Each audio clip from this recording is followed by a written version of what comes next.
You ready to be upset at me? I've never actually seen Space Odyssey. No, Space Oddity. Oh, Oddity. I thought you were talking about the 2001. Like never actually.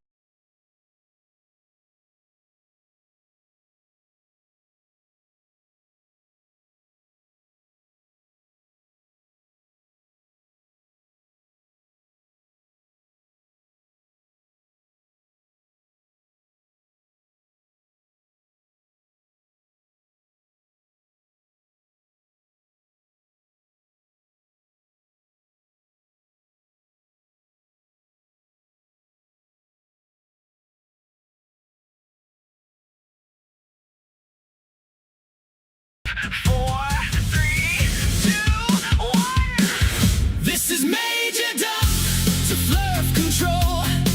I'm strapped in, feel the shake. I've already got people in the chat in my chat asking me how the Earth is a globe. I gotta change my background. But sub to him. Oh well, one of my guys already subbed to you. Nice. Good. Yeah, go sub to him. He's a lot smarter when it comes to microwaves and radio connections. So.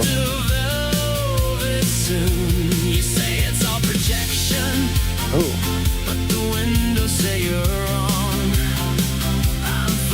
Nice. Yeah. Wait till, because I have a question right off the bat that I want to know if it's easy, yes or no. But I'll wait till the stream actually starts. You splashed into the sea.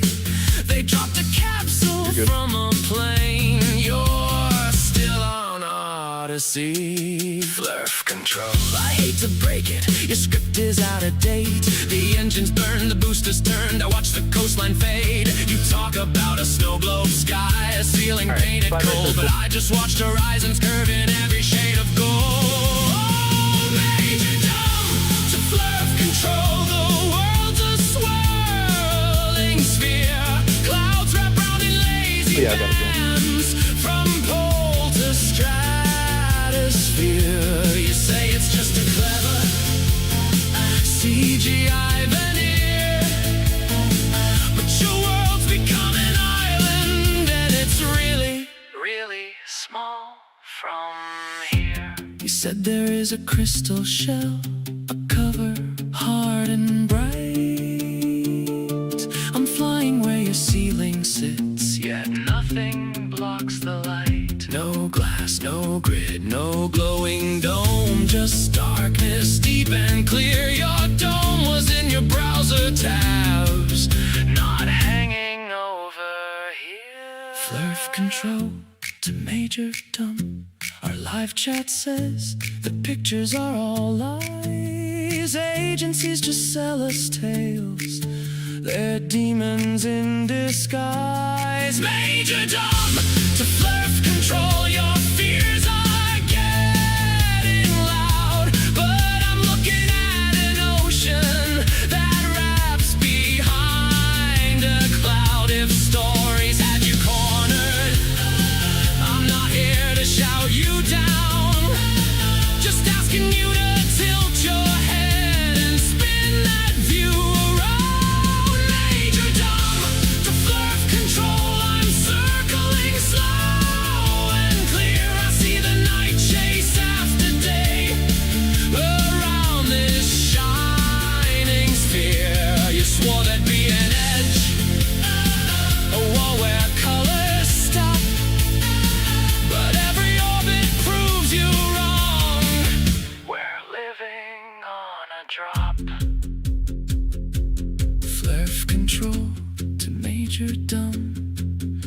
Your signal's getting thin. If space is real, if globe is true, where do our stories spin? This is Major Dumb to Flurf Control. I'll bring you souvenirs around Blue Earth in every shot, and maybe calm your fears. Flurf Control to Major Dumb. Flurf Control to Major Dumb. Are you there?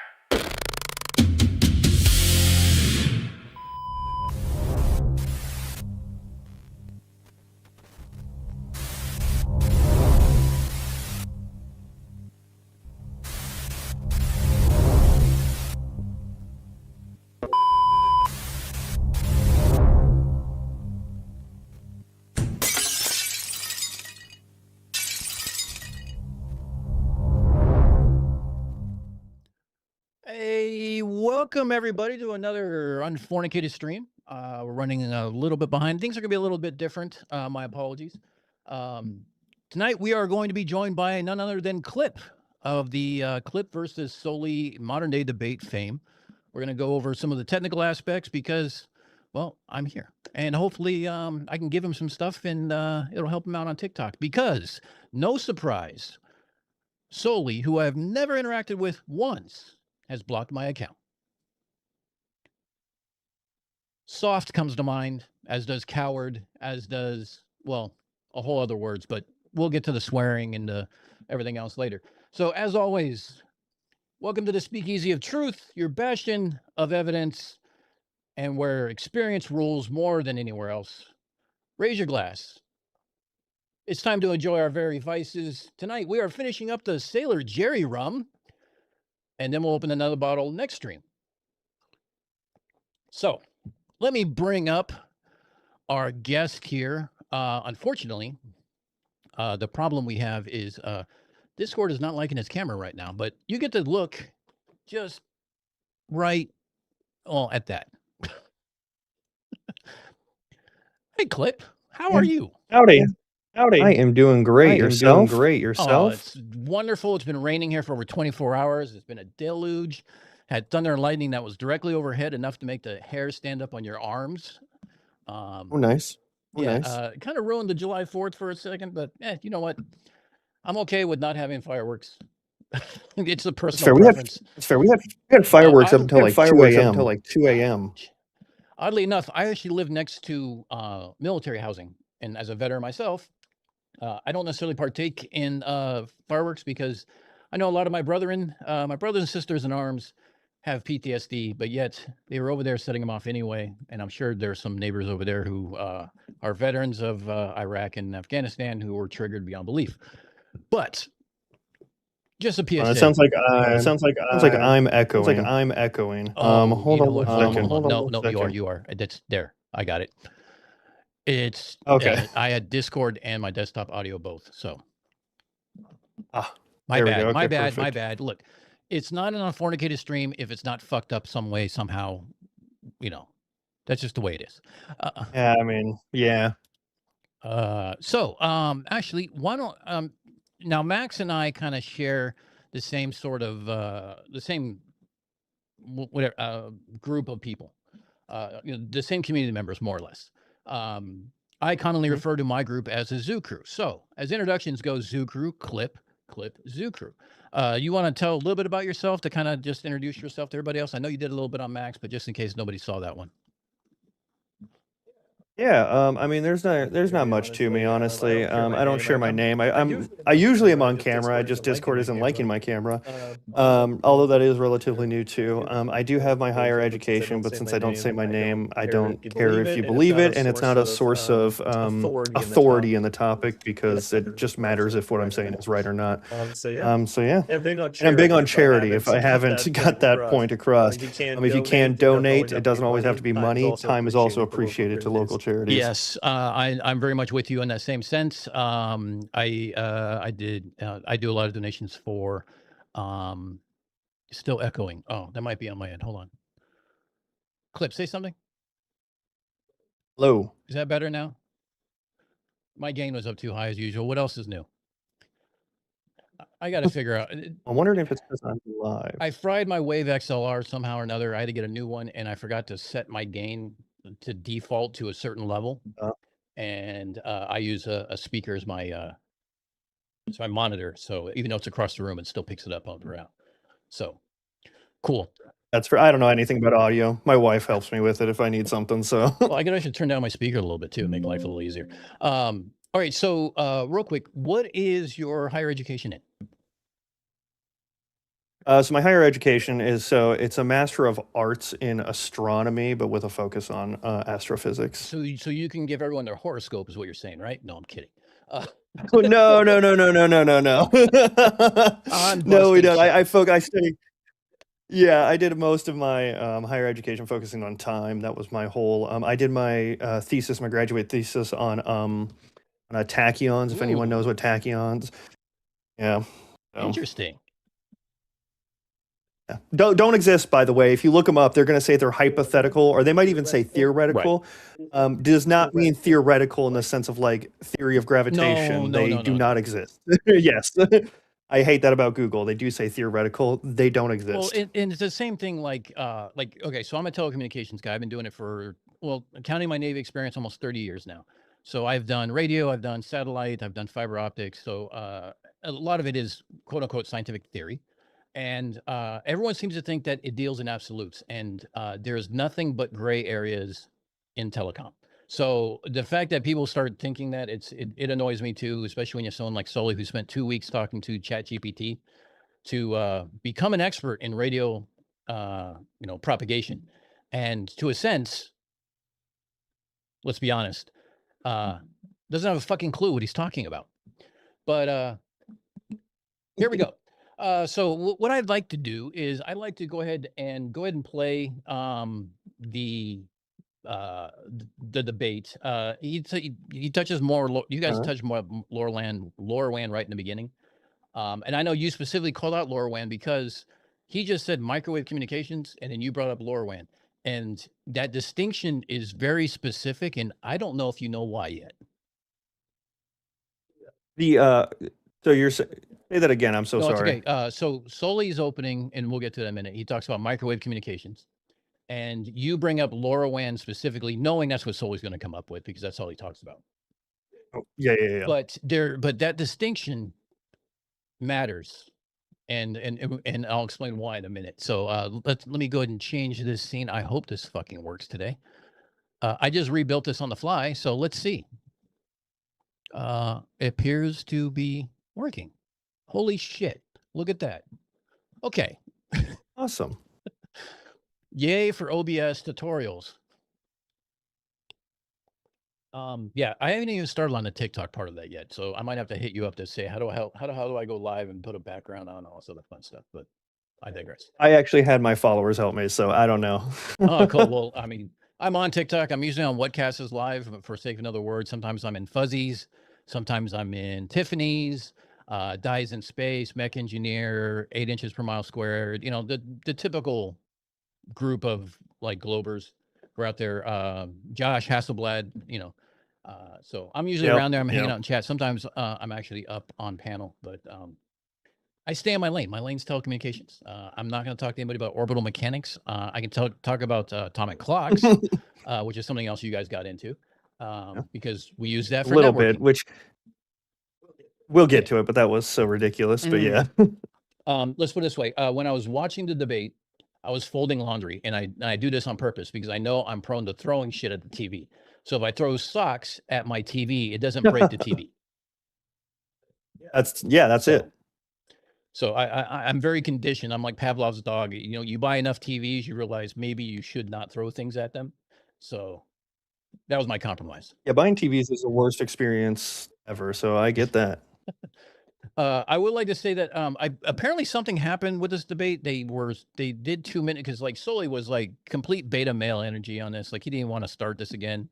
Did it start then stop, or Mike screwed up? Or yeah, so it started live streaming and he went through his like whole open, and then I guess it just stopped live streaming on YouTube. I think it still went through on Rumble. And so we had to restart, but I don't know why that gave him such cuck energy because I don't know, just redo your opening. Literally, I didn't say anything. I didn't refute anything yet. I hadn't even spoke. He just had to go through his start again. So I don't know. Well, let me start off by saying real quick, thanks to Jim Daniels for the 10 Unfornicated gifts memberships. Join the Unfornicated today. You get access to merch store discounts and also access to all my notes, which we'll be using tonight, actually. They went to Cubby Cake, Lindsay Bow, Monkey Cat Pat Pack, Dragon Sword, JD 2000, Wesley, Steve 6464, CJ Lamoureux, excuse me. I've not seen him in a while. The Boss Deck and Chris Croft. And yes, Board, you are a mod now, so you can post links now. So, all right, let's get started with this mess because God, the cuck energy was just so bad. I mean, but let's let him just talk because it's funny.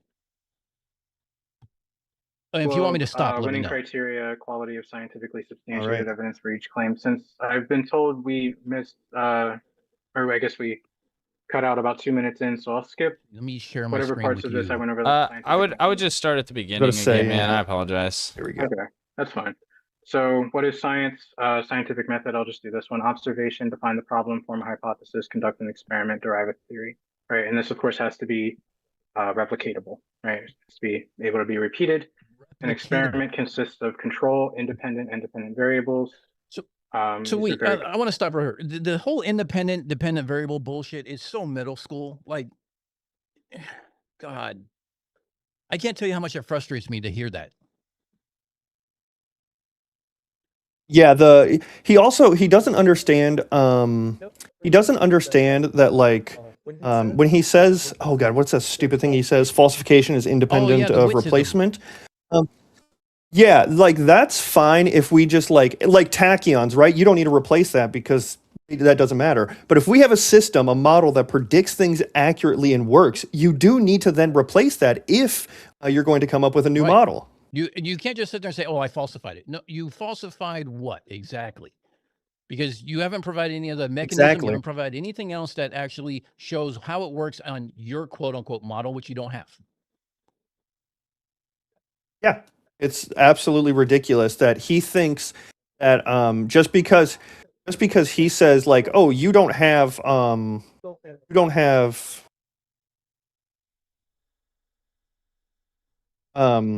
man, I forgot what I was saying. I do that too often. Well, 1 second. I don't have any sound. Well, I paused. Hold on 1 second. No, we still hear you. Okay, there we go. Okay, there we go. Okay. Yeah, he says that as if that's some sort of gotcha, and he says like, oh, we can just disprove the Earth and not replace it at all, and it's ridiculous. You still, I mean, if you're going to say the Earth is flat, well, and how many of them? And this is something I've seen on TikTok too. I'm not a flat Earth. I don't say the Earth is flat, but I know it's not a globe. What?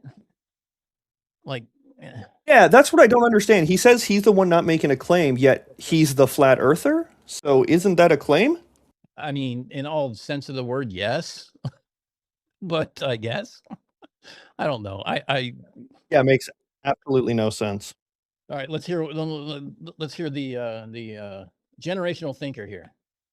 Constituent parts of these. Falsification, something is not falsifiable, it is not scientific by definition. Something that alleges to be science but does not follow a scientific method is pseudoscientific by definition.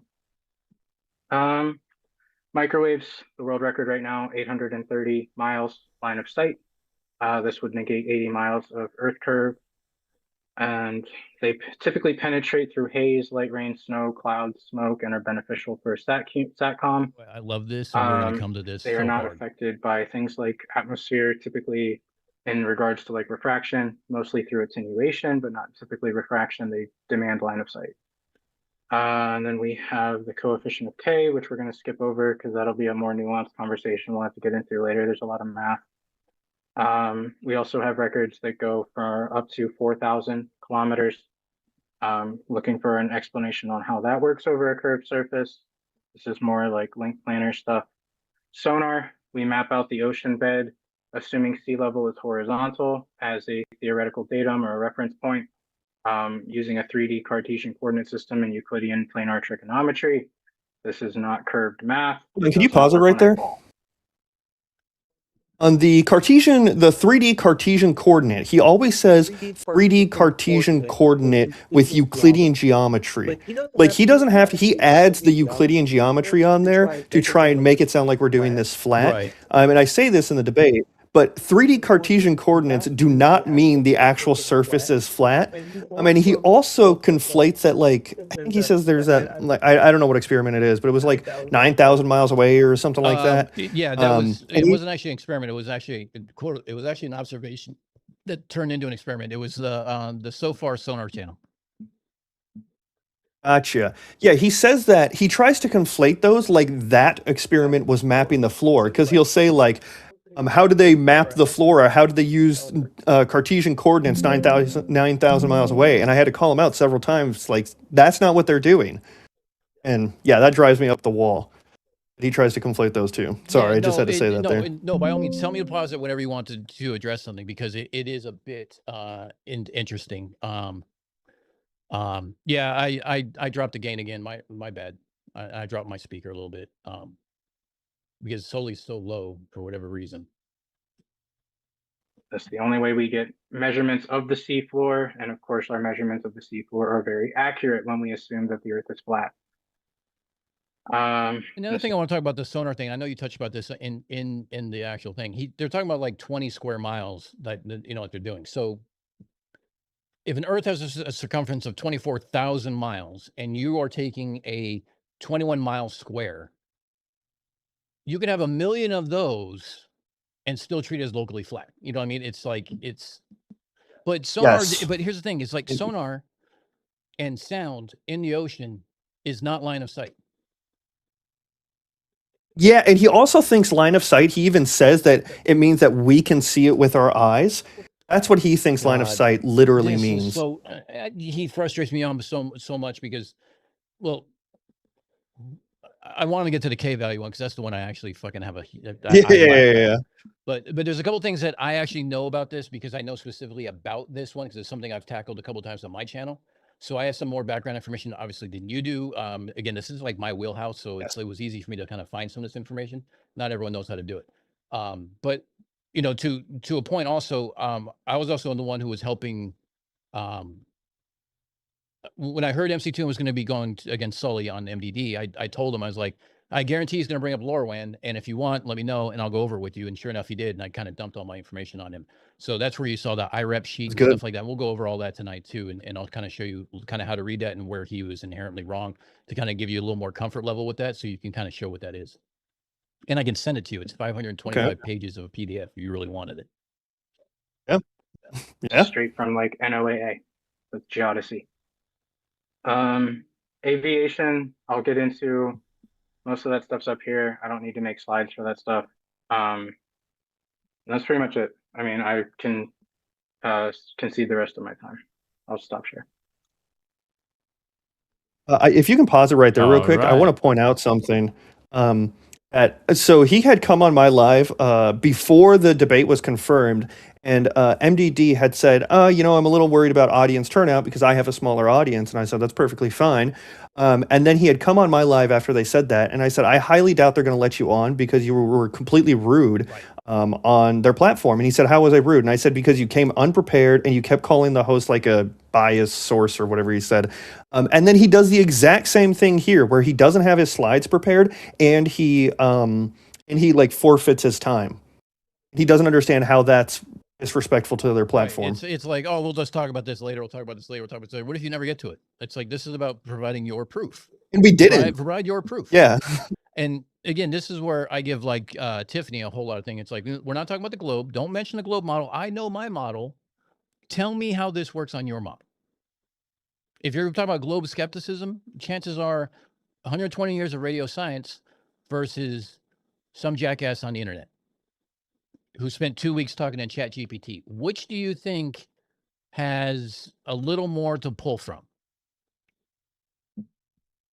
I mean, yeah, he did most. I know he did all of his research. He even actually admits it, and I didn't catch it when I in the debate, but he admits that he gets his papers from the from AI. He says he gets his papers from the AI, and I didn't catch that in the debate until I watched it back. AI has a disclaimer at the bottom that says it can be wrong. Go figure. Yep, it does, and he uses it anyways. And you can let it role play. Shane St. Plagier from YouTube X and stuff like that. He habitually like we actually have a video of him saying what the actual prompts they were using and stuff like that. It's ridiculous. All right. Yeah, I don't know what it's like. Every flat earther loves to use AI for some reason. I don't get it. And here's the funny thing: when AI does math, chances are it's going to be wrong because AI can't do anything more than basic math. It's learning. Yeah, at all. Literally at all. Yeah. It's guys, I can't do anything about the audio really. I'll turn him up a little more next time he's talking, but That's not anything on my end I can do. Get one ready clip. I'll get your timer going right now, and I love the whenever plushie you're ready. behind you. My daughter pointed it out to All me. right, I'll share my screen. All Yeah, right. that's so actually my wife's. Pull it over here so it actually looks. Well, my daughter's 15 going on 30, so she likes like, you know, girly stuff and anime and stuff like that. So when she saw that, she goes, "Oh, I like him already. Look, he's a Fair enough. redhead like you, Dad." I'm like, "Yeah, he's a little more red than me, but yes." Two gingers screen talking here. about a debate. So yeah, the debate is flat versus Yeah, I'm not globe. actually a redhead. The I don't Earth know is why it looks spherical. red. My hair's just We know brown. this for lots of reasons, but the three that I'm sticking correction with: is a pain. gravity is provable and exists. Atmospheric retention. The Earth wouldn't have an atmosphere without gravity. And I specifically chose LoRaWAN verification. Because I wanted to be specific with my claims, and it proves that the Earth is spherical by its nature. Now, right off the bat, I just want to concede something. This is my first time in a formal debate, especially on this platform. So you'll hear that I'm poisoning the well, or I'm appealing to authority, or any of these fallacies, whatever they may be. Sure, 100%, I'll grant any fallacy you want. It doesn't change how correct or incorrect my position is. I can get a 0 for debate etiquette. It doesn't matter. So we don't need to throw those around because it doesn't change anything. Moving on to the actual points. Gravity, it's operational and measurable. You know, we have space-time reality. We're going to hear that space-time is just a concept. It's not. That's a philosophical topic someone else could talk about, right? But we're talking about the mathematical framework for space-time that describes how mass behaves. The other issue is flat earthers don't have a cause for the downward vector. They'll say things like density. Makes no sense. Density is only magnitude. It's a scalar quantity, not does. I always love the density delusion because I always love showing a short from YouTube of a college kid in a vomit rocket with a density tower, and as soon as they go weightless, what's the first thing that happens? All those colors mix into a gray soup. Yeah, so I knew he was going to bring up like the whole space-time thing. Like it's oh gosh, what did I say he was going to say it is concept. That's right. And I just wanted to nip that in the bud. Same thing with the fallacy. He's been going on about me like giving him all the fallacies, meaning I lost the debate. But I was just trying to not go down that road because it doesn't matter. Basil, the $5. Thank you, buddy. I appreciate it. Pre-trained models are consistently being used to generate formal math proofs. Yes, they are, once they're trained, but they're not necessarily accessible, to, you know, from ChatGPT and stuff like this. And yes, Terry Tao is definitely one of the ones who are working on it. Dr. Tao is one of my favorite people in the whole wide world, actually. He provides his astronomical ladder is one of my favorite videos that he's done, because it not only shows a multitude of different lunar eclipses, so you can see that the shadow is actually round, because it's like you know, it's multiple pieces of the moon throughout the whole eclipse. It's like a composite image. You can see that the Earth's shadow is round, not a line. But thank you, Basil. Appreciate that. How does someone like Soli even exist? Otto, the only thing I can tell you is that you can thank social media for that. It gave every village idiot a megaphone and allowed them to connect and network with each other. That's all I got to say about that point. Yep. Doesn't have directional, you know. And then the latitude reality. This is an important one that I think a lot of people skip. Gravity will change wherever you are on the sphere. So if you're at the poles, it'll be slightly less than, or slightly more than at the equator, because you're further away at the equator. That's a real big problem for flat earthers. It can't be explained anywhere. Other ways we know this is through things like gravitational lensing. This is the name of the paper on screen. This is from 1919, just about 5 years after Einstein finished his field equations, proving gravitational lensing. They were looking for it on the eclipse from nearby stars passing near the sun and watching the light be warped. They're looking for exactly deviation of 1.75 arc seconds. They tested this in 2 locations with 3 telescopes. Brazil and an island in they the got Atlantic. the data for 2 of them at 1.98 arc seconds with plus or minus. What did I 1 or say 2, there? You said 3, or, but then you correct 0.12, yourself to 2. excuse me. And then 1 or 1.61 plus or minus 0.3 arc seconds, well within Einstein relativity. Now the last one, they were using a celostat, and that warped the telescope. So they had to use a backup 4-inch telescope, and that data is still on. I'll pause right here. Eddington almost got clouded in too. I mean, they were only able to catch it towards the end, and they weren't able to necessarily get as many plates as they wanted to. But the funny thing is you mentioned error margins, which FLIRs don't understand. At all. And I even say it later on the Michelson-Morley experiment, and he was flabbergasted at 10 to the negative 17. He was like, what does that mean? That's only the deepest, that's the deepest levels like, of space. That's not like right next to the atmosphere. I was like, that's, well, when we were talking about the Michelson-Morley experiment, because they got a null result, but all the flurfers say, well, no, they didn't. They actually got a result. And I forget what their exact error was, but I think it was like 10 to the negative 17, I think, is the amount of drift they detected. But that's only, that's the amount of, that was the floor for their equipment. That's just what their equipment could detect. That was the baseline. And they don't understand that it was a null result. And he didn't understand that at all. No, and a lot of them don't, because I was with Toon on a panel with Dr. Shiva from MIT trying to see if we can do some kind of experiment. I don't know if it's on my channel if you've seen that. I worked with Toon on that when we were the Globers with a chemical engineer, and you know, everything we presented was an error margin, and when we showed what their error margin should be, it was well within, like, the error margins exceeded what they were measuring. And it's like, these are the things you need to understand and know about when you like figure out sensitivity of instruments, when you talk about you know, the conditions. I know one of the ones that they love to bring up, especially like people like Caleb, is Dayton Miller. And what is this Mount Wilson which one's Dayton Miller? interferometry that has never been repeatable since, and they chalked it up to something like a temperature variance, because he was literally in a wood shack. Oh, I think I know what you're talking about. I don't know if I'd be able to quote it off the top of my head. Which another one they always quote is the guy that went to like the top. Oh my gosh, now I'm forgetting. That'll come back to me. I'll come back to that. I had something important to say there, and then I completely lost it. Miller's the only other one that comes to mind, and that's the one that they typed to quote because he did it later. And the funny thing is, if I remember correctly, the person who debunked Dayton Miller was actually the person who had the chair at a university in Cleveland that Dayton Miller had. When he left the chair, this guy came in and he was able to, granted, he was, you know, he was more in line with Einstein, wasn't necessarily trying to debunk Einstein, but he was trying to recreate Dayton Miller, and you found out that's where the temperature changes could have possibly created some things. But we won't get, that's a side note. We can talk about that some other time. Yeah, no, that's fair. On this paper there at the bottom one, the 0.93, but it was discarded, and then in 1979 they went back to it and confirmed it with modern technology how much it warped it, and it was still well within the 1.75 arc second deviation that was expected with general relativity. So point for gravitational lensing.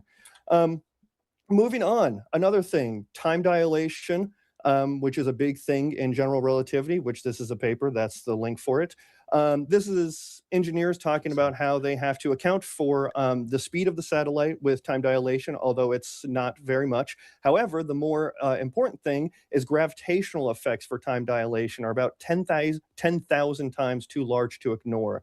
So they have to account for this, and you have the equation there for it as well. Things fall in a vacuum at a constant rate. I love the clip you used of Brian Cox in the very big. Yeah. I love this one. So I'm doing a collaboration with the Drunk Debunk Show, as another content creator and another debunker. And our collaboration is called the Globe Lab, and we're going to be at I don't know where you're located, but we're going to be going to a Lowell, Massachusetts folk festival where we're going to have a stand, and we're going to be doing vacuum chamber experiments for kids to try to blow their minds, including a feather and a coin in a Newton tube. Oh, nice. And then we're also going to do things like shining at a laser pointer through a vacuum tube. And we're also going to do sound in a vacuum chamber too. So you can see, we finally fixed the way to get rid of country music in our world by putting a speaker in a sound chamber, in a vacuum chamber. But we're also going to do something too. We're going to like boil water in a vacuum chamber, and immediately, as soon as we let out, as soon as we let the air in, I'm going to stick my finger right in there, and it's not going to be hot.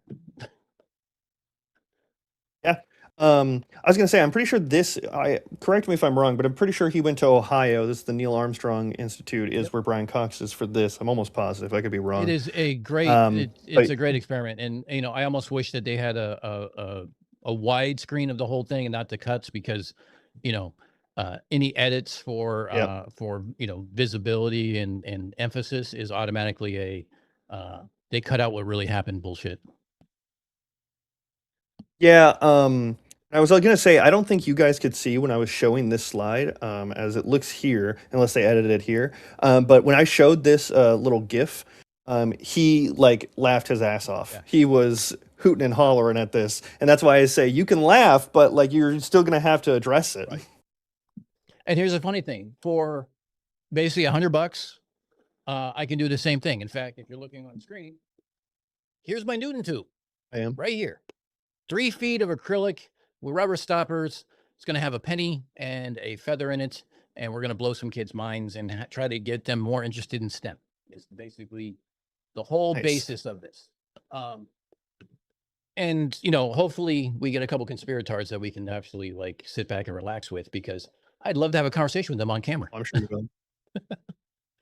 I'm sure you will. Yeah, I was thinking about building a small little vacuum chamber for it, but I was like, I don't want to like have to like stop the debate to like do an experiment in the middle. That would just be like time consuming. I should have done it, but and I would have had to gone out and get the stuff for it. But yeah, in hindsight, I wish I would have. But oh well. Where in the country are you located? I mean, you can say the state or just the general area too.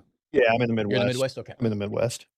Well, if I end up in the Midwest, then I'll drop you a line, and I'll be happy to turn my Newton tube over to you for you can do a video on TikTok. I appreciate that. We'd be able to do cool stuff. But I got I'm a little spoiler alert, and it's not really spoiler. It's more of a things to stay tuned for. Soli makes a demand for a bedroom experiment, and yet I got clip covered on this one. So I'll show you guys exactly what that is when we get to it. But this should be funny. You guys will enjoy this. This is impossible to deny. You can laugh at it all you want. It doesn't make it any less real. You can claim electrostatics, but that feather and bowling ball have completely different charges and completely amount of different charges. So it makes no sense why they fly. So I'd really like an answer to a downward vector for that, even in a vacuum. This is just space-time, because I know I'm going to hear about this. Is space-time a concept? Space-time is a mathematical geometry that describes how the universe behaves. The label space-time is a concept. You can label it whatever you want. I don't care. But the phenomenon it predicts are physical realities. We test those. It's a model that's been proven. Gravitational lensing, time dilation, GPS. Real quick, isn't relativity or general relativity one of the most tested theories in science? Yes, it is. So it is very tested. To say it's without error, though, would be like that's disingenuous. Wrong, because like everything can have a margin of error. Yeah, but it is one of the most, if not the most tested. Because if you think about it, it's always around us. General relativity is always around us. We're always affected by gravitational wells and gravitational force, so we can always test it. And yet, flat earthers seem to think this is just studying the effect. So, like, so from a network standpoint, I have asynchronous networks, which obviously don't have timing, and I have synchronous networks, which absolutely dependent on timing for time slots and everything else. And when you're talking about a pipe that is, that's got so many channels on it, they all need to line up specifically. So it's measured in parts per million as far as deviations go. And the internal clocks of our actual equipment is still within parts per million of a GPS clock, so they can still maintain things, even though you might get a couple slips here and there. But, I mean, this is used in telecom since the 1950s. And so, yeah, I mean, it's tested daily. Yeah, it makes no sense to me that even when I brought up the time dilation, he said the thing about the clocks, which I said, I'm just going to ignore. And then he was just bringing it up again, which we'll go over that. The fact that we account in the vacuum and everything else, like, oh my God, dude, really? Yeah. The fact that we account for time dilation is crazy. Moving on. Atmosphere. This is pretty simple. One slide on this. Any equation for barometric pressure or atmospheric? I think you took a simplified version of this, and I know that you're trying to play to a lay audience. that the G that's in this, it doesn't necessarily eliminate all barometric pressure, just the fact the more or less the gradient. Yeah, that's. I should have said that. That's a fair critique. It would have. So those would have been equal. If you put a 0 in where that gravity is, it would equal out, and we shouldn't have a gradient. Yeah, when I first saw this, I was actually like, I did double take, like, wait a minute, hold on, I backed up and listened to it again. I'm like, oh. Yeah, I mean, I could see why you said it, but at the same time, I was like, I think you went a little liberal there on that one. You took a little liberal sense of that, of the definition. But again, it's nitpicking. Yeah, well, I had notes on when I was doing it. I had like the speaker notes on Google Slides you can do, and I had put in the notes, no, I think I said no pressure without gravity or something, and so I was just quick glancing, and that's why I said it. I absolutely misspoke in this debate, and I did a live the other day correcting a lot of what I misspoke on. That's right. That's and I knew that was going to happen because and I wasn't paying attention. I've been stuck on World Cup. I'm a big sports fan, so. Fair enough. And the fact that we're doing this tonight while US will be playing about 15 minutes, none of you fuckers leave for the World Cup.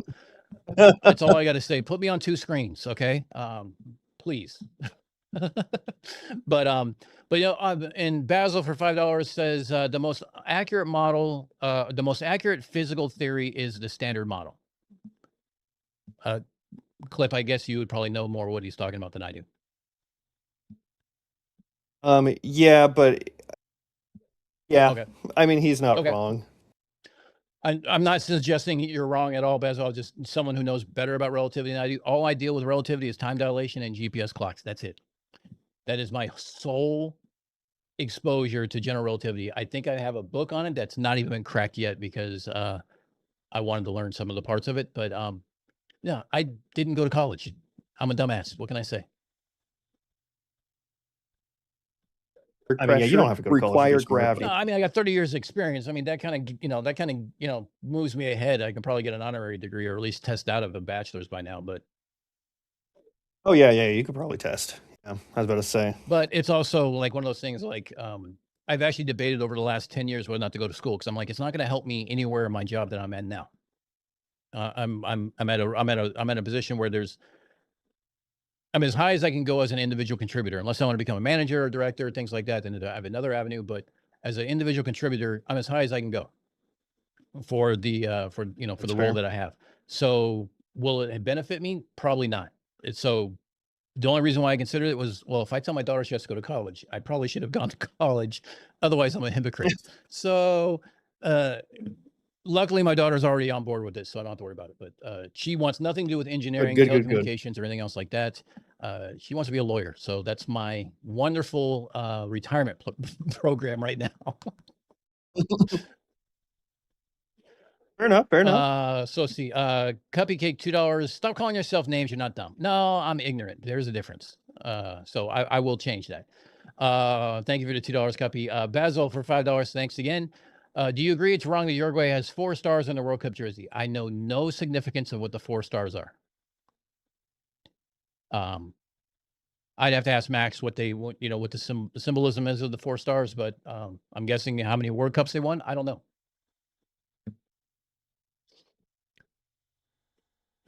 All right, let's continue. We're almost through yours. You see it in the exponent there. Maybe you can. It's kind of tiny, but it's in the exponent there. And if you make that 0, the whole thing becomes 0.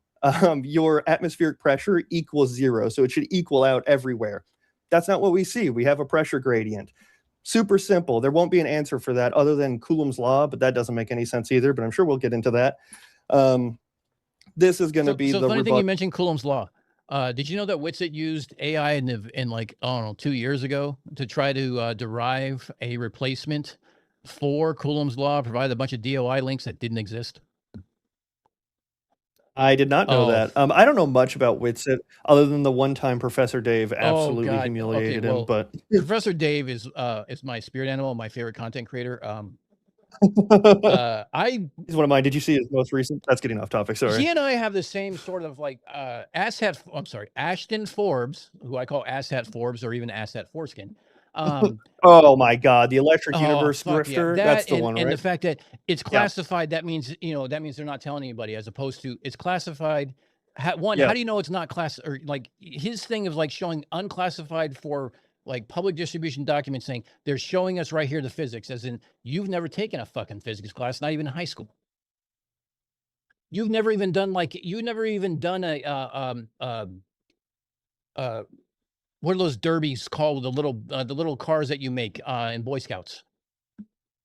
Oh, I know what you're talking about, where they like Yeah. race them off the Yeah, so ramps they and race them stuff. on I an know what you're incline, talking right? They about, go but I down an don't know what incline. it's called. He's never even But done yeah. that. He doesn't know the first thing about physics. Oh, not at all. And he goes on and Oh, on he about pisses me off. 0 point energy. Most people in Yeah. my chat know that when it's an asshat Forbes stream, there's going to be a lot of rum involved because I have to drink rum to deal with his stupid ass, especially when he puts on his sunglasses and his camouflage dress shirt because he thinks he's like hardcore. Pinewood, thank you, Logic. It's Pinewood, times Pinewood, like thank you, Plastic.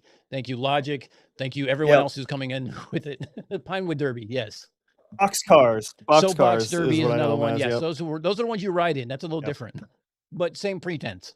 It's people like him that make me wish I drank. Oh, But I'm still resilient somehow. you're a better man than I am. I blame the Navy. So is my liver. Yeah, that's fair. Puddles we hear. They're going to scream about density, won't ever have a cause for it because it's a scalar quantity, doesn't have a vector downwards. They'll say electromagnetism without any proof, and they'll throw whatever fallacy to try and save credibility. And then also what we are now hearing is they won't make a positive claim about what gravity is because everything else has been debunked. So now they just say, well, we don't know. Moving on, LoRaWAN proves the Earth is spherical. So this is a breakdown of the I want math. to pause it here for two reasons, but go ahead. Yeah, I just want to clarify because I got some shit for this. But I say it at some point that I know the experiment was not set out to prove the shape of the Earth. It just by happenstance Yes. does. So here's the other thing. yeah, that's all. Do you remember what frequency LoRaWAN uses? No, Okay, not so off it's the top of around my head. it's I have the notes. I'd have to go back. 862 megahertz, 64 megahertz, something like that. It's an unlicensed band for Europe, but let's call it 800 megahertz. The ITU, which is the International Telecommunications Union, which sets the standards for people like me and everybody else like me in telecommunications. It's derived from engineers, scientists, and things like that. They define microwaves as anything from 1 gig to 30 gig. Or is it 300 gig? Either way, 1 gig is the thing. This is below microwave. So LoRaWAN's not microwave, so you're already wrong. Soli. Oh, I thought Look we were at going to that. talk about microwaves. We're you talking know- about LoRaWAN. LoRaWAN's not microwaves. It's UHF, That's which means so it's funny. prone to different aspects of it. Now, here's the fun thing I'd love for Soli to answer. How does he figure the beam divergence of a microwave signal? And what is the definition of microwave? It's because so here's a little like just side note. Radar uses the same frequency ranges as microwaves, but the use of the term microwave is usually based on its application. Communications, point-to-point communications, one-way communications, things like that, passing data. Radar, which uses the exact same frequencies as, in those bands, KU, S-band, X-band, stuff like that. When you use those individual bands, it's called radar, not microwaves, even though because it's a different application. It's a transmitted signal out with a return. So just saying the word microwaves doesn't mean shit unless you actually know what you're talking about and what microwaves actually means. And that's where I started laughing when Soli first started bringing this up. I'm like, it's not even microwave. It's at best microwave adjacent. Well, so this was an accidental ping, which he never mentions, by the way, which I find funny. But on the paper where they got the actual experiment that got the accidental ping was I forget the name of the paper entirely, but it was Mesh Network A or something like that. It was it was a big project to set up a mesh network, and they never once said microwave in there, which I found interesting. And so I didn't know what to call it because this isn't my wheelhouse. I was really just wanting to focus on the math of it. That's why I brought up the K factor specifically, and I chose LoRaWAN specifically because if he starts talking about like propagation of radio waves and whatnot, like I keep up a little bit, but that's pretty far out, especially like RF engineering. I don't know if you know, but physicists and engineers hate each other. Yes. That's the running gag. Yes, we do. I can't keep up with it. Yeah. That's why I mentioned that thing about gray areas. Like physics says it shouldn't work, but it's like, I can make it work. It's just not pretty. You know, it's like physics in a lab is one thing. And I've done two different things. Like I've worked in a lab as part of like system testing of different points of telecommunications gear where it's in a controlled environment in a lab, right? But when you go in the field, everything goes from black and white to shades of gray. So you can do things in the field to make things work that may or may not work, or you know, that would work in a lab, but no one in the lab in the right mind would do those kind of things because it's not intended that way. But when you're in the field and you're trying to fix an outage or something like that, you MacGyver shit. You do shit that you have to do to make it work. Yeah, it's also the other way around. What I ran into a lot in like my graduate degree is like, hey, this should be physically possible, and the engineer is like, yeah, but it's going to cost like $12 million.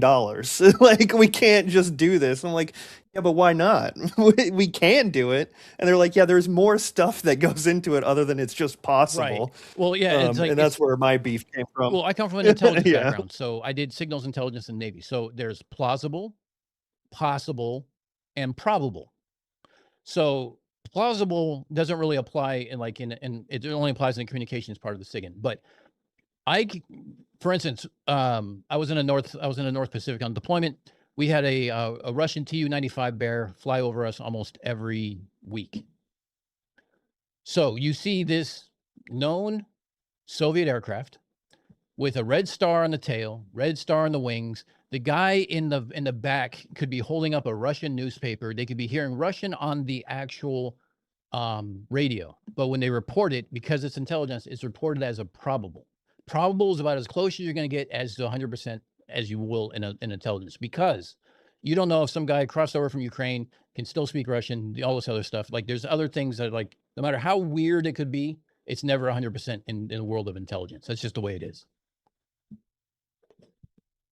Yeah.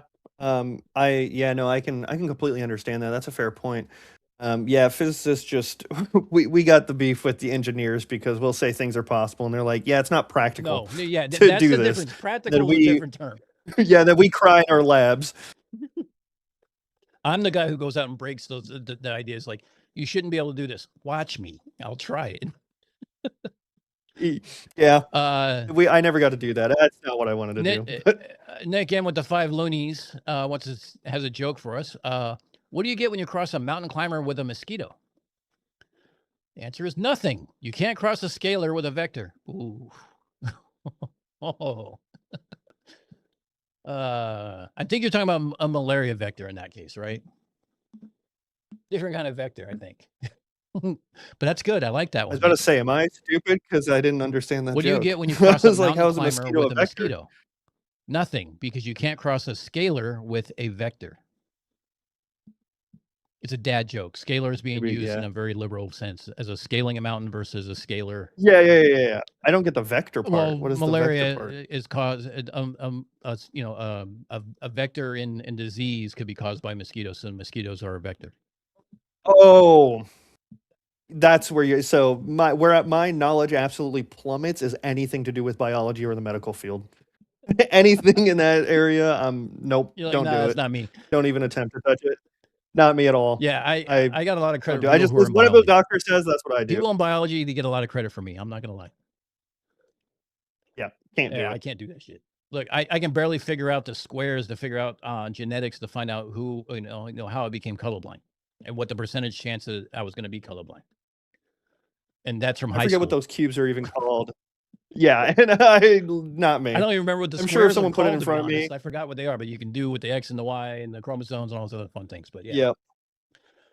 All right. That's about all I remember. Yeah. Oh, there was something coming up. So yeah, so besides the frequency being wrong, but there's something else coming up that I want to bring up, which is the funny. K factor specifically, which is what I'm focusing on, gives two graphs of K equals infinity, which is just supposed to represent the radius of the Earth. So when K equals infinity, the reason that you get a flat Earth is for simplicity. It's easier to graph linearly than doing spherical calculus on the above graph there. It makes it simple. Can you pause it real quick? Yeah. So what you guys can't see is I can still see us on the video, and so when I said flat Earth there, I air quoted it. I didn't realize you guys couldn't see me. Just to clarify. So funny thing is here's the other thing that you may not know. So when you deal with anomalous propagation, in this case, we're talking about ducting. By the way, that's ducting with a T, not a K. Don't at me in the chat. Forgive my forgive my my Western U.S. Accent. So when we talk about ducting and things like anomalous propagation, we set the K value to infinity because it's basically going to be going, a duct is basically matching the curvature of the Earth. Now, the reason why we set it to infinity is because it's no longer confined by the radius of the Earth. It's confined by the stability, the height, and the length of the duct. So you just say it's going to go, if the duct could go all the way around the Earth, it could. But we use K to infinity because that's not, the K value is no longer relevant. What's relevant is going to be the length of the duct, the height of the duct, and what frequencies it traps, and the stability of the duct, meaning how far, how long it's stable. Because at any point along this duct, which is evident as we get into some of the numbers, something changes. It changes the geometry, or the reflective coefficient changes, or things like that. It's going to change how the radio waves, act in that duct. If that duct was stable the entire time for those, say, 10 minutes, it would have got all the packets, not 3. So there was some variations within that duct itself. So it's acting like a waveguide, but it's a very loose waveguide that is going to be, dependent on things like frequency. It's going to be dependent on the length and the endpoints and things like that, and the transmit power and all that other fun stuff. Yeah. Let me ask you a question. I'm almost certain of, but I didn't want to quote it in the debate because I wasn't 100% positive. Later, he says that ducts only happen like 5,000 feet up. Wrong. I thought there were surface ducts. I'm almost positive there are. There's right? 3 types of ducts. There's the surface duct, which is, and it's also an evaporation duct. There's a tropospheric duct, and there's an elevated duct. And when we get to the IREFs, I'll show you exactly which one it is. So that way you can figure it out. Okay. And I'll describe which one is too. Simple, because it's curving at the exact. Yes, because he was inherently wrong. He was completely wrong. Yes, there are elevated ducts, but there's also ducts on sea level. But he's also wrong in the sense that this is not a sea level to sea level thing either. And I'll show you why. Exact same rate that the Earth is. Makes no sense to keep it that way when you can flat everything out. It makes it super simple, relatively simple, I should say. This is also a nice little article from a gentleman in Akura, Nigeria, talking about how the K factor. Pause it right here real quick, if you don't mind. So this was just a last minute slide I added in because in this article, the whole point of this article is he's describing how the K factor changes and what that means for the math. And the whole point is, if the K factor is changing, the Earth can't be flat. It was the point here that I didn't entirely go into. So, and I wish I would have. So there's 2 things I want to bring up about the K factor, and that's one, we use infinity as, like you said, an engineering shortcut, because the curvature no longer is the bounds that we're dealing with. It's actually the physical properties of the duct. The second thing is, what about all the other times we use 4/3 R, which means it's subject to refraction? And that's our standard model. And what about all the studies that show ducting occurs at various places throughout the world, specifically where there's temperature inversions, like outside, like on the west coast of Africa, where the Sahara air layer comes over and sits over the Atlantic, which happens 80% of the time between July and September. Or what about the trade winds inversion between Hawaii and the west coast that happens because the trade winds come over and create a temperature inversion layer? These things happen. They can be forecasted, but here's the funny thing. We can forecast ducting conditions, but we don't know a ducting is actually occurring unless we look at fingerprints. And the funny thing is you brought up one of the fingerprints, and I hope we get to that here in a couple minutes when you guys do the back and forth.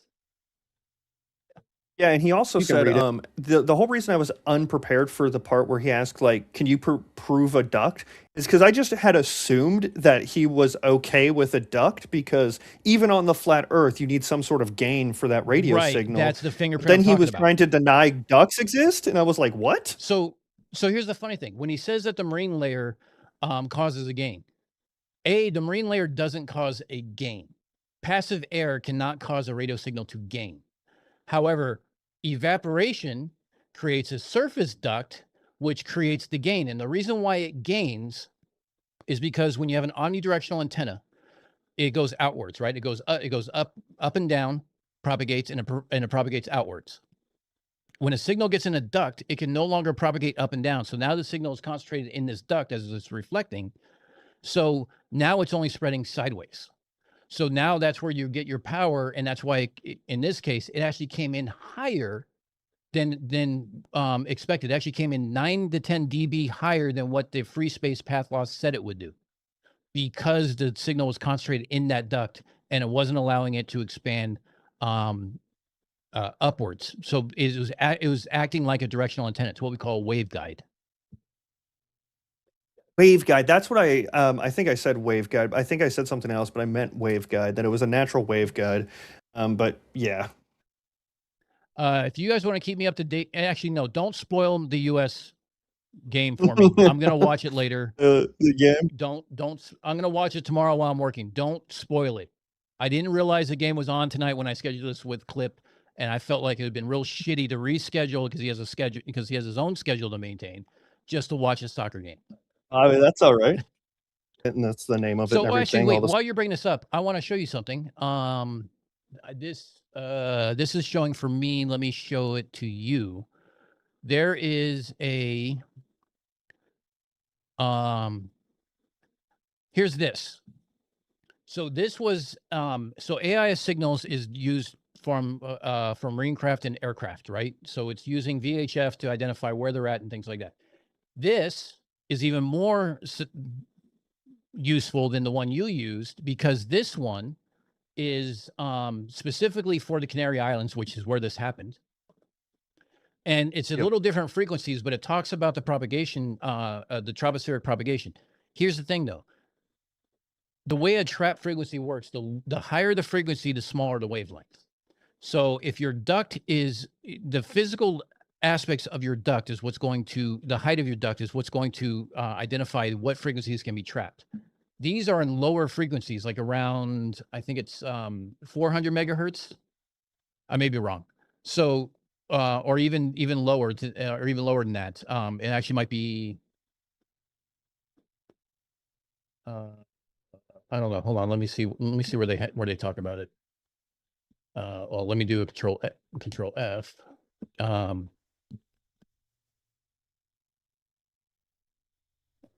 I'll talk about the actual frequencies. It talks about AIS. I can pull up what the AIS actual frequencies are, but this specifically talks about the ducts that form around La Palma and the Canary Islands, and how they're able to see this from thousands of kilometers away.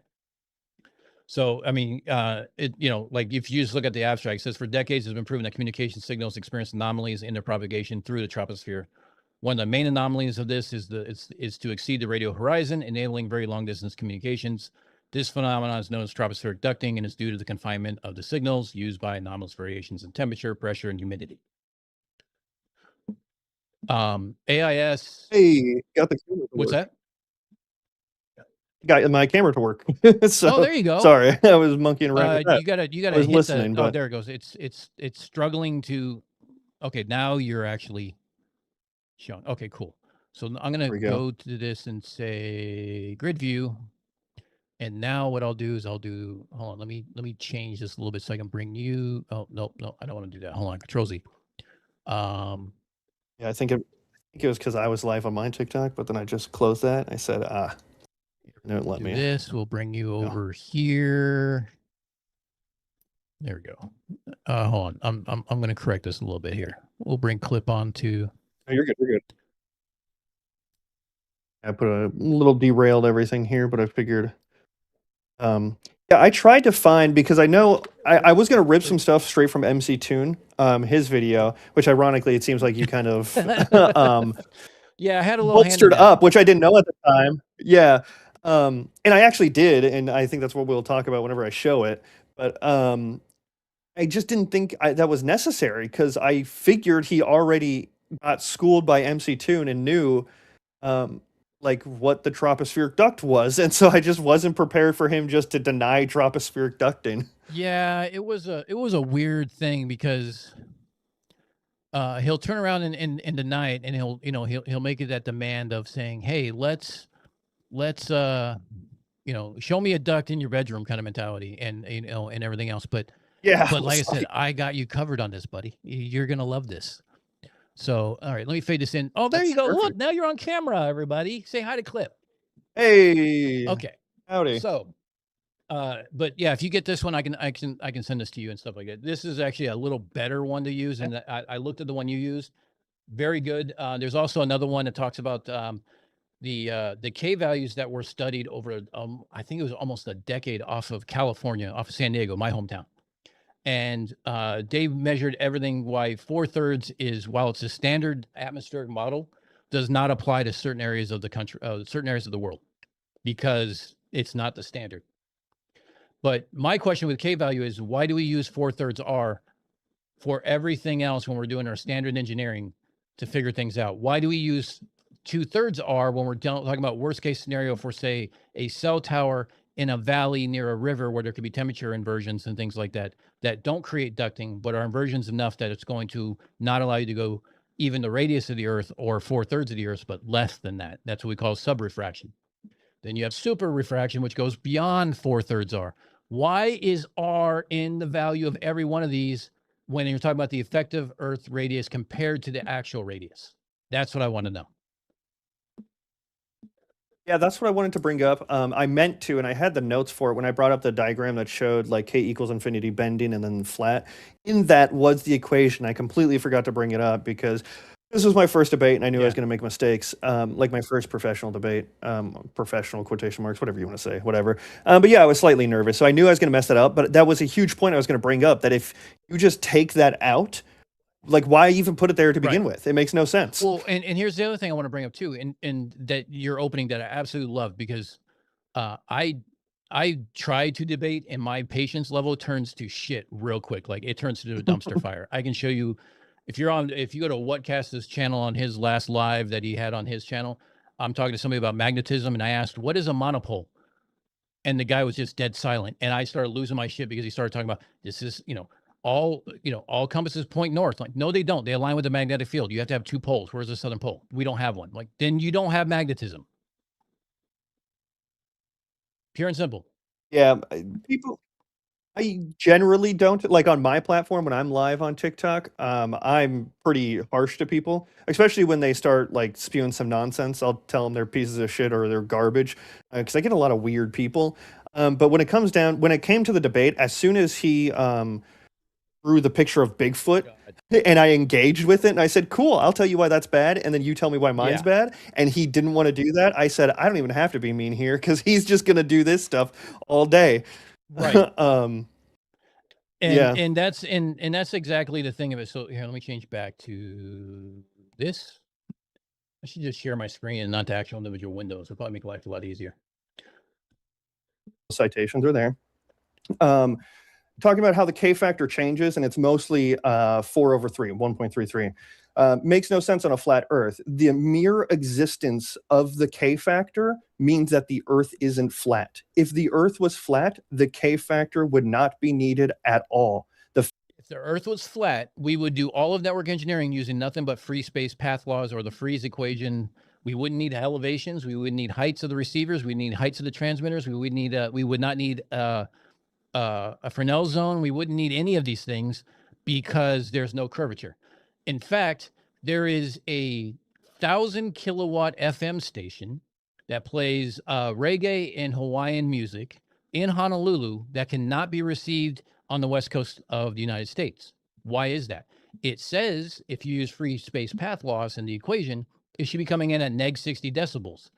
Or I'm sorry, neg 60 decibels. And most radios in your car will treat any signal greater than neg 90 as a local signal. So it should be, so the fact that we actually have radio stations in LA, San Francisco, Seattle, Portland that use the same frequency as the Hawaiian station demonstrates that it's not flat. Otherwise they'd have like interference and you'd be listening to Hawaiian music in LA as opposed to oldies. Interesting. It's amazing how that fucking works. Thank you, FCC. Yeah. Amazing how science actually works. Yeah. We can reuse frequencies in other areas, but because he talks about link budget in here, use link budget tools. Great. Instead of using a tool, learn the math, do the math, and show me why 1,000 kilowatt transmitter in Hawaii cannot be received in San Diego. I can tell you that it's not going to do that because of curvature, because if it was flat, it would be there and you'd be able to listen to it. Go figure. Makes sense. Yeah, it makes sense to me, but rare and is only happens in super refractive conditions means the Earth isn't flat. Simple mathematical trick. That hack, I called it there. That's all it is. It's simplicity for engineering. Engineers have to do a lot and use a lot of computing power. If they can make things simple, they will. That's it. It's crazy to me that he can't understand this because we do this with pi. Sorry, say it again. And that just goes up. I said it's amazing that he can't grasp that concept because we do this with things like pi. Right. We don't spell out go to 100 numbers. We just use the first two good enough. Right. We know that the margin of error there is so tiny it doesn't even matter. I mean, he just can't grasp the concept of making things simple. No, and that's the thing that frustrates me, because it's there are entire careers built on RF engineering that people spend decades learning and are constantly learning, constantly being adjusted, corrected.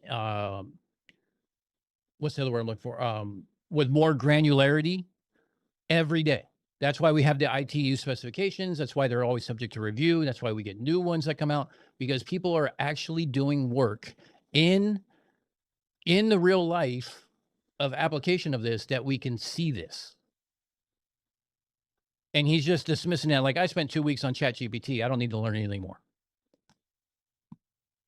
Yeah, I don't even think I think he did spend a total of 2 weeks and then nothing more for the preparation of this debate, because he used the same exact slides and the same exact everything for MC Tune.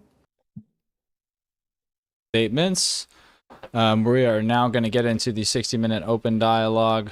Just be respectful as you can with each other. And, you get a lot of questions asked back and forth when you're in good faith. So that's all I ask.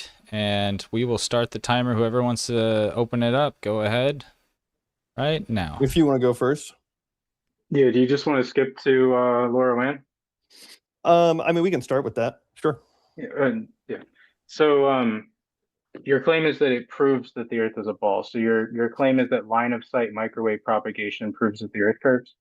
Well, okay, so his idea of line of sight. Okay, remember we talked about this. LoRaWAN's not microwave.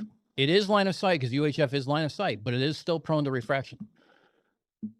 So that's why we use 4/3 arc. It's an electromagnetic wave. Yeah, it's a magnetic wave. It's gonna refract in medium. Yeah, all that. So here's the funny thing: why is a duct frequency dependent? And furthermore, if the Earth was flat, we wouldn't need to use other frequencies to go. We use very low frequencies, things like that, to go around the curvature of the Earth. Why would we need that, knowing that it only does 75 baud teletype, when we can jump up to a UHF that can actually send video? Why would, especially the military, my background, why would we have to use these smaller frequencies and the limitations of them if the Earth was flat and we can just use a bigger one with a bigger transmitter? Because I was on an aircraft carrier. We had the big transmitters. Fair point. That I would have never thought of. That's a fair point. We use HF communications for over the horizon because it's not line of sight. I've seen, the way an aircraft carrier works. Aircraft carrier sits in the middle, then you have all these other ships around it as a protective dome. When they go too far out and they're over the horizon, and I can no longer see their mast, and they can no longer see my mast, here's what happens. I can't communicate with them. But if you take a helicopter and put it 100 feet up above them, now that helicopter can act as a relay back down to the ship.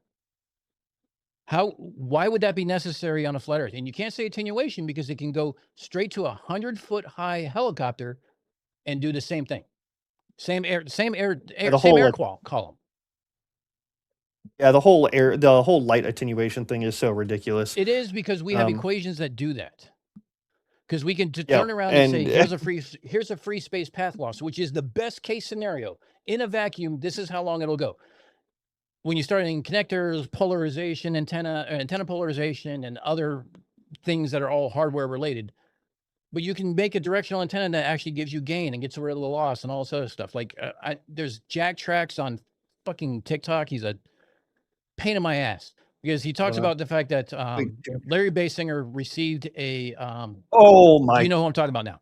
yeah, that guy. Yeah, I have Glenn Rutherford. I'm in contact with Glenn Oh, are you? Rutherford to I've do talked to him on a X. He's a yeah, great to do a guy. live stream. Yeah, he's phenomenal. Yeah, I'm in contact with him because I want him to be like, yeah, this is ridiculous. And I found out Jack is just also a piece of Well, shit. yeah, well, there is that. I mean, he's a flat And earther after all. But here's funny. I did the RF engineering on it. This guy, Larry Basinger, not only built his own radio, he also built his own antenna. He buried 6,000 fucking feet of copper in his backyard. Why would he need to do that? Because yeah, it's a grounding plane.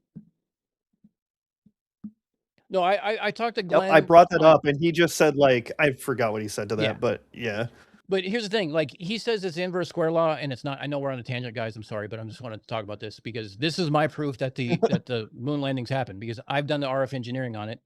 I figured it out. I went everything as so far as the design of the PLSS, the framework was specifically designed to match the transmit of the VHF antenna, the VHF radio that they had on there. In the off chance that the S band ever failed, they can still reach Earth with communications to say, oh shit, we're in trouble. Add into that, the guy built his own antenna, buried 6,000 square feet of copper, and was able to listen to this. The moon was not over the horizon from Louisville. It was not coming from the Louisville National Guard station because they actually had to track the moon in cloudy skies to be able to get it. It took 2 people to do that, and there was 10 seconds between the TV and what they received. And here's the best part. Larry Basinger was an absolute skeptic. He thought that NASA would be hiding something like aliens or something else like that. And here's the funny thing. He wanted to catch him in it, and he was highly disappointed that he didn't. But Larry Basinger became a legend in the radio world because of what he did. And no, I wasn't calling Jack Fetter a piece of shit. It's a guy on TikTok. No, not Jack. Not Jack. Not Jack. Oh, am I clipping? I'm sorry, Yeah. guys. Here, let me down a little bit. No, this is And also Jack the other Tracks. point, the other point to the Larry Basinger thing is you touched on it is it wasn't an instant thing. He didn't like point it in one direction and then there's the signal. He almost gave up on it at night. Well, because it was cloudy, they couldn't really see where it was, and they finally got the signal, and then once they knew where it was, they could do math because Larry Basinger was pretty fucking smart. He was able to discern which direction the moon was going from, so he could tell Glenn where to point the antenna, or he went out and pointed the antenna, and Glenn told him when the signal was. I forgot which one it was. I think Larry was actually manning the radio, and Glenn was moving the antenna. But no, Glenn is a absolute gentleman of a guy. I reached out to him on X recently. I wanted to have him on the show. I haven't had it, so I got to get his email and touch base with him. I've been hoping. I contacted him through his organization that he does. It's a Catholic organization that he does like reporting for. He's such. I mean, I talked to him on X because it was the 50th anniversary or something like that, 55th anniversary of Apollo, and I put a quick story on X about this is when I was solely on X, not on YouTube. I hadn't put a channel together yet, and I did this, and someone in Louisville picked it up, tagged him in it, and it got more likes than anything I ever posted previously because it ended up getting cross-pollinated over to Louisville, and all the people in Louisville were like, "Hey, we know this guy," and we shared back and forth. So to call him anytime, and I actually have his number. I just haven't called him. I didn't want to call him out of the blue without some kind of warning. To me, that's a little rude. Yeah, that's fair. All right, so let's see where Soli goes wrong here because, okay, A, it's not line of sight like he thinks. He thinks it's geometric line of sight and there's no bleed over. He thinks that it is literally a laser pointer that goes across with no beam divergence. And everybody on the channel knows beam divergence is just a function of the frequency. It also includes the shape of the antenna as well as the wavelength and things like that. So there's multiple things that are going on there.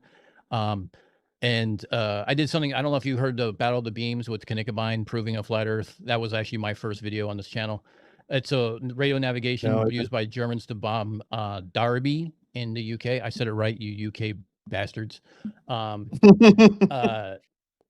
it was from Cleve and Stolzberg. So it was up by the Denmark border going across the North Sea. And then the other one was going across the Netherlands and the English Channel.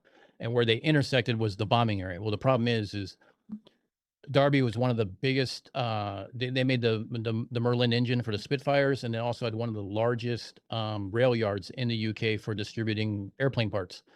And even though it was only bombed 6 times, which is its own problem, if it was flat, it should bomb any day it wanted to. But it was only bombed 6 times, and neither one of them, including a huge rail yard, ever incurred any damage. Because the cross beams were so wide at that distance, it was basically unusable. Oh. It was like Oh, that's it was really like over 10 kilometers wide of a bombing area. When you turn off all the lights, you're just bombing dark ground.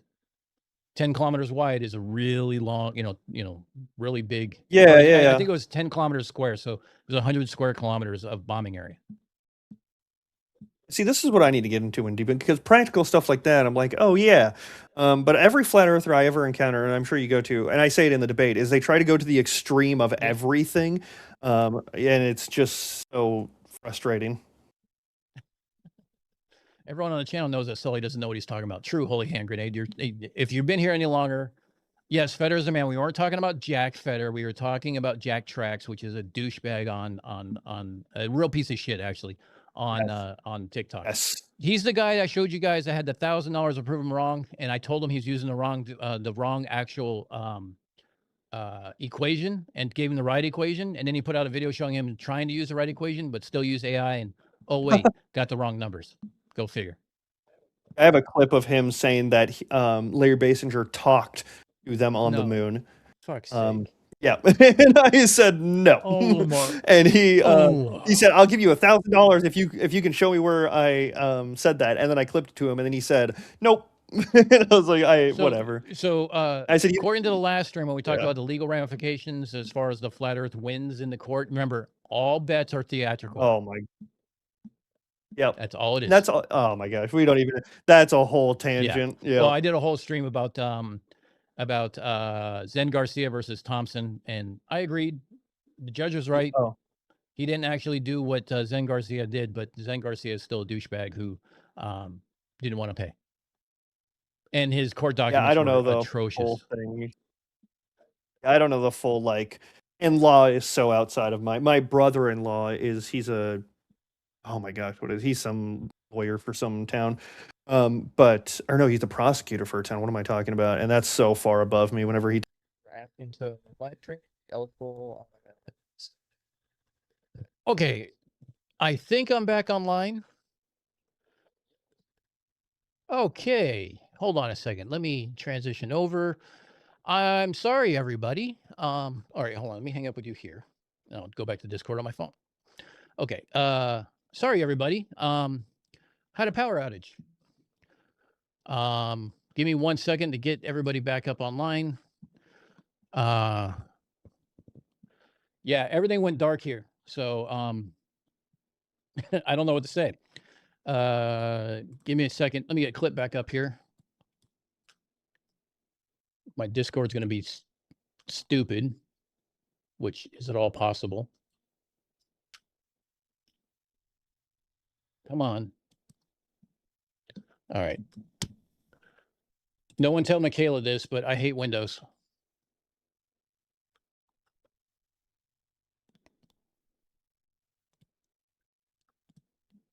All right, now let's try bringing this back up.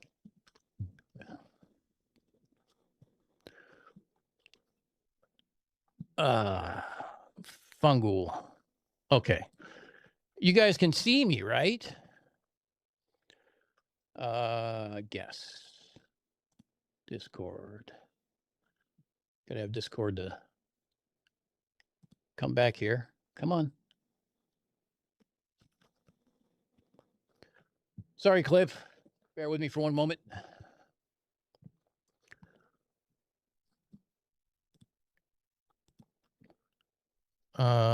Where's the YouTube chat? There you guys are. Okay, so apparently I missed a couple. Unfornicated, you jinx, USMNT, nice job. Hey, I blame the if they went down by a goal, I don't want to know, but if they did, it's probably because of the blue jerseys. So thank you for that. But apparently we just scored back according to CK. So thank you, CK, for the $5 or $4.99 because you're on an Apple device for the goal. Thank you. I appreciate that. Yeah, I don't want to know. Don't let me know. I'm going to watch it tomorrow. Fuck, Discord is now being stupid.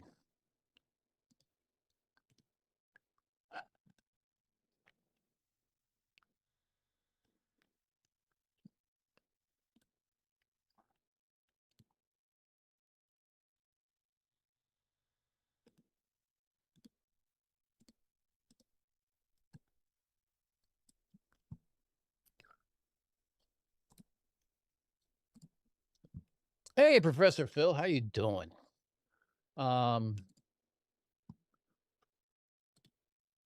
Bear with me real quick. We had a power outage in the middle of this. The equation mess. for So I'm trying to get everything back online, and Discord's being dumb.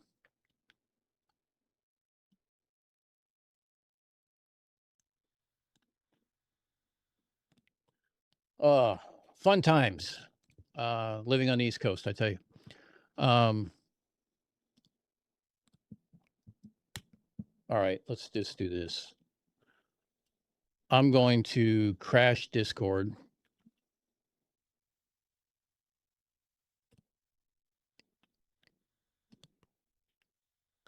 End task. Okay. End task. All right. Hopefully that does everything else. Now Discord will come back, I hope. Let's hope. Chat amongst yourselves. Just bear with me for a moment. It's joining. Just saw myself in the camera and realized how poor posture I have. Tell you what we're going to do. While this is starting, let's go back to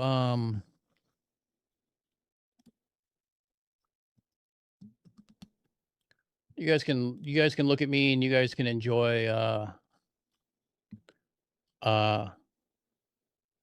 a quick music interlude. How about that?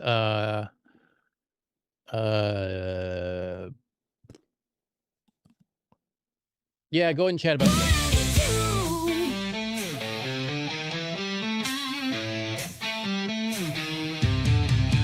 Scrolling feeds of endless dread, truth and lies fight in my head, echoes of a war unsaid.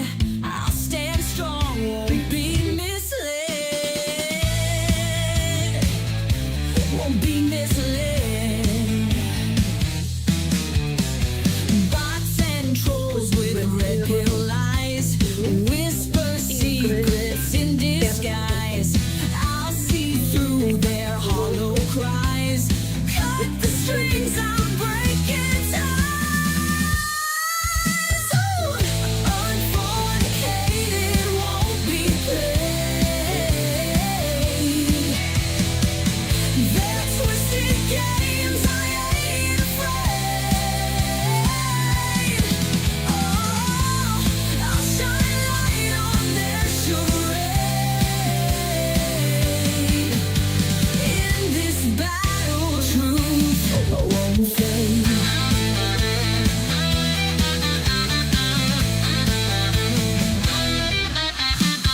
Masked clowns spread their twisted tales, selling ghosts and endless trails. In the end, their story fails. I'll break free and lift the veil. Through the noise, I'll carve my path. Won't be swayed by hollow wrath. In my truth, I'll take a bath. Unfornicated, clear the aftermath.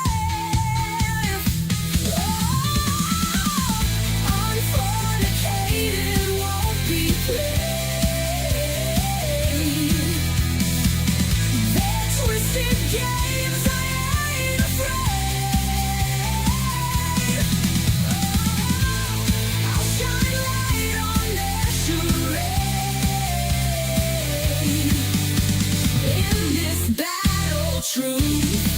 slowly fade.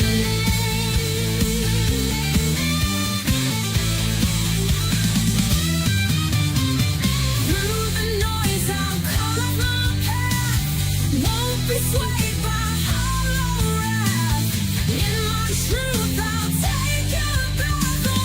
Unfornicated clears the aftermath. Unfornicated won't be played. Won't be played. There's twisted games I ain't afraid. I'll shine light on their charade. In this battle, truth won't fade.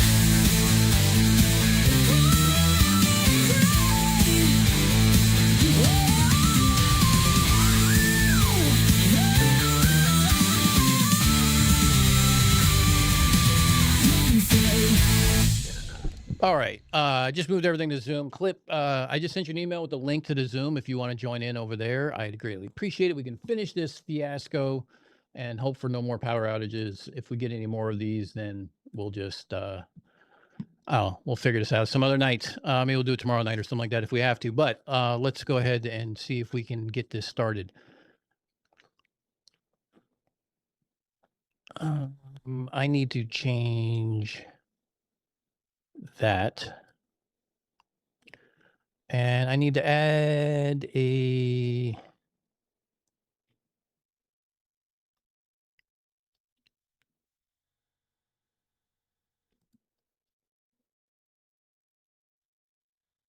no, not a display.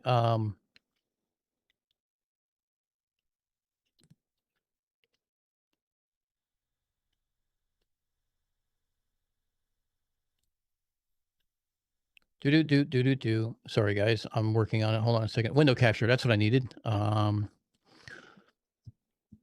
Zoom. Yes. Zoom meeting. Here we go. Okay on that. And let's.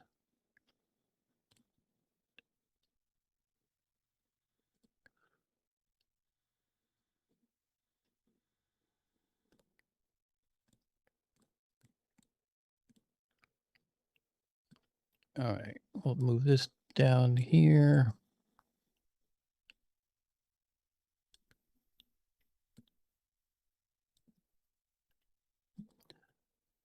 Sorry, guys, I really am.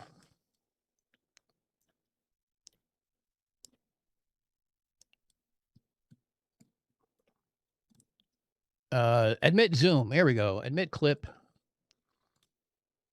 There we go. Make host. No, I want to, what do I want to do?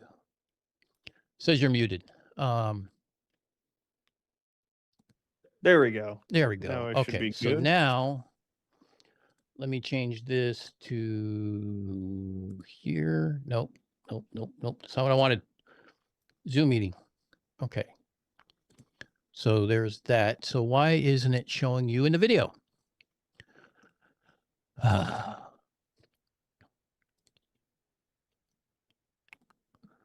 All right, right now you're a white screen.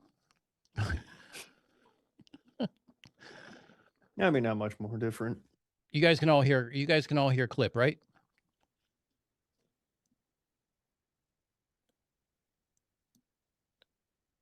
Get a diesel generator. No, holy hand grenade. If I was a good IT guy, I'd have a fucking UPS system is what I'd have. So, all right. You guys can hear clip? Great. All right. Perfect. Let's transition this back over. You're going to be a white screen so I can figure out what the hell's going on there. That's fine. I'm not sure what that is unless, hold on, wait a minute. I screwed up. Let's see. Discord updater. Yeah, my Discord's just in a constant loop right now. All right, well, this is what it is, and I don't know why it's white, but we'll figure that out. Okay. That's all right. All right, so now we'll go back to the video and we'll figure out what's going on. So thank you guys for being patient. I'm sorry, power outages suck. My apologies. It won't happen again, I hope. I can't guarantee it because you know, shit sucks, but I do need to refresh some things here. You know, shit sucks, but I don't need to hear myself. Okay. Cool. Sorry about that. We're back.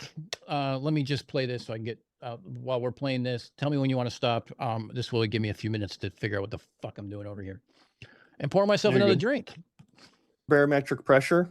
Could What you are share your you, screen on Zoom too? this so will I can keep calculate the, pressure, by the way. live stream Wherever muted? you're at, you can plug this formula in with all the proper Yep, data. hold on.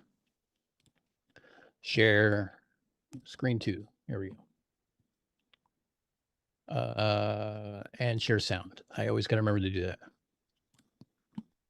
Yeah, Zoom is perfect. Data, you'll get the right pressure. How are you? What are you replacing gravity with? I wouldn't make a claim.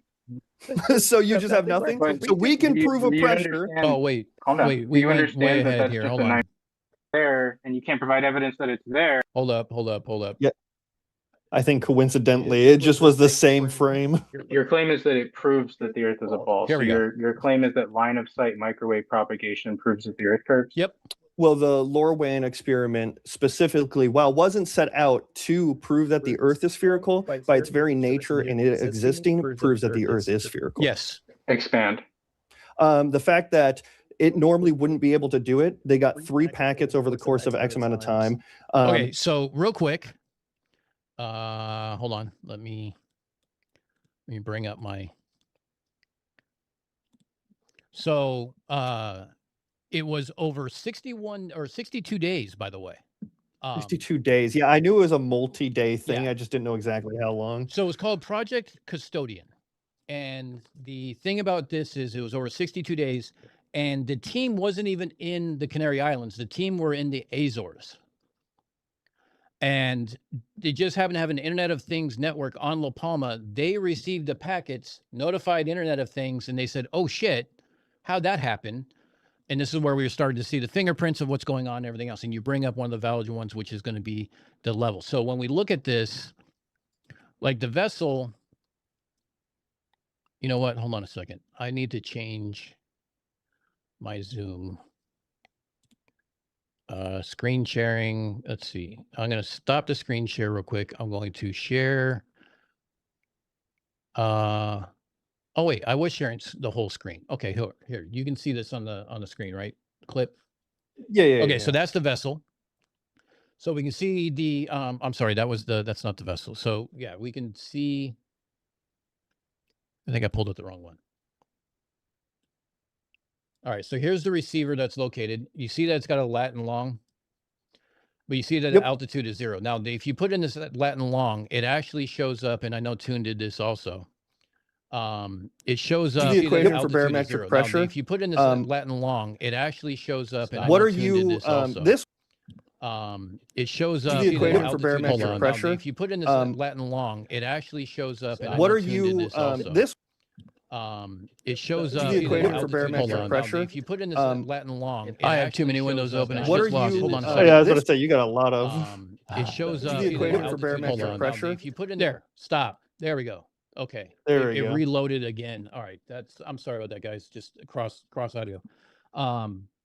So when we look at this, and we go to the actual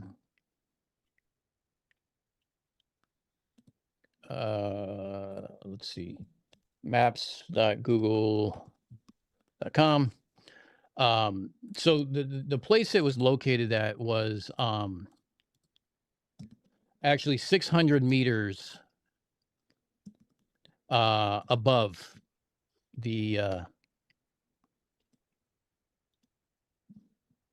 it was right, let's see there. Oh, it was right down here, right by this pool. It was right around this area right here. So it's around 600 meters in the air. So it's already 1,800 feet above. So that already classifies as an elevated duct to start with. So Yeah, I knew it was elevated. I think I say that I know it's on an island. I just don't remember the elevation. yeah, so if I did Of it. what's my elevation with the GPS coordinates from the actual receiver, it says it's 602 meters. Nice. So So this what? this Yeah, altitude that you enter, these are all actual just like text fields that you enter into the equipment. So no one ever put the altitude gotcha. in. But then when we look at the link itself,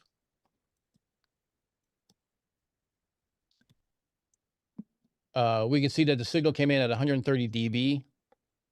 We can see that it was a total. Here's one of the packet IDs that came in, and we can see that the altitude that the link is saying is right around 9.2 meters. Now that's not necessarily the right information. You need to consider it what it goes into. It's an approximation and everything else. However, it's basically taking it from the sea level of the boat to the zero atmosphere, or the zero of the equipment that's put in. Because those are actually not put in, none of these information, some of these information is incorrect, but you can see the gateway that it goes into right here with the gateway ID. You can see the device network that it's in.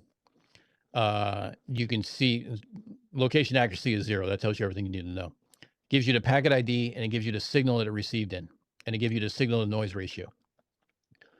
So if we did a free space path loss for this frequency, which is an 800 megahertz, and we did it over 823 miles, it should be coming in at around neg 54. I'm sorry, that's the link budget. So it should be coming in at neg 40 when you consider the transmit power and the receive sensitivity. It should be coming in around neg 40. It's coming in at neg 30. So it's 9.5 plus or 10 dB higher than what's expected for free space path loss, which is the absolute bare minimum of equations that you're taking into. So the best case scenario, it would be coming in at neg 140. It's coming in at neg 130. Why is that gain? And you asked that question specifically. Yeah, and he does. I think he does eventually say evaporation duct. Yes, he does go into evaporation duct, which is basically what he's saying is by saying marine layer, he's admitting to ducting. Yeah, and I didn't catch that. Who you call it? Max pointed that out, and I didn't catch that in the debate. That he questions for ducting. He says, "Can you prove a duct?" And then immediately says ducts exist, and I didn't even catch it. So, ducting is basically a waveguide, and a waveguide is anything where you have total internal reflection. So you have internal reflection through a medium, and then in that medium, in that space in the middle, you have a higher or a lower reflective index above it. So basically, it creates a hard cutoff. Now, you can have a temperature inversion without actually having ducting. It depends on how hard that cutoff is. But when you're dealing with the Sahara, and you're dealing with so for example, let me show you this. So this is a forecast for ducting. So pink is a very high ducting. Here's the Canary Islands. Here's Portugal. There is a huge duct that goes right through this. It's very intense. Yeah, I saw this map when he asked for like proof of the duct, and I was like, I don't know how to read this thing. So I was like, I assumed red was bad, or red meant like ducting, but I was like, I'm not gonna bring this up because I wouldn't have an idea of what this even means. But if you also notice, there's another duct just east and south of the Canary Islands. So guess what? It could very easily have gone this way too. You don't know which direction a duct is going to go, and you don't know the distance of the duct. Because like I said, the geometry of the duct is going to change with different temperature and humidity changes and things like that. So it's not just like a straight pipe that you're shooting through. That's the most ideal world. It's more of a like skateboarding over a sidewalk, if that makes sense. Yeah. Yeah. Well, he asks at one point, like, is the atmosphere the same? And I say no. No. And then he's like, you just said it would be the same. And I said same elevation, because if it's trapped in a layer of the atmosphere, like, you're going to be relatively the same elevation. That's exactly and then he tries to use that as some sort of win. This will calculate pressure, by the way. Wherever you're at, you can plug this formula in with all the proper data. You'll get the right pressure. How are you? What are you replacing gravity with? I wouldn't make a claim. So you just have nothing. But so we can prove a pressure. Calm down. Do you understand that that's just a 9.81 on average downward acceleration rate? Yeah. How do we know that gravity is the cause? Because we observe it. Yeah. Okay, How do you know pause that right gravity here. is the cause? Yeah. You take things, they We drop. observe it, and we can isolate for it. You observe gravity being the cause? That's the effect. No, gravity is what 9.81? causes the downward vector. Brother, 9.81 is the effect. Oh my Yeah. god. Okay. Here, if you want to be super technical. Oh, I stopped you right as you were doing a correction. Oh no, you're good. Colloquially, we would say gravity, but it's the stress energy tensor that causes gravity, which causes the downward vector. So what's your rebuttal to stress energy tensors? I would ask you how that's falsifiable. Can you hear me?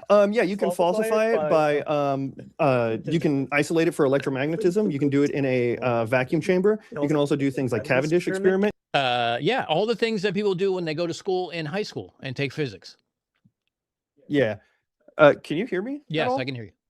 Okay, there we go. Yeah, so one thing I wanted to say, I don't think you could hear me a little bit ago, is he said that gravity isn't the cause for the acceleration. It is. That is the thing causing the downward acceleration.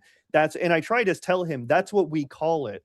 Fine, if you want to call it Schlurple, I don't care, but you're going to have to come up with something else for it, right? Right. And he doesn't understand that. In our reference frame, Newton and even general relativity still goes it still can be you can still derive Newton's equations for mass attracting mass from general from general relativity. So like I've done, and I haven't done it on video, but I've done the Cavendish experiment in my garage, not to measure what the downward, what the acceleration is and all this other stuff, but I just did it as a demonstration. Two lead masses on a hanging rod, and I put two lead bricks next to it. And as it was moving away, I put the brick down, and it slowed it to where it didn't hit the same level it was already marked on the floor, and it started coming back. You do this in high school if you take physics. Yep. And then also nowadays they're even far more advanced, where you have what's called a precision Cavendish experiment, where they're with a laser and the laser will point on a wall. People usually do it on like a whiteboard or a chalkboard. And then the smaller lead balls are isolated from, they're usually in like a little vacuum, not a vacuum chamber, but they're like isolated from wind and whatnot. They're enclosed. Yeah, enclosed. And usually in a Faraday cage too. Yes, and they're in a Faraday cage. And still they come up with nothing. They'll say electromagnetism, which makes no sense, but yeah, absolutely ridiculous. And to clarify, I didn't want to bring up super technical terms like stress energy tensor, because to be fair, tensor math in general is complicated. But since he started to do this, like, well, what is it thing? I said, all right, fine then. And I said, it's because what technically causes the gravity well, oh, you can't see, you can see my camera, but what causes the gravity well is stress energy tensor, how matter has an effect on the geometry of space-time. And I knew he wouldn't have an answer for it. And so that's why I said, what's your rebuttal to stress energy tensor? And he had nothing. Right.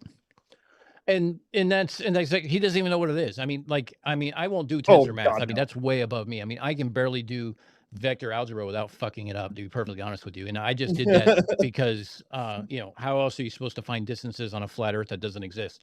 And they won't give distances, so I have to figure it out. So, all right, we'll do polar coordinates, and then we'll switch over to vector algebra to figure out what the distance is based off of the fact that we take the same globe and flatten it out. Yeah.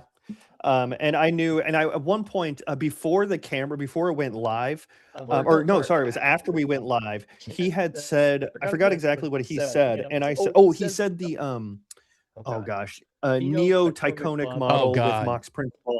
And I said, fun fact, I said in Mach's principle, that still requires relativity and 4D tensor math. Are you ready to scale? Are you ready to model a flat Earth with 4D tensor math? No. And he said nothing. He just laughed. Yeah. He can't even you can't even do free space path loss without using a tool to do it for him.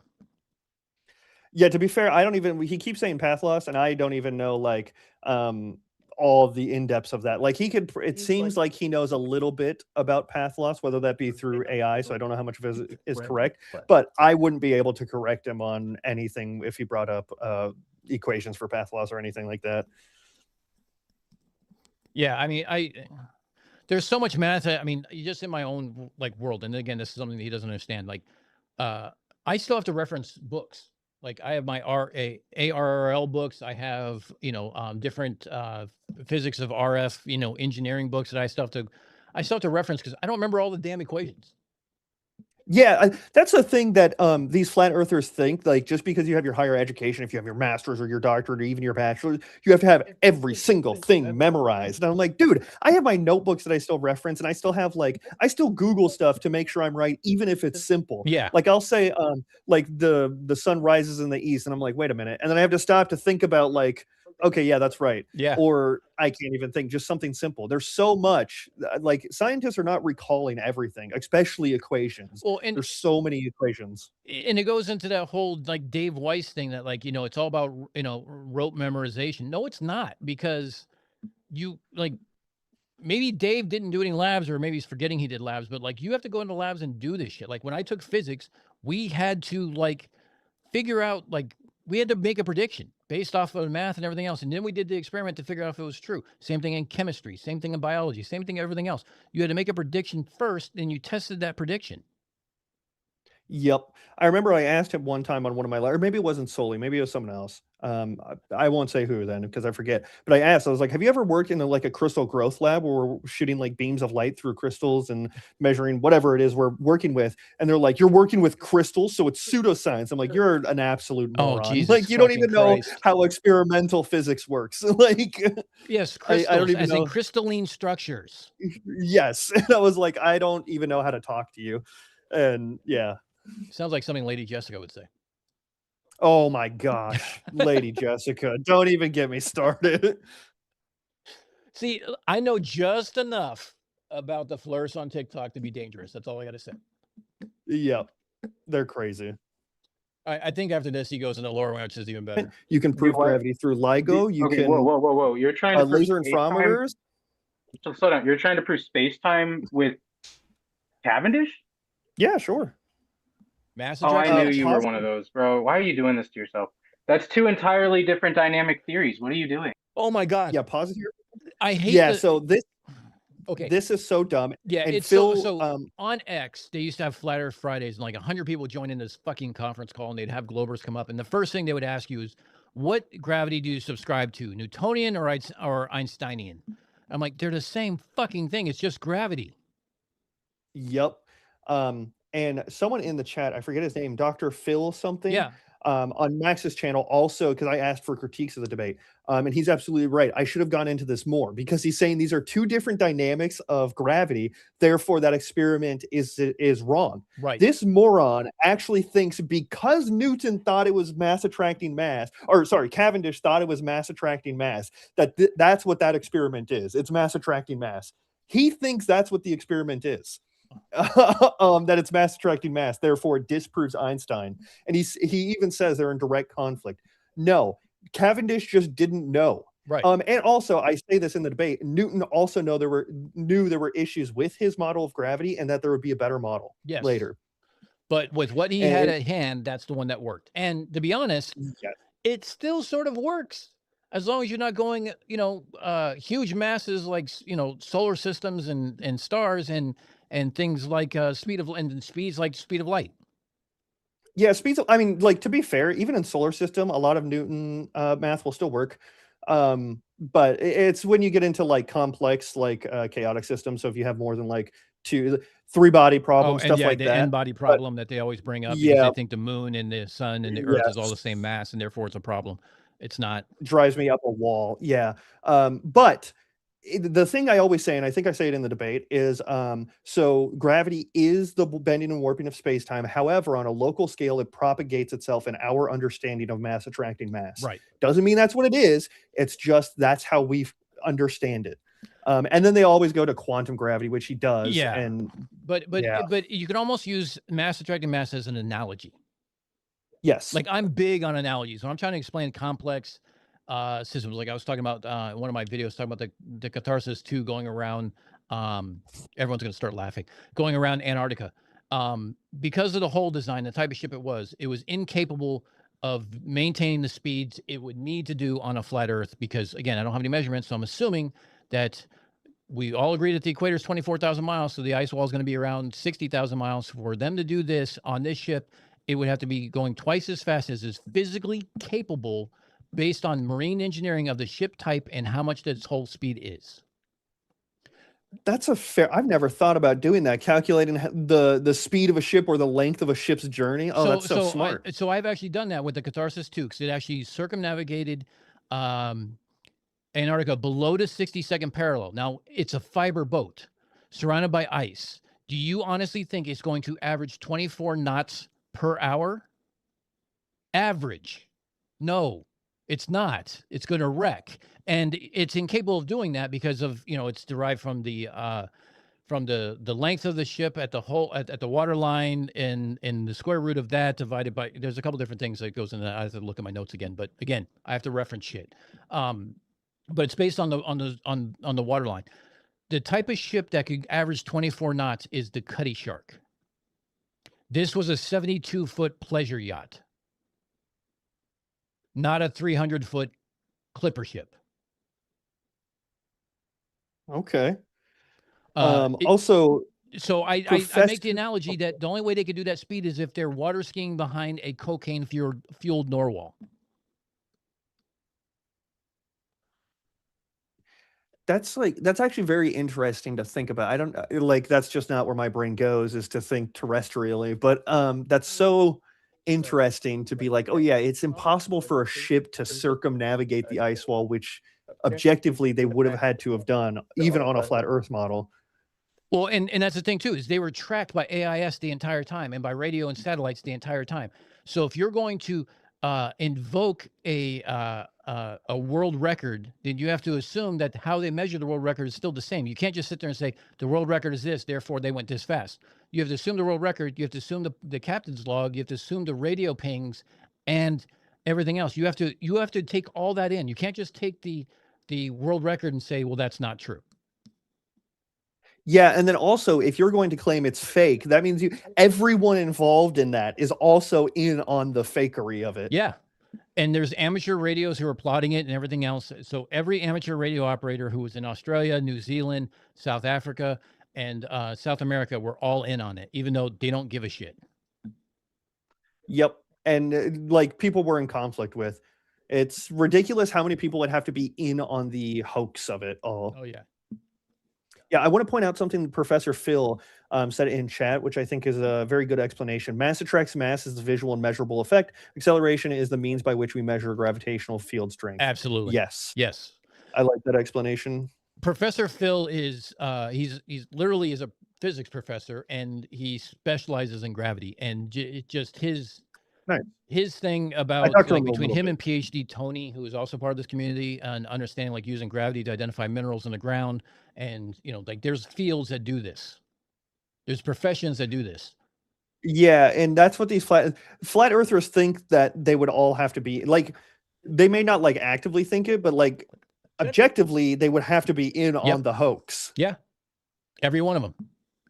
Every single one of them. And every student too, by the way, at some point has to get approached and be like, hey, by the way. Pleasure yachts are fully equipped with blackjack and hookers and blow. Hookers and blow are definite on any sea time sailing. I will openly admit that. If they're not, they're important. But I digress. All right, so let's continue on here real quick. Nope. Okay, what was Newton's time variable? Has nothing to do with the Cavendish, but okay. What was that? Because he thinks, I said, I want to address this because he's been going around thinking this is some sort of win because I didn't address it. And I just say, okay, because it literally has nothing to do with what we're talking about. He's trying to, I think what he's going to try and do is say that Einstein just made it up, that it's not a real thing. Has nothing to do with what we're talking about with the atmosphere and gravity holding the atmosphere down. And so I just wasn't playing his game. Right. Is all this is. And he thinks this is some sort of win. And every flat earther thinks this is some sort of win. That I just didn't entertain his game here. So something interesting that I'll show you, and I've kind of shown everybody else here. Barometric pressure and weather systems and all this other stuff, right, that goes into this.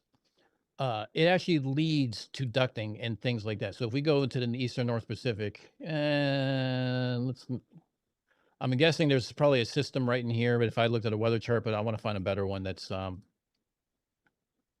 it's the same one. South Pacific, probably checked down by probably, let's see, it's not July. So let's see, let's check down by Oceania. Like this system right here, this is going to be up by Japan, China and Japan, I'm guessing. So if we did this, let's see, it's going to be Eastern, South Pacific. No. I need Western. Let's see.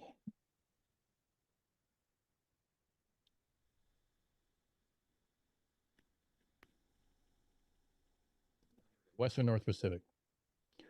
So me as a radio guy, I can look at this and see there's a system right here, and you see all this ducting that's going on this leading edge. I bet that if I pulled up a weather map right now, there'd be a huge system sitting right here that is probably a borderline typhoon. Okay. And the interesting this thing, means absolutely nothing to me. well, I mean, I could like but I guess, can tell by but... the ducting, like the way it's rotating and the way that the ducting is actually sprayed out. I can see this, that I can look at this and say, okay, we're going to have radio propagation problems on the leading edge of this of this system. And then I can turn around and sit there and say, well, I can, and this is the funny thing, if you can look at this, no, that's not the right one.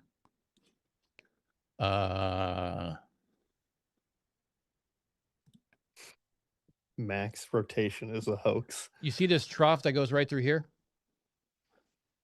I don't see where up in the upper part. If you look around 5 north and the equator, you see that's like there's a blue trough and purple trough in the middle of this.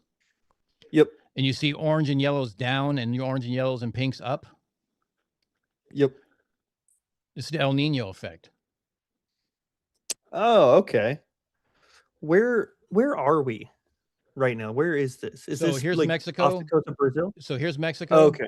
Up here. Here's South America all down the right side. And Central America's in the upper right-hand corner. Okay. So the equator is sitting right. So it's sitting right here around between 5 north and equator. You see that trough right through the middle of it. Yeah, that's what I was going to ask. Is that why? Okay. And you see the black down here. And the black down here is just that. So. Interesting. Okay. Yeah, I don't know what's up with the Etsy search, by the way, because I'm never on Etsy. So, and I definitely don't search that kind of shit. So bear with me. Okay. What was the Whoops. Time variable? Has nothing to do with what we're talking about. Do you know the answer? So yeah, so he's asking what the time variable is over barometric pressure, but it's like this is what it has nothing to do with what the barometric pressure is. And that's why I was like, I'm not, and I told him at the beginning, have any fallacy you want. That's why I said, has nothing to do with what we're talking about. I want you to defend what my point is. You agreed to talk about this point. Now defend it. And he's trying to bring up the time variable that Newton didn't have. And it's, yeah. Ace Fox 1 just said in chat, too bad Halsey didn't have you on his team, Dan. I'll take that as a huge compliment, Ace Fox. Thank you. He's one of my he's one of my buddies from the X debunkers group. Gotcha. Take some great pictures of air shows, by the way. Yeah, but it has nothing to do with what we're talking about. I want you to address what you're replacing gravity with. Wait, do you want me to pause? I'm sorry. No, okay. You're good. I told you I'm not going to make a claim. So what was Newton's time variable? You're immediately waving the white flag on this. So you guys have nothing to explain pressure when we can. Yeah. Perfectly. Falsification's independent of replacement, and your misunderstanding of agreed upon physics. Oh my God. It requires replacement. That equation we can get. I said pressure as in general. I meant atmospheric pressure. Right. We can get atmospheric pressure from this equation and from this model. Yep. If you're going to say this is false, you first have to prove that the pressure is different wherever we're getting it at. And then you're going to tell me, and then you're going to have to tell me how you're doing that, because obviously you have some other system to do it. So yes, it does require replacement here. Bear with me for 1 second, because we're running You're out good. of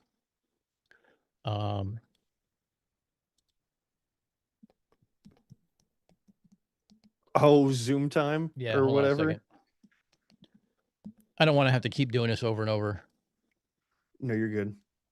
Yeah, so yeah, I will yap for a minute on this. So yeah, it's absolutely ridiculous that he says that it can't be replaced, or it doesn't have to be replaced here. It absolutely does. Right. Yes, or at the bare minimum, you're going to have to tell me how you come up with pressure then, because we get it. And so you have to say something.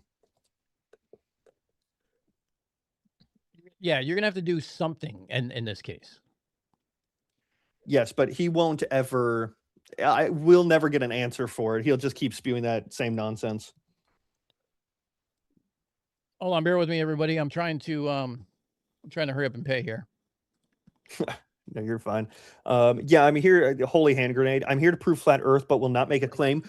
That I should have. That clicked in my brain during the debate, but I don't know why I didn't say anything. I was just like, I had my speaker notes up, and I was just really focused on getting my speaker points out.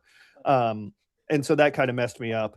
But yes, what do you mean you're not here to make a claim? Yes, you are. You're saying gravity is fake and not real. So then how are you getting the thing that we know exists, the downward acceleration? And he just won't make a claim. And I say that in my opening statement too, that he will say that, oh, I'm not here to make a claim. Yeah, the whole I don't make a claim shit is just such a coward move. Yep. All right, let's get. Not give you like. I want to get through the gravity part, and it's not a misunderstanding. You're conflating Newtonian dynamics with relativistic. It's a major problem. No, it's Would not. you like me to explain the correlation between them? I did a whole video on it. I don't want to see a whole video. You're in a debate right now. Stay here. So yeah, I didn't say it was doing a video.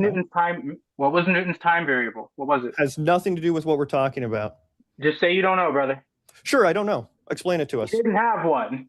Okay, it's here. What does the time variable have to do with the equation if it's not literally? One of the That's why. Yes, that's why I said I don't know. Have it. I don't care. It has nothing to do with what we're talking about, and that's all I wanted him to address was what we're talking about. There's no T anywhere in this equation, and there's no T. Well, there is a T for temperature, but there's no T. There's no time variable in this at all. Yeah, it's usually a lowercase t or x0 for time. But yeah, it does not matter. That's why I said have whatever you want. I don't care. Talk about this. And by the way, this is just, you could do all this with Newtonian classical mechanics. Yep. You don't need general relativity or anything. Yeah. For figuring out this. And that's all I wanted him to address. And that's why I said have whatever point you want, have whatever fallacy, it doesn't matter. Blackburn Dragon made a point. If you aren't here to make a claim, then why the fuck are you here to have a debate? I added the F word. 100%. No, it's 100. Why are you making a claim? You're just trying to do this weird quiz game, which I could play with him all day and he would be absolutely mocked, but it's pointless. No, it absolutely is. I want to get into his demand soon. I hope they're coming quick. Why don't we use F equals MA on a cosmological scale? Because things get crazy, but it has nothing to do with what we're talking about. I want you to address what. Yeah, scales. Scales matter. Yeah. That's why I just, whatever. Things get messy, big, complicated. Things get complicated. Talk about this. Talk about this. And he won't. He wants to deviate as if he knows more about the cosmological scale, which he doesn't, by the way, than me. And he later finds that out. Right. But yeah, and that's why in the questionnaire, he starts talking about, he brings up dark matter. And I say, you don't want to go there. I'll smack you around on dark matter and dark energy. And then he immediately cowers. And Ace Fox brings this up in the sense that flirts might want to be aware that time variable mention is a tactic known as a red herring. You'd think these fallacy experts would know that. Oh, that's a good point, actually. Yeah. That's a fair point. You could have just said red herring and walked away. Yeah, I'm not in the whole like Filbro No, me or either. fallacy So game. Yeah, I wouldn't even know. I mean, like I know, but in the time I you're wouldn't have opening with the thought of it. whole I don't do fallacies. It doesn't change the math. It doesn't change the actual truth of the matter. That's me. I don't. Yeah, you know what? You Yep. know what? Absolutely, I'm fucking poisoning the well. Doesn't matter the fact that the math doesn't math. 100%. I don't give a fuck. Tell me that I'm appealing to authority. Tell me I'm poisoning the well. Cool. Sure. I don't care. Exactly. We're talking about. Yeah, you're not understanding. I'm not making that claim. You are. And you're Yeah, but conflating but the Newtonian.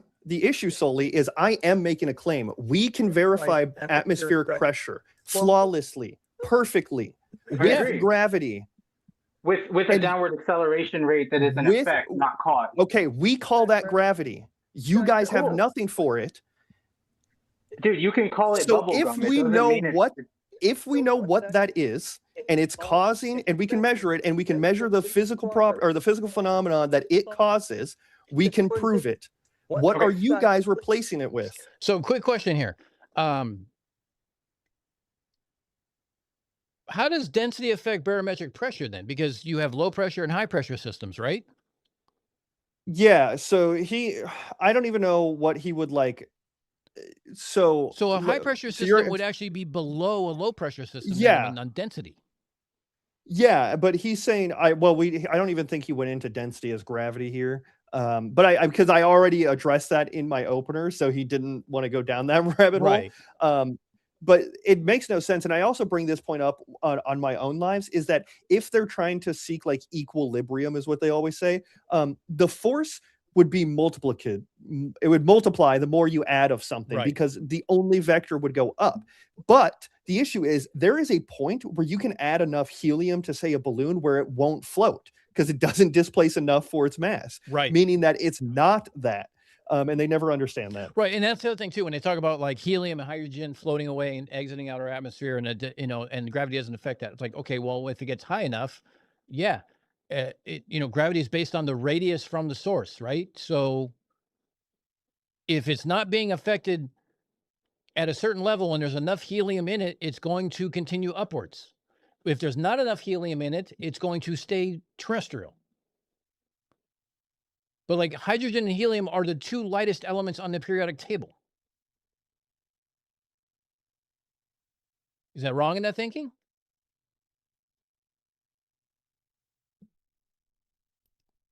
Oh, fuck me.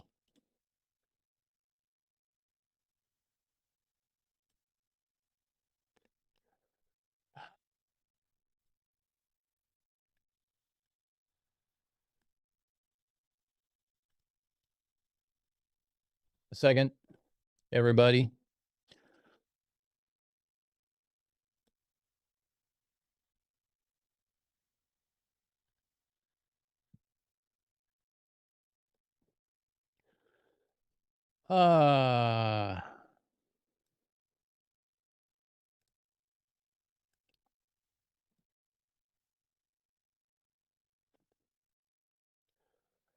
Yeah, we have tech issues because I'm an idiot. Recording in progress. Oh, shut the fuck up with the recording. Okay.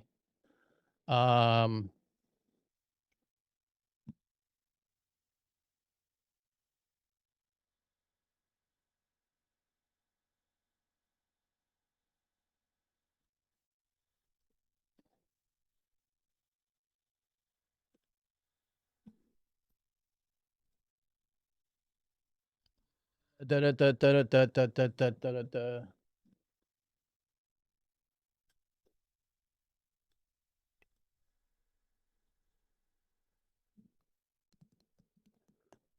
Clip, if you're still here, hold on 1 second. I'm sending it over to you. I put it under the wrong account because I'm a dumbass, because I'm an idiot.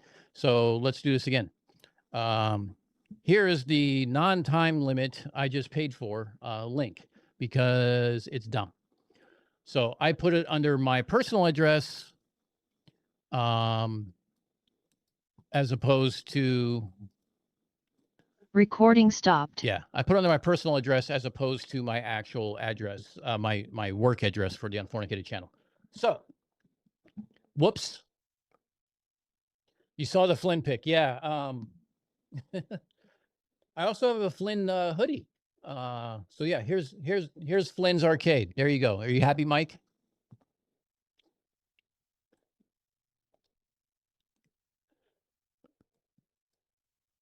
All right, let's see if we can get and it's here we go. There we go. Okay. There we go. So yeah, when I added it, I added it to my personal account, not my Unfornicated account, and that's why it kicked us off. And I'm like, oh, son of a bitch. Oh, you're good. Okay, now that we're here again, let's go back to the fun of the stupidity. So basically, what I was saying was that helium and hydrogen are the lightest elements, so therefore less mass. And as they get further away from the radius from the center of the Earth, gravity affects them less, which is why they fly away. You don't see oxygen and nitrogen flying away through the atmosphere. Yes, you also have things like elastic collisions, which help with that with in gas laws. But mostly, yeah, it's because they're going to fly off. They're lighter. The further away they get, the less gravity has an effect on them. Okay. So I'm not completely talking out of my ass. No. I mean, like, I try not to go like super complicated. In general, if you just said, yeah, they're lighter than the other gases in our atmosphere, so they leave, cool. No one's going to correct you on that. If you're in a physics classroom giving a speech, you might get a little corrected. Right. I get it. I sort of remember 30 years ago when I was in school. Yeah. Yeah. I mean, you remember enough. You got the basics. I'm 50. I'm surprised I remember what I did yesterday. You know, I'm 27 and I'm surprised I'm getting there. You know what? I'm happy that I don't have gray hair yet. Well, I have gray hair. They're in patches, and I name them after my daughter. But it's what happens when you have a teenager. It progressively gets worse as they get older. I assume that you know who CC is from YouTube? Chris from Westchester County. I don't. Oh, you don't? Oh, I'm gonna have to introduce you to him. Anyway, I do an impersonation of him with this wig. Hold on a second. I have to go to. I gotta find my Zoom. Where is my Zoom? Zoom Workplace. Okay, Zoom Workplace. Where the fuck is the Zoom? There it goes. Oh, you're over here. Okay, here we go. Oh, so you see my wig? This is CC hair. I wish I had gray hair like that. Yeah, dude, he has glorious hair. Even, I mean, I tried growing my hair out to see if I can just spray, spray color it silver so I can do an impersonation, but we'll see. Yes, my neighbor. I mean, they can't see. Yeah, they can't see my hair, but yeah, you have. I've got the mane. I've got the mane. Blitz going. A run with that hair. Oh, I've got my hair's longer, 100%. I'm 6'3", and this touches my butt. Oh, Jesus! All right, you're taller than I am too by about 3 inches. So. Soli's about 5'8" and 150 pounds. So yeah, he's very tiny. I saw a video of him where someone had him like walking to the door frame of his hotel or whatever, and he like didn't even go up like 3/4. Oh my God! I don't know why, but I found that so funny. Yeah. Well, anyway, and the big flurf alpha male bullshit, that they try to present and everything else, but yet they're all little beta cucks is just hilarious. Yes, I think that's why I find it so funny. The Drunk the Bunk Show wants to know if you ever do freaky stuff with your hair. With my hair? No, I don't. So wait, you'd have to take. Whose hair is longer, yours or the wife's? And I use wife as a colloquial term. I'm assuming living girlfriend, wife, something like that. It doesn't matter. No, wife. We get married. I call her my wife. I wear the ring. No, mine by far. She's like 5'5", and hers goes to her shoulders, a little past her shoulders. Yeah, my hair is much longer. So my ex-wife is 6 foot. It's 5'1" maybe. And my daughter was so happy when she passed 5'5" because she can buy regular pants. My wife, ironically, she buys a bunch of oversized stuff. You can see the shirt I'm wearing right now is her shirt that she had before I met her. Oh my God. I just took it over. She just buys super big stuff. And so now I just wear a bunch of her clothes because she just likes the big baggy stuff. And she never wears any of mine. Rarely. So my twin sister is 5'10". My mom's 5'11". All I heard about growing up was them bitching about not being able to find pants that fit because everything looked like, capris on them. And my daughter is so happy to be average height.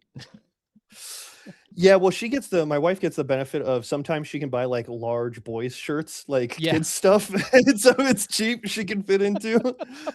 So, yeah, I have to like my shoes are difficult to find. I can never find like a good comfortable shoe. See, that's why I'm glad I'm like 6 foot and I'm like average height, average weight, average shoe size. Like I wear a 10. I don't have to go like, buy water skis or anything else like that. So Yeah, mine's not ridiculous. I'm only a size 12, which isn't ridiculous for my height, but that's like the cutoff. Like Yeah. 11 is when people are like, you'll find 12s, but they're scattered. right. You go into 13 and 14, you gotta like go to the outdoor store. Yeah, it's ridiculous. I have like buy one pair of shoes like every couple of years. Okay. Cuppy doesn't know what the word cuck means. Can Can we get someone Soli handle in this here? for Maybe me? he Because could I'm define. not gonna do a good job. So if you were to have a significant other, you would let them fornicate with someone else while you watch from a chair in the corner of the room. That's There what a you cuck go. is. Yes. And it's funny to use the word fornicate when you're on a channel with Unfornicated.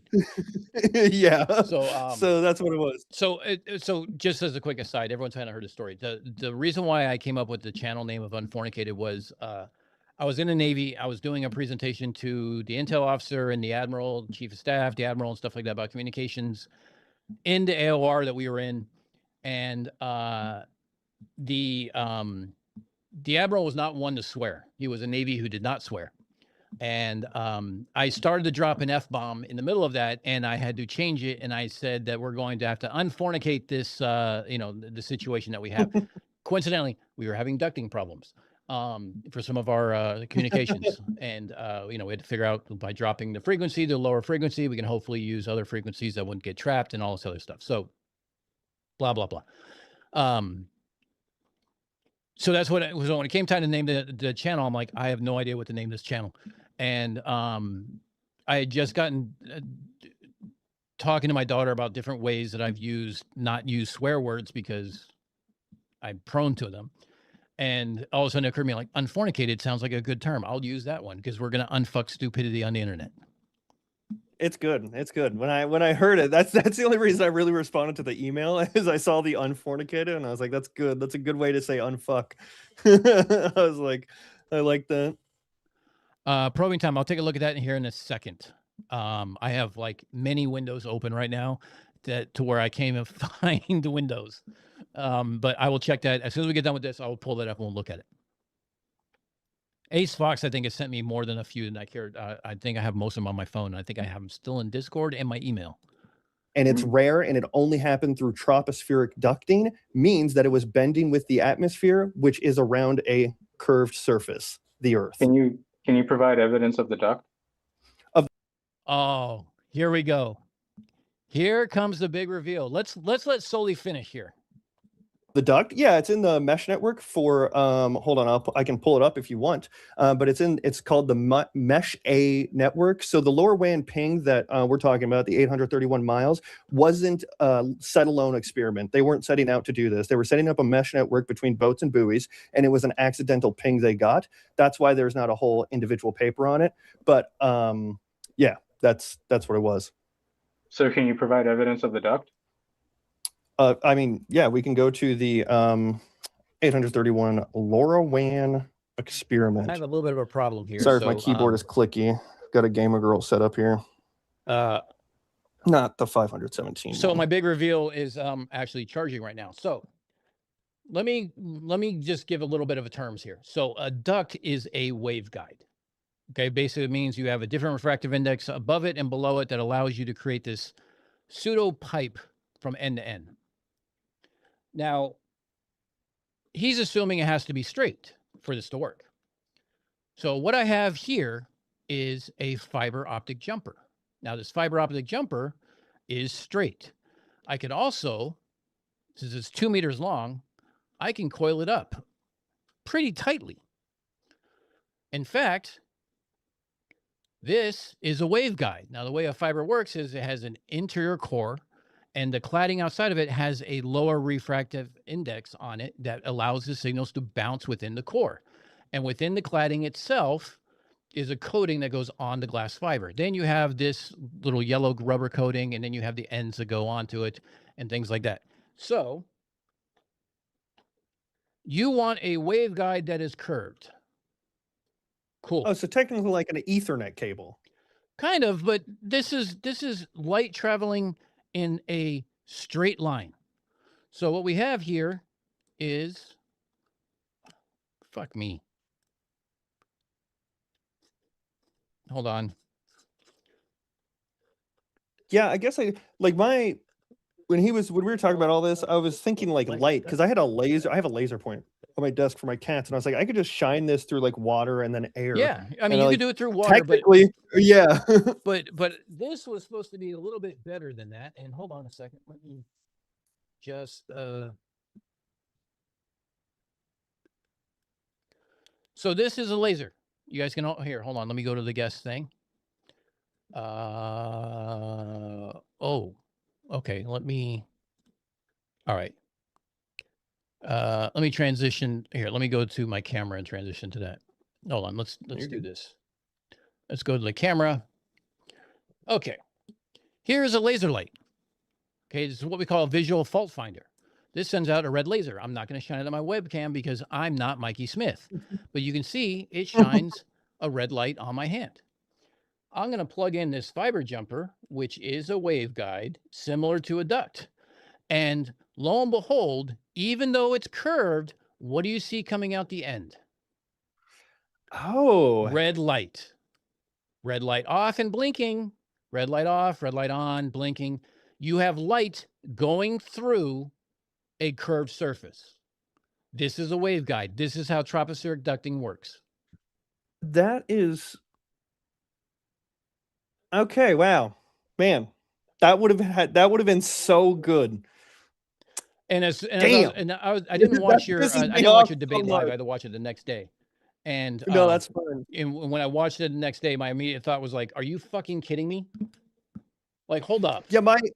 Yeah, my brain only was in troposphere, like when we're talking about the atmosphere, because I was in the debate. You're not in this realm. yeah. This is what I do every day. And I was like, well, I was like, if he just wants some sort of duct, I was like, I could just shine, like you can see, like I have a soda here. I could just shine like my laser pointer through like the top and bottom of it. And Right. technically, like that's a duct, like some form of duct. But like, I was like, you want me to set up a tropospheric duct in my room? Well, But so this isn't actually a tropospheric duct. It is, Yeah, but it yeah, is a yeah. waveguide. yeah, which light is curving around, which he said it can only travel straight, and then later said straight lines can't curve. Right.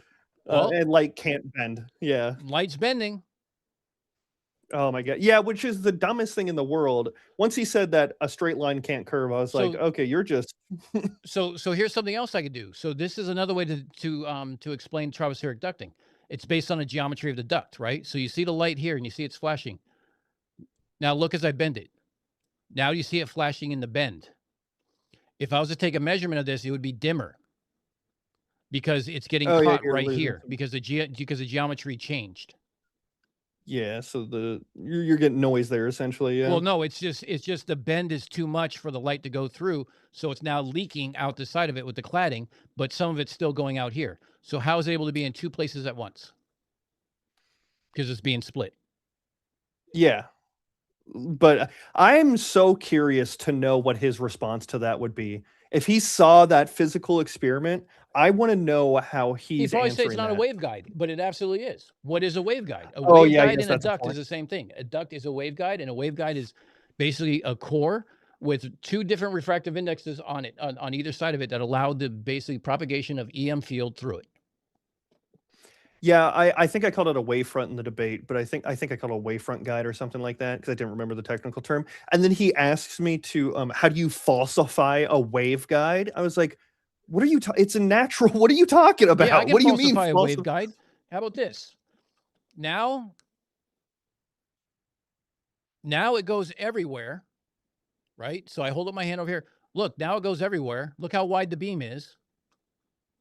And I put it through a waveguide, and all of a sudden now it comes out as a point source.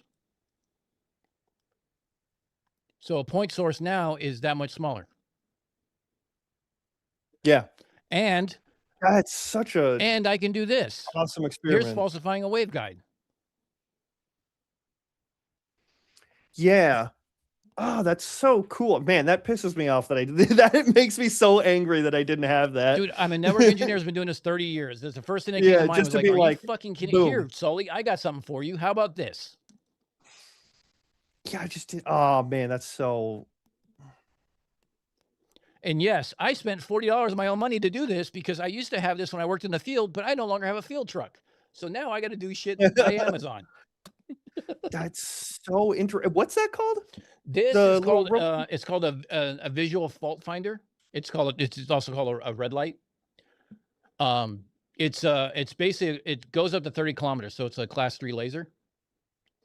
And then this is Actually just have an a couple of I mean, class 3 you can lasers. get any fiber jumper, but SCs work better. This is an SC end. It's a square end. So it's a 2-meter fiber jumper. It's $8 on Amazon. Just put in fiber jumper SC and there you go. Well, see, when he said that, I thought like, well, fiber optics is like essentially the same thing because it's light traveling through some sort of medium. But I was like, I didn't want to bring up that argument because I'm not versed enough to defend it if I were to bring it up. So I was like, what are you talking about, dude? Because he threw me off just saying, Oh yeah, ducks don't exist. And I was like, what?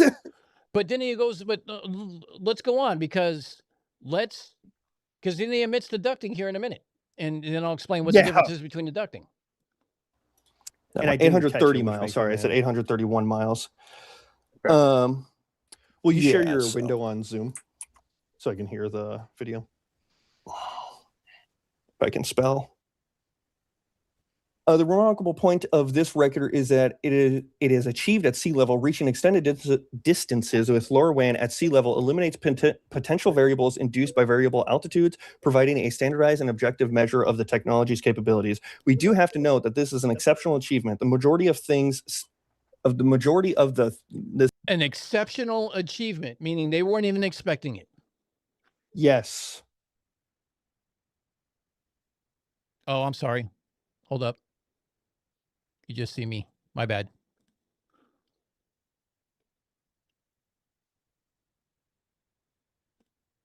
Whoops. I just did it again. Fuck. Sounds like a Britney Spears song I just fucked up. There's a whole lot of screens going by right now as I'm transitioning because I'm a dumbass. I'm not a professional streamer. I just act like one on YouTube. This is the name of the network. The thing's stack operated devices range between 25 and 100 meters. The tracker used...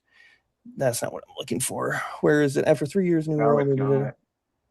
No, I mean, I can read the full paper, but I read it. I actually have like a lot of that memorized.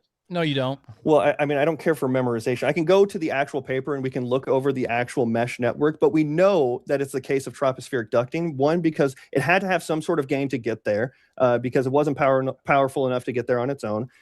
That's the fingerprint we have of ducting, because it has more gain than what we were expecting. So therefore, that means that the radio wave is not expanding in 3-dimensional space. It's only going in 2-dimensional space.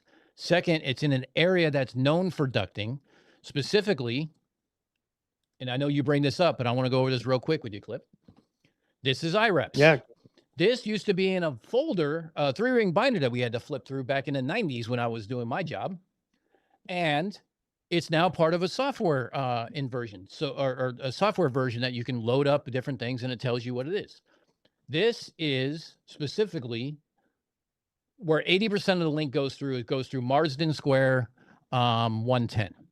Now, if you look at the Marsden Square map, this is kind of like how they divide up the whole, like the whole world, and it's based off of basically 10-degree by 10-degree squares.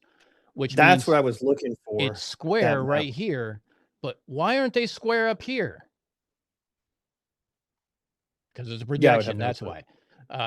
So 110 is where 80% of this link goes through. Canary Islands are right here in 74. It was off here at 109. A majority of it went through 110. And okay. And the same thing, like if you're talking about Hawaii to San Diego, you'd go 121, 122, 87, and 88. Because if you draw a line between these two, they're going to go through most of those, you know, somewhere along the line. So these are called Marsden squares. Gotcha. Now this is specifically for Marsden Square 110. I mean, I can show you the 500 document, or just trust me and I know what I'm talking about. You can also plug in the I trust you. specified locations and know where it's at. So the radio sun device that we sent up was at 200 feet. Now, here's the part so here's the 3 different ducts that it goes into. You have surface to surface. So this is your transmit and receive are both at surface level. In July and September, and this happened in July, in this thing at 1 gigahertz, which is closest to 800 meg, you have a 51 chance for the day, 12% at night, or 31 chance overall. So then you have a surface-based duct, which means it's a little longer. It's not only an evaporation duct. It's now because the evaporation duct is down here. Those only go up to like 100 feet. But a surface-based duct means this isn't even talking about the duct. This is talking about 2 stations on a surface. What are the chances that this duct is going to be going on in this square? So you have a coin flip chance of this happening during the day. This happened at 6 o'clock at night. Sun was still up. Count it during the day. You have a coin flip chance. Just the fact that 50% of the time a duct could be available debunks the fact that this is proof of a flat Earth. Because Wait, say that again. it's 51% chance that a duct is available. The fact that there's a coin flip chance that a duct can happen between a surface to surface contact. And remember, the receive station was actually elevated. This tells you that ducting can actually happen. This was actually measurements. This whole book, 525 pages, was based on 16 million measurements put together by the U.S. Navy and U.S. Naval Observatory to put out this book. I see what you're saying. Okay, yeah. So just the fact that the Navy has identified that 51% of the time that this happens, it's not proof of flat Earth. Because what about all the other times it doesn't? Yeah, that's what I was saying too, is like the fact that it's rare, that this is the K equals infinity is rare, proves that it's not a flat Earth. So let me just explain a couple of things for you so you can understand this. You notice that the frequencies are here on the left, 100 megahertz all the way to 20 gigahertz. If you notice, if we look at July and September, just on the day, okay, it goes from 8% to 51 to 61 to 79 to 91 to 95. As the frequency gets higher, the wavelength gets smaller, and because the wavelength's smaller, it's easier to be trapped. Oh, why is it frequency dependent? Well, I'm gonna assume on a flat Earth. That's what I want to know. Oh. It's because of the size of the duct. So why is the size of the duct matter? It's because that's what traps the frequencies. Great. How does ducting work on a flat Earth? I have no idea how. I don't understand how anything wouldn't work without, like, you would need some sort of gain over that. That's what I don't understand on his model, is like because he said they don't exist, but like you're going to need some sort of gain over that. And I couldn't understand, like, it threw me for a loop, because how are you going to deny the thing that makes it possible on your model?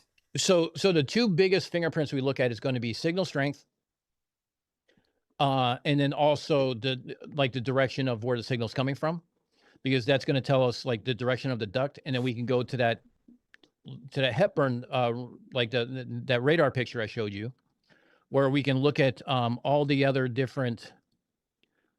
We can look at all the other measurements that are going through that are done by radio suns and weather balloons, stuff like that. That basically tells us where everything is at, and we can predict where ducting is going to be. This does not mean that if I'm sitting here on a ship, I can talk to Portugal.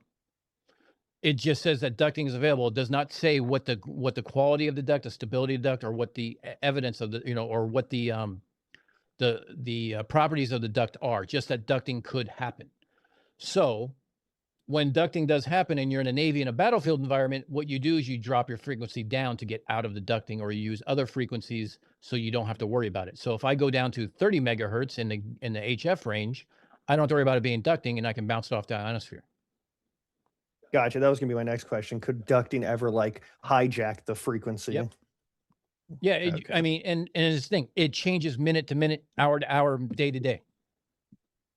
Because a duct to be 800 miles long and stable, if it was that stable, it would have received every packet sent every 10 minutes over that entire day. The entire 8 hours that duct was stable. But we got 3 packets, which is, like I said, it's like skateboarding over a sidewalk.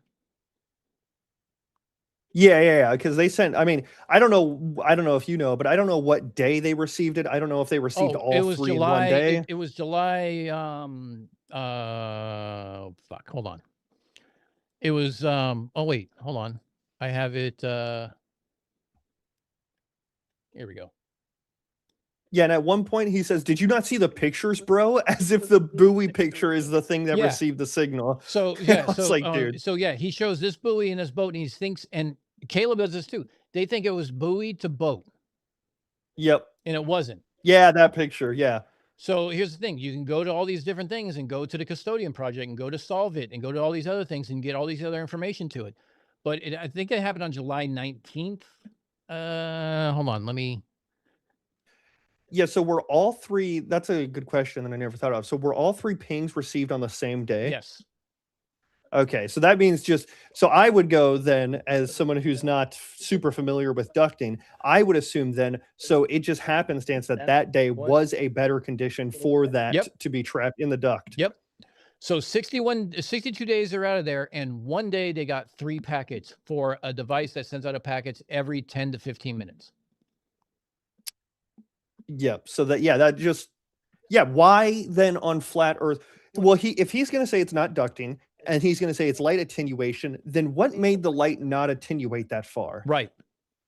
So that doesn't make any sense. So this was done on the 30th of July, and if we look at this is the picture of 10 days later, and you can see the ducting there, still there. And if you wanted to kind of see what it looked like, and I was having to use the Wayback Machine, I couldn't find one for the specific date. But if we go over and say, like, here's what January looks like in 2024.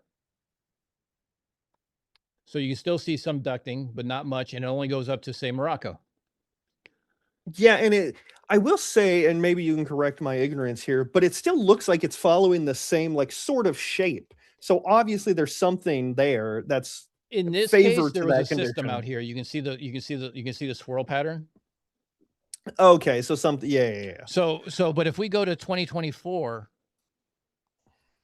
so here's 2024, a year later, October 3rd. Here, these conditions are ripe to go from La Palma right to Lisbon again. Oh yeah. But here's the funny thing. I mean, if we go to the vessel, the last time this link was received, no, hold on. What makes that area so fruitful for ducting? Someone asked. Last heard September 25th, 2024. So in August 3rd of 2024, why was there no packets received? I mean, there was no duct, or the duct wasn't ducting, but there wasn't a stable duct all the way across. Yeah. So I'm going to assume someone did ask. So I'm going to assume that particular area is just favorable because you have like Northwest Africa, which is like hot, and then you have you have the Sahara, right? You have the Sahara over here. The Sahara, which is hot and dry, comes over the Atlantic, which is cool and wet. Yes, you just have a perfect. It's not. I mean, I shouldn't say perfect. That'll mislead. But it's ripe conditions for a duct just to be right there where they meet. This area is known for ducting. In fact, hold on a second. If I go into, hold on, let me. Yeah, I try to be super careful with my words because I know flurfs will take it and like if I say one wrong thing and they'll like take it and run with it. Here we go.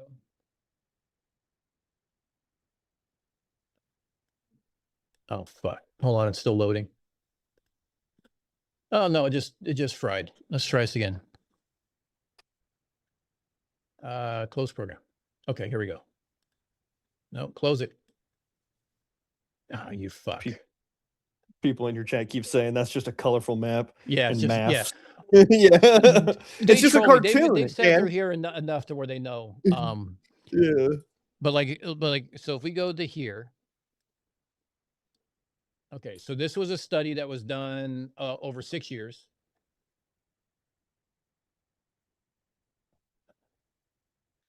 You know what? I forgot. It's a really long document. Hold on. Give it a second. I wanted to finish loading. Again, it goes through all the math about ducting and everything else and all this. Like, this is a known study phenomenon. And oh my God, what is going on?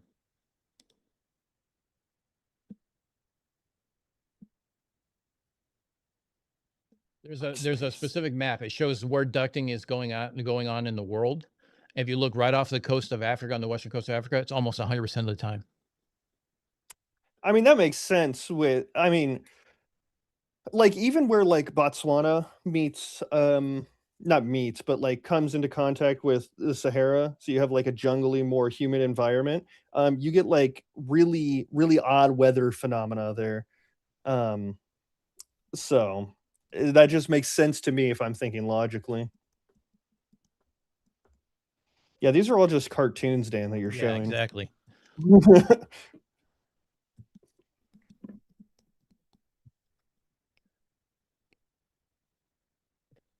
Is this fuck? This is such a good document too, you fuck. All right, hold on. You know what we'll do is we'll go to Von Eglin. Do you have a document name? I can pull it up. Yeah. It's right here at the top. If you look at Von Eglin and to share a ducting climatology. Let me close it again. Close program. A ducting climatology derived from the European Center for... Yeah, so it's a ducting climatology derived from European Center for Medium Range Forecast. Oh, okay. Okay. Here we go. Hold on. Oh. So if you go to page 6 and 7. 6 and 7. All right. So if you go to page 7, and they're not able to see this right now. If you look at the right off of Western Africa, you can see where it's bright red and bright orange. It's almost 100% of the time at and you can look at the different months. So there's months and time. If you look at the time, it's right around 1800 Zulu. And then you can also see the difference in months and stuff like that. So DJF is December, January, February, March, April, May, June, July, August, September, October, November. Yeah, I'm familiar with those ones. We use those a lot. Oh, that's so interesting. I mean, so I don't know if you know, but I'm from Africa. I was born in Africa. Oh, really? That just makes sense to me. Like if now that I have like a basic understanding of ducting, that just makes sense to me. On like, I know how the weather is there. I'm relatively, and that just makes sense to me that those two not competing, but opposite weathers would be ripe for ducting to happen. And wow, coincidentally, the longest LoRaWAN communication is right there. Right. Why didn't it happen anywhere else? Like, why didn't that phenomenon happen anywhere else? And before this, wasn't it they got the signal from an air balloon? Yes. Wasn't that it? Yes, but that had a higher, yeah. And it was shorter. Yes, it was distance, right? shorter, and they had a higher radio horizon. Yeah, so how does that work if the Earth is flat? Like, yeah. So I saw a chat. So does the Southwest US do that too, with a dry desert next to a western coast? Yeah, if you saw in that, it depends on where it goes. So it's more apt to be. So if you see over here off of California and Baja California, again, you have desert wind coming over the Pacific. So there's ducting that goes on over there almost 80% of the time during those individual months. And I saw a question you saw earlier that you asked if sand related to this. Hold on, where was your question? Does the airborne sand help or hinder at all? It actually helps with ducting because it's not the sand itself that causes the radio waves to bend per se. It's just the thermodynamic engine of the hot air and everything else. So the sand is just part of the air mass that comes across. It doesn't necessarily cause the reflection. It doesn't hurt it. It's the temperature and humidity layer that causes the refractive index. Gotcha. That's really interesting. Man, see, I wish I would have had all this for the debate. But then again, I was just hoping to stick strictly to K factor, and then he said ducks don't exist, and I said, Right. what? So just real quick, just to kind of help you out on a couple other things here. So if you go back to July and September, a surface-based duct, which means, you know, along the surface, 100 feet up to a couple hundred meters, is 44% of the time during the day, 6% at night. Now, if you look at the average thickness, it's 380 feet. The average trap frequency in gigahertz is 460 megahertz. That's the 0.46 gigahertz. Okay. Now, if you go down here to elevated duct, which is elevated, 55% of the time it happens, 86% of the time it happens at night. And it's 4,000 feet high, or the average thickness, and these are averages, the average thicknesses are 770 feet, which means it can trap 130 megahertz and above, not below, above. Okay. And then the evaporation duct, this is what he was talking about, and we'll get to that.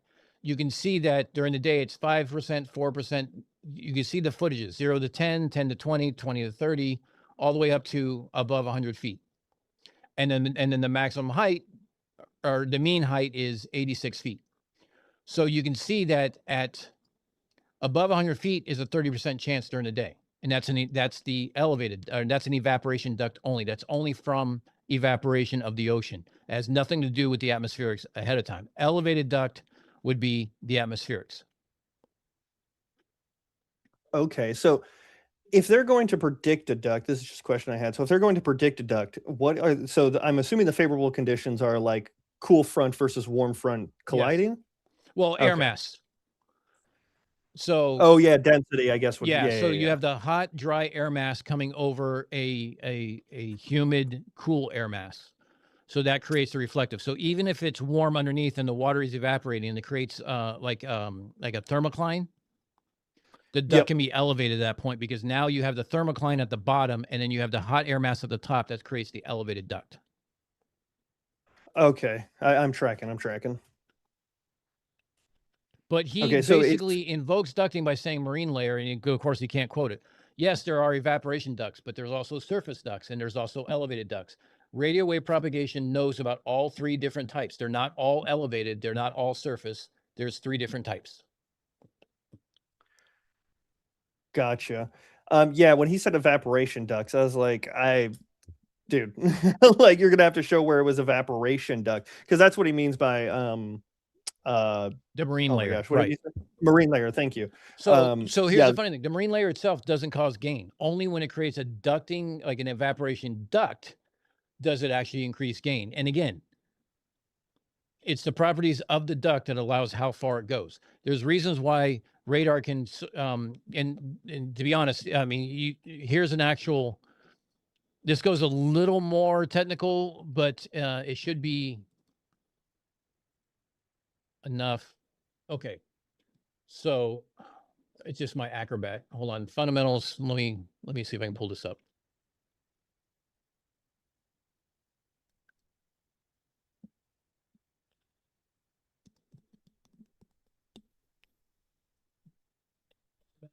Of RF propagation and electronic warfare. So electronic warfare is basically the idea of denying the EM spectrum from other people, right? So when it comes to ducting,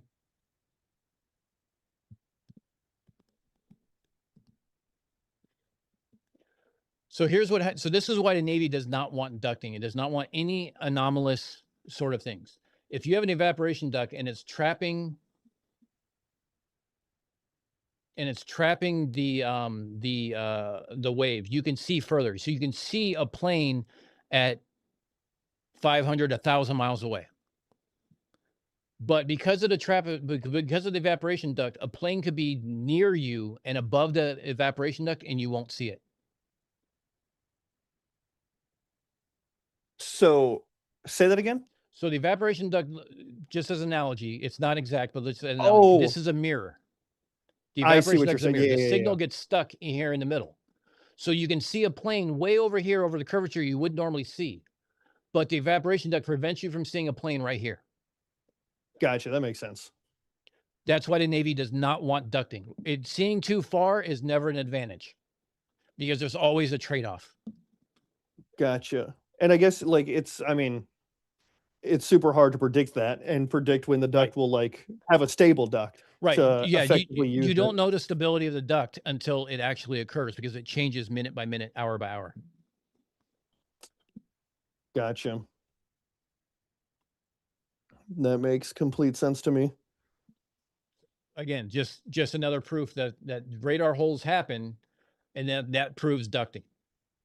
So Well, if you yeah, don't yeah, trust that's what that, if you don't trust the first one, which is 10 years or 8 years of actual 16 million different measurements, let's go ahead and trust that the fact that the Navy also has radar holes it has to account for.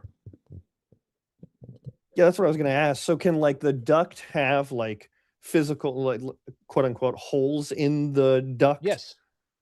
Okay. There could be times where, because of the angle that that's reflecting off of, and because of the properties of the duct, it could be weaker in a spot, and the signal could leak out. Gotcha.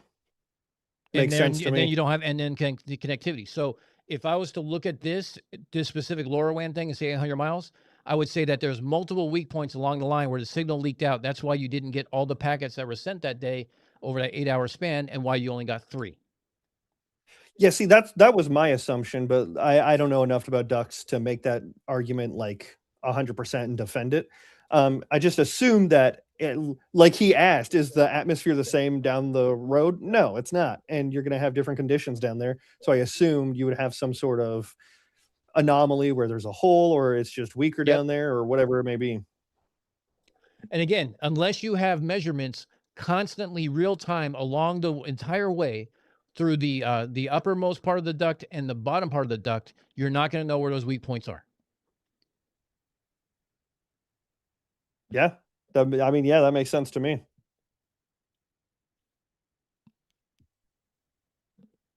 And 2, you'll say no, but we know the Earth curves and it blocks it, so it had to have some sort of way to get there because So it was to an island, to a volcanic island that it pinged to, not a buoy in the water. That it was not intended to go to. It was so off that's the ship. circular reasoning. So you can't provide evidence of the duct.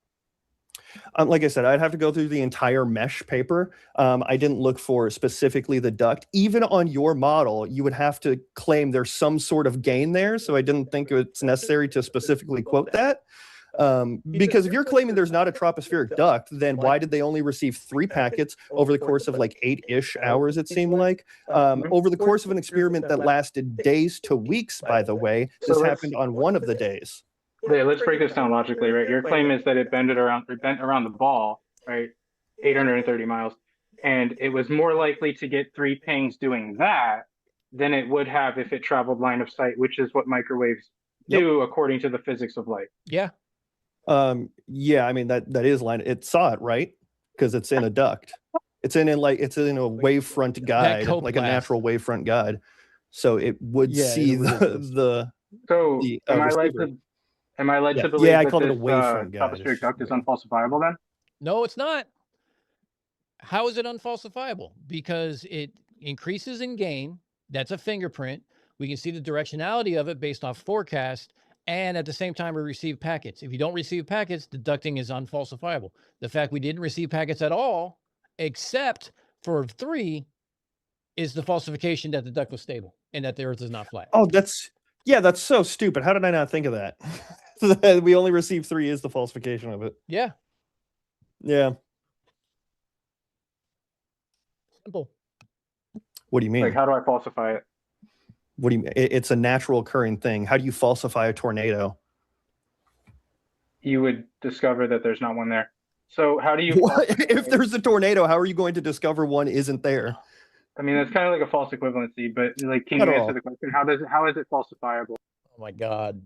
It's not a false equivalency. God damn it. It's still telemetry. It's still sensors. It's still everything else. Yeah.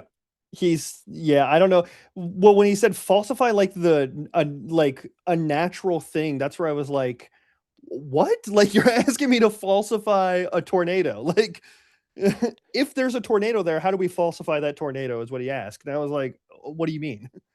I can falsify it by the fact that, like I said, didn't receive packets for the other 61 days, and the fact that the properties of the duct themselves, like if I up the frequency to say, or I lower the frequency down to 100 megahertz, it becomes single digit probability as opposed to near guaranteed at 20 gigahertz. Why is the frequency dependent? That falsifies a duct right there.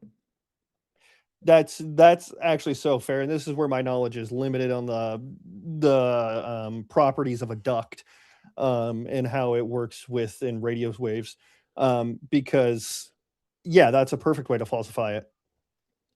Jim Daniels, and some super chats I got to get caught up here with. I missed a few, and I think they were about the game, so maybe I won't read them. If you gave me a super chat, I think Basil sent me one for $5. Thank you. CK sent me one for this. I think it's talking about the game. I'm not going to read them. I'm assuming that we lost the way everyone's talking. So thank you so much for ruining my day tomorrow. No, I'm kidding. And Jim Daniels basically said, the real duct is PVC encased in concrete. No, that's the mob duct when it's encased in concrete boots. Yeah, it's all meteorology. I mean, it's hand in hand. When I work in like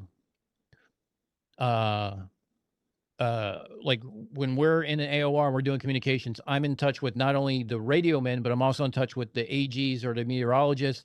I'm in touch with 3 or 4 other departments on a constant basis to know what we're dealing with. So not only can my radios tell me what's going on, I can't talk to somebody. I could talk to them a minute ago. I look at my 3-ring binder to see what kind of area we're in. I can start verifying different things along the way. If I can all of a sudden talk to somebody that I couldn't talk to before, and that I find out that their location is way outside line of sight range, I can infer that there's ducting going on, because depending on how far they are and the frequency they're using and the transmission of the power, I'm going to guess it probably shouldn't have reached me without some sort of a mechanism involved, which is a fingerprint of ducting. Yeah, this moron thinks that line of sight literally means we have to see it, that the radio waves are waiting for us to see it, Yeah. and then it's good to go. Yeah. I mean, it's like, again, if the world was flat, everything would be so much easier. I could use one frequency, that had high bandwidth, that had, error correction and everything else. That was not, because, and wait, I'm going to pause on that, because he brings up something here in a second, and you didn't catch this, but I did because of something that he said. Again, this is my background. And this is why I want to have the conversation with you, because, it's going to be, I hope you're going to learn something on here, because this is how disingenuous and a liar he is coming right up. Well, this stuff. You can't falsify a naturally occurring thing that's there. I don't know what you want. Okay, how do we verify that it's there? If it's naturally and it's there, and you can't provide evidence that it's there. Well, no, you can provide evidence that it's there. You ask for falsifiability of it. You can do this. The Navy did this. That's the same exact. This is the same exact spiel you did with McToon. The Navy did this. They mapped out all of the tropospheric ducts in that area, and there's one right over where they were. I know. I didn't know it was MC until someone corrected me. I'm going to go and drop them down. I'll go ahead and play it. I see Spin says, who has more discernment, JJ or Soli? Ooh, God, I don't know. Who's JJ? I don't know who JJ is. Hold on, wait. I want to go back a minute because he's laughing about something. Or do you want me to pull up McToon's thing again? I mean, I could just go to your debate and. Okay, him laughing right now, talking about MC Toon's debate, when he knows he went on there and said that he did a miserable job and he got clowned. Yeah. Anyone who knows anything about radio waves knows he got clowned. Anyone who doesn't know anything about radio waves still knows he got clowned, because you remember it was anecdotal. Unless you did it. Yeah, that was. Oh my God. He didn't do this, so it's anecdotal.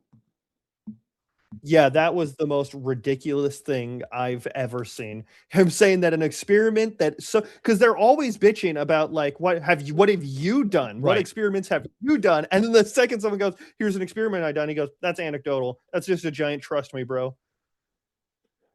I see, Spin. You're fucking with my accent. Leave me alone. I know it's anecdotal, but I shorten it. All right, it's part of California.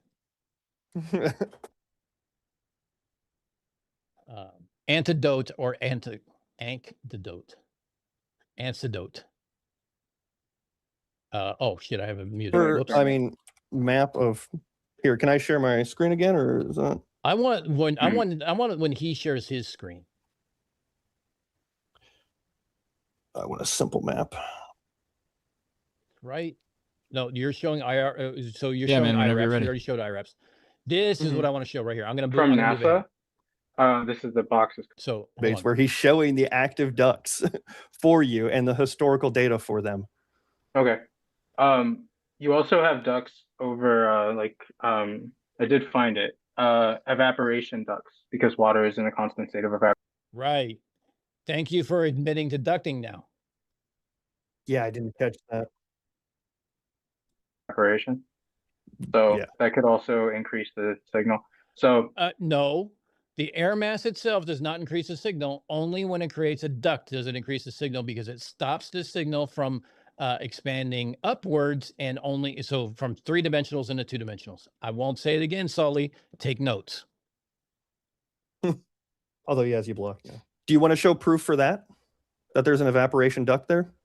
I don't know No, how that there was this an on there, bro. evaporation duct there? Oh, you asked me how it would gain, and that's how yeah. But your claim is antithetical to physics, right? My claim's not antithetical. Just yeah, it is though. It's antithetical. The fact it received at a higher level is antithetical to your physics, Sully. Light not curving is not antithetical to the physics, because I just showed you that. Yeah, at all. When he said light can't bend, I was flabbergasted at like how disingenuous this is actually being at this point, because he's already drawn Bigfoot once. Right. Or is that coming up? I don't know. That might have been before this. I don't remember.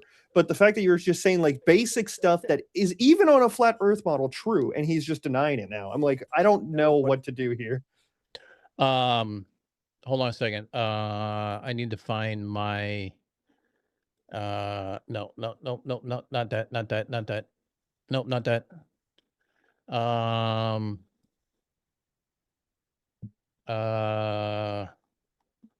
Not that. Hold on.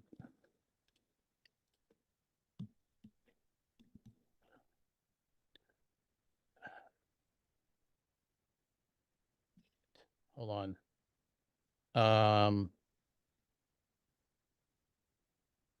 Maxwell's equations. Hold on, I gotta find oh, you know what? Hold on. Let me go to my history. Hold on. Because I this is killing me because of everything that dropped. Oh, here we go. Open new tab. Open new tab. Okay. Thank God for history. Okay, he brings up a slide. Now I want to. Meaning that I read from I forget where that source is. I can find it for you. But I've read that I'll find it actually. I'll find the and I'll just read it off my screen. I don't need to share it unless you want me to. You should. I mean, yeah, if you're gonna cite a source, yeah, you should share it. Give me one sec. There are radar maps from the Navy too. Yeah, I apologize for the click-clack keyboard. I got a gamer girl keyboard. Oh yeah, this is from NASA. Yeah. Hold on. How do I get back into the Zoom? There we go. All right. Yeah, I'll share. Okay.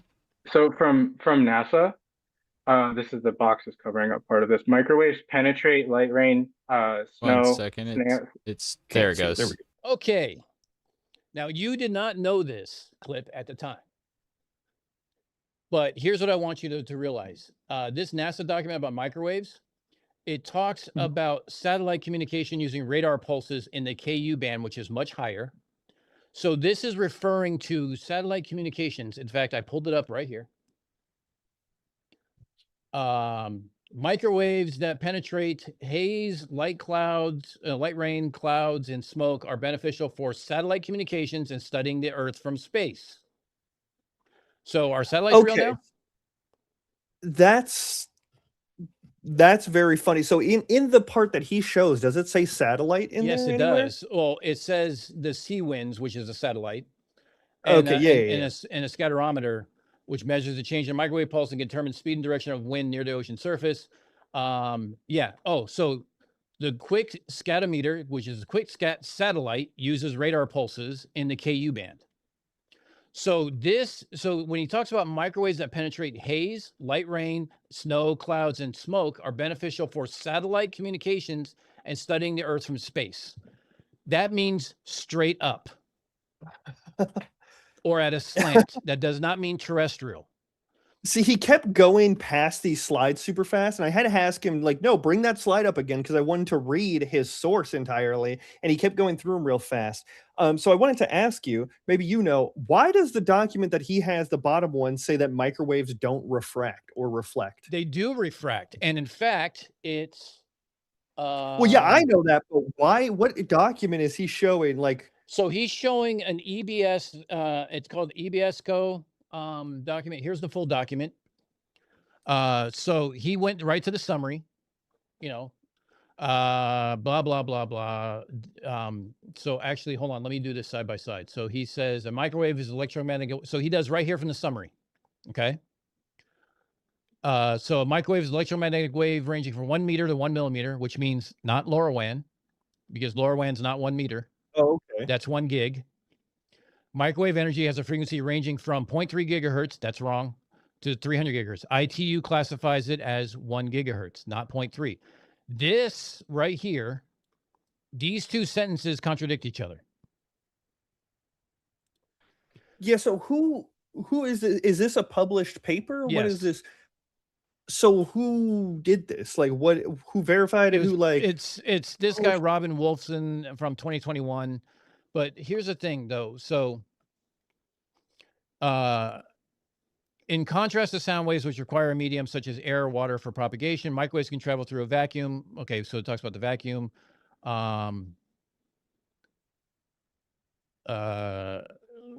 know, I'm not going to look through this. What I'm going to look through is I'm going to. No, that's Hold on a second. Let me find this.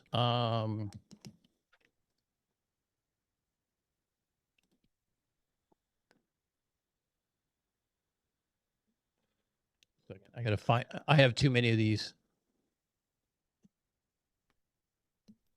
No, you're fine. Yeah, I was very curious on that document, and then I honestly forgot to look it up on why it says that they don't refract.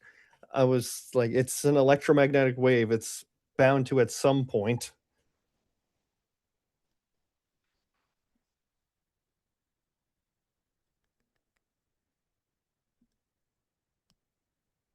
Doppler weather radar. Absolutely. Hold on. I gotta find the ITU for microwave. Oh, here we go. ITU.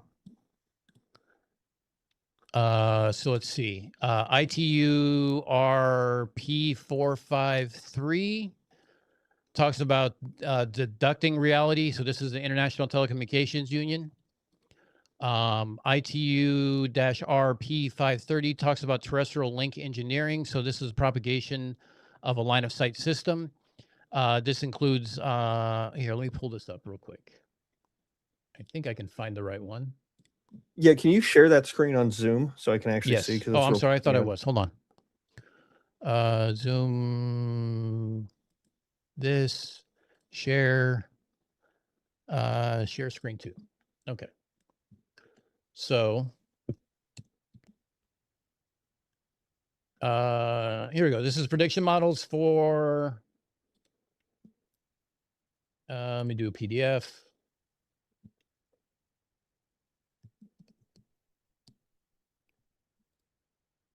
It's 2.33. Propagation method for enhancement. Large enhancements are observed during the same general conditions of frequent ducts that result in multipath fading and average worst case months per. Okay, this goes into some of the math, but it talks about ducts as a whole. And what's the one I really want is.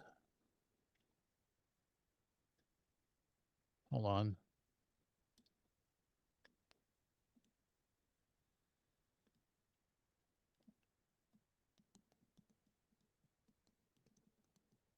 You mentioned spectroscopy and doesn't even bring up the container. It's bogus. That's what someone said. Yeah, By no, the way, firmament. What is this? My chats are a full range of trolls, and they do it and everything else. So, Oh, yeah.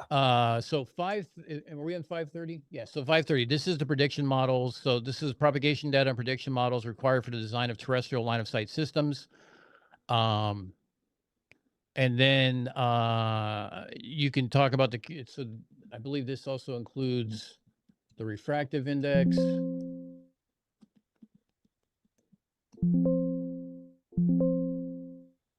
Include refraction. Hold on a second.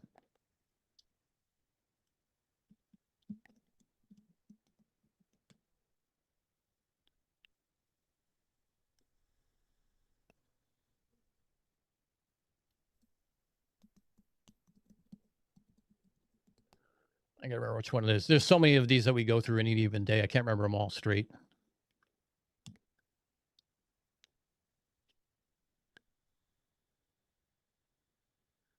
Okay, so ITU 453. So if we go to ITU-R, P453.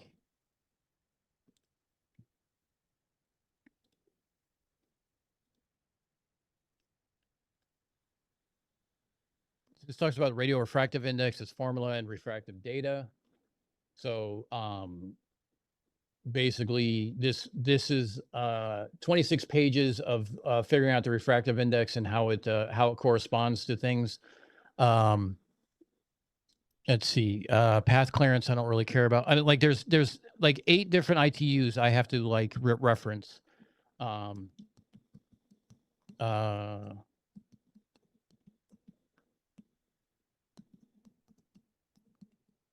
So most of the ones that I use are going to be so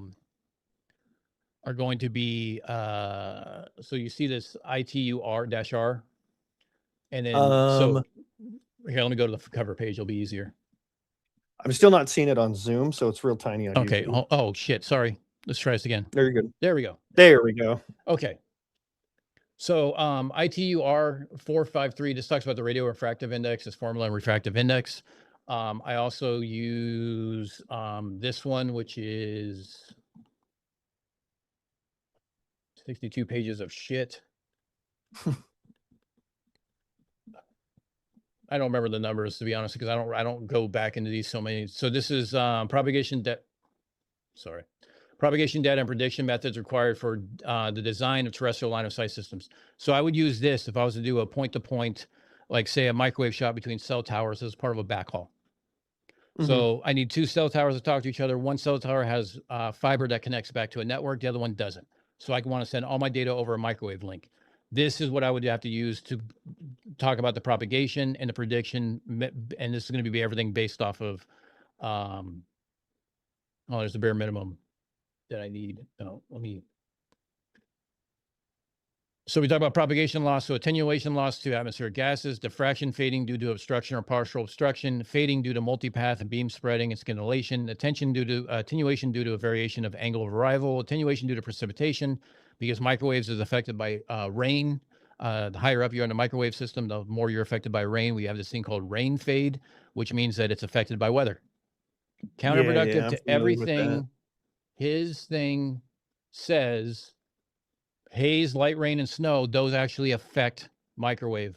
The only reason why he says this is because this is talking about shooting vertically or at a slant where it's not necessarily going over, it's going over the rain. Yeah, and it does specifically say right there in that sentence, light rain and snow. Yes. Yeah, so like a drizzle, probably not going to have a huge effect. Right. Well, it will have some effect, but not enough to knock down a link. Yeah. Like when I was doing a link, like I lived in Boston, so I had to do a link from Cambridge to Boston. It went over the Charles River, and it's in an area known for heavy snow and heavy rain. Well, I had to make sure that worst case scenario in my engineering was heavy rain of this much per hour, of this much moisture in the air and everything else, saying, does the link still stay up? And I engineer it for that. And in that way, all the days it's not doing that, it's up and running. Gotcha. So if I was in Arizona, which has its own problems, and actually I lost my chat, so hold on a second, guys. I'm sorry. If I was in Arizona, I would have less problems with rain, obviously, but I'd have more problems with the fact that any ground wave of propagation across dry soil is the worst conductor. But if I shoot it over the Atlantic Ocean, It's the best conductor. It's like 5,000 times better than normal ground. And arid ground is the worst conductor. So it's like if you start with arid ground, then you go to normal ground, and then you go to freshwater or flooded, and then you go to seawater. You know, like there's different scales as far as the conductive index of the different things that your radio waves are propagating across, because they are touching the earth along the whole way. And I would assume temperature of said ground or whatever you're going through would have an effect on it. Temperature less. Temperature is more for like for things like ducting, where you have temperature and humidity, Density or too. the cutoffs, because that's what creates Gotcha. those barriers, those mirrors. Yeah. Okay. But he basically admits to evaporation ducting, but then he says only ducting Which is happens hilarious, at, yeah. at elevated levels, and it's like, no, there's 3 different types of ducting, and you just admitted to one of them, so therefore all 3 exist. Yeah, I think he knew what he was doing there by saying, like, "Prove ducting," Right. because I wasn't expecting that, because you've already admitted to ducting in the MC Tune debate, and, like, Right. even on your model, ducting has to happen, and so when he said that, I was like, "What?" Like, I'm sorry? But that's And then why I when he just said listened to that, him I started laughing, because I was like, here you go. Here's a waveguide. Yeah, I didn't even, if I would have known, well, like I said, I was thinking of, like, I have a laser pointer, I could just shine it through, like, even if I just shined it through this cup, like, you're still, like, this way, like, you're still getting some sort of, um, like, duct there. Right. Probably, like, immeasurable, but still. So, so since you're more on the base and hold lives and I don't, for those who missed the demonstration earlier, let's do this. I'm not going to fry my webcam here. We have a waveguide that's here, this fiber jumper. We have a light. Light does not always travel in straight lines. In fact, we can prove that it curves based on where the light comes out at. So the waveguide curves, therefore the light curves. And we can take it and actually bend it and change the geometry. And now we have light that is escaping. Therefore, no problems. So all that stuff that has to travel in a straight line is antithetical to physics. Bullshit. Let me ask you a question in the engineering world. So LoRaWAN is going to be sub gig, so it's going to, like, go through most, like, non-metallic dry material, yeah? It uses, to be honest, the frequency that the LoRaWAN use is almost the same as your cell phone. Okay. So yeah, that's going to go through a lot of materials. Yep. So in a hypothetical, say you just put up a giant, like, let's just say there was a house in the way. If that radio wave will go through it, for the most part, you're going to have some sort of scatter to it. Yeah, it's going to Like, have a scattering yeah. effect. It's going to have attenuation and stuff like that, and also Yeah, have yeah, yeah. knife edge diffraction and stuff like that. Would, in the engineering side of things, you consider that still line of sight? Yep. Since it's going through it? Okay, Yep. cool. That's what because we would on the physics side. So I was wondering, like, that's just versus basics, engineering, right? It's like, no, I'm Yeah. never going to have clear line of sight of anything. So Well, yeah. it goes through trees. Yeah. It goes through Yeah. foliage. I have to make sure I say that word right, because I always say foliage, and then I know it's not right because I'm on the East Coast now. It's foliage. That's okay. I get a lot of grief on my life because I say Z in aluminium. Even that's the right way to pronounce it, by the way, you fucks. That's the right way. But yeah. So here's a funny thing for you. Do you want to see real quick? These guys have all seen it. Most of them have. Do you want to see my proof of a globe? Let's see it. Using kind of the same things. Okay, so you know how flirts love to talk about undersea cables. I actually haven't had anyone talk about undersea cables. So their pretense is that satellites don't exist because 99% of all internet traffic goes on undersea cables. So I've heard that maybe somewhere, but no one's talked to me about it. Okay, well, so pretense goes, one, satellites were never going to ever replace undersea cables, and it comes down to economics. It costs $400 million to put in this cable between LA and Australia. That seems like I would have guessed way more than that. It's probably going to be more than that, but let's just say it's 400 million. To put up a Okay. satellite in space is 400 million. Throughput of this is measured in like hundreds of gigabytes. Mm-hmm. The throughput of a single, let's say, satellite. an Inmarsat satellite. Yeah. A single one, if you use all the transponders for one use, is 1 gig.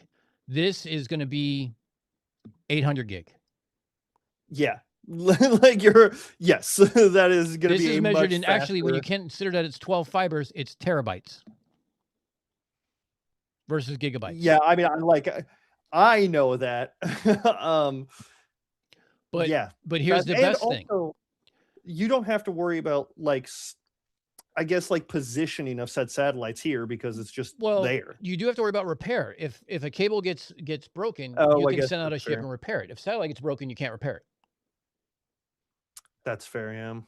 Okay, so that's you so can, that's the first thing. be so also, costly, you have latency. Yeah. Latency on a fiber cable is going to be less than going all the way up to a satellite, being processed, go back down. Satellite communications are like 500 milliseconds. Between Australia and LA is 134 milliseconds.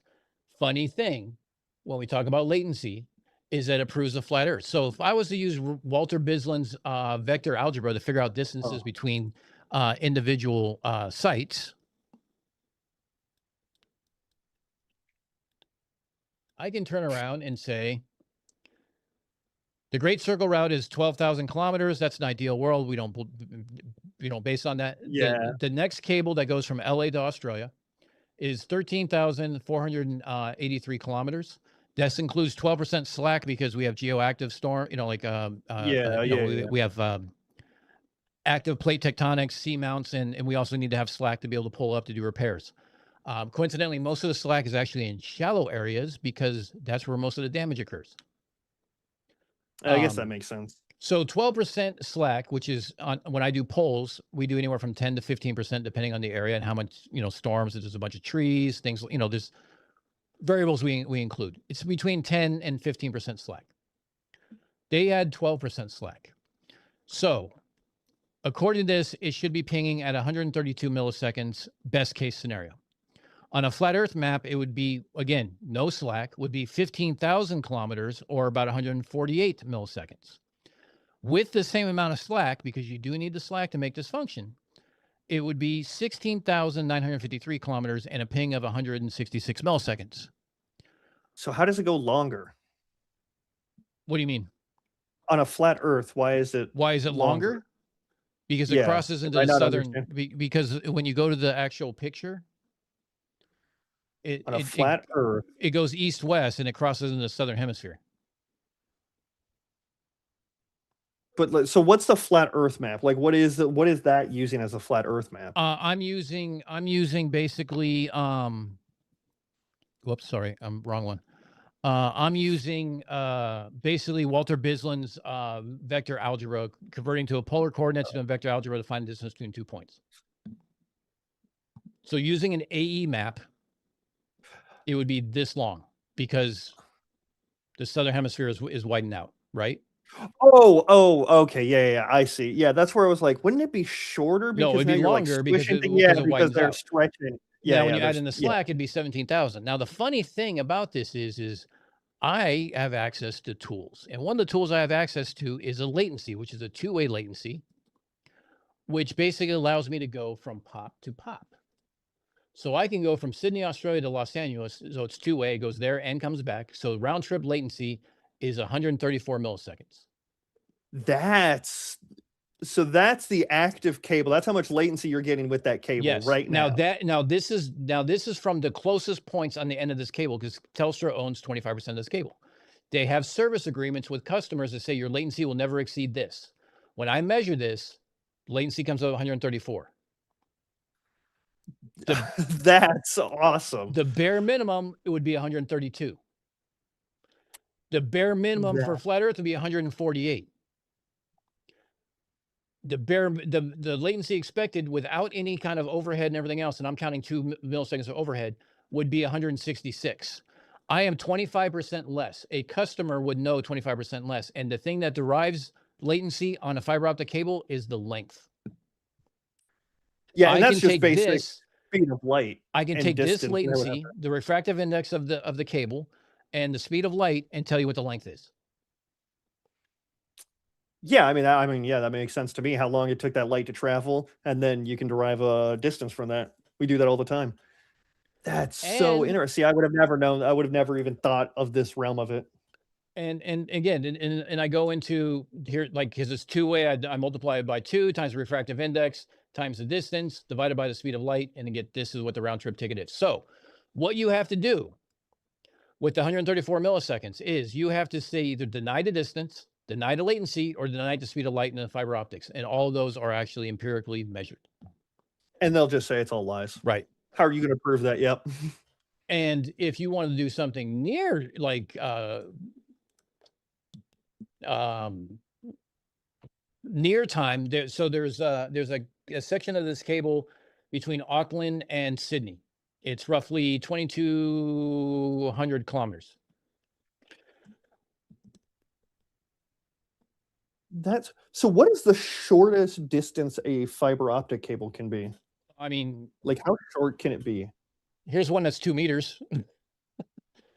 I would just figure there would be a limit to how short it. I Well, guess so not. okay, so when you're doing undersea cables, every approximately 50 kilometers to 50 to 90 kilometers, there is an EDFA, which is an iridium doped fiber amplification. So it's like it amplifies the Yeah, signal yeah. coming in.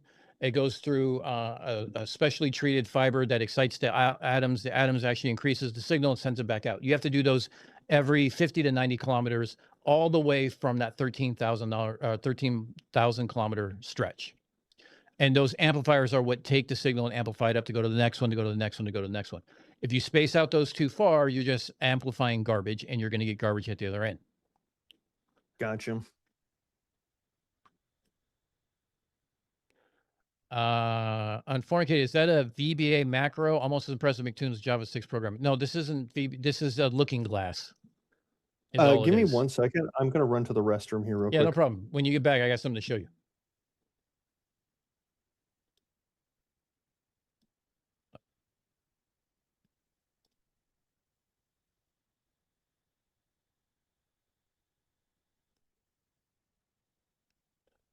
Do.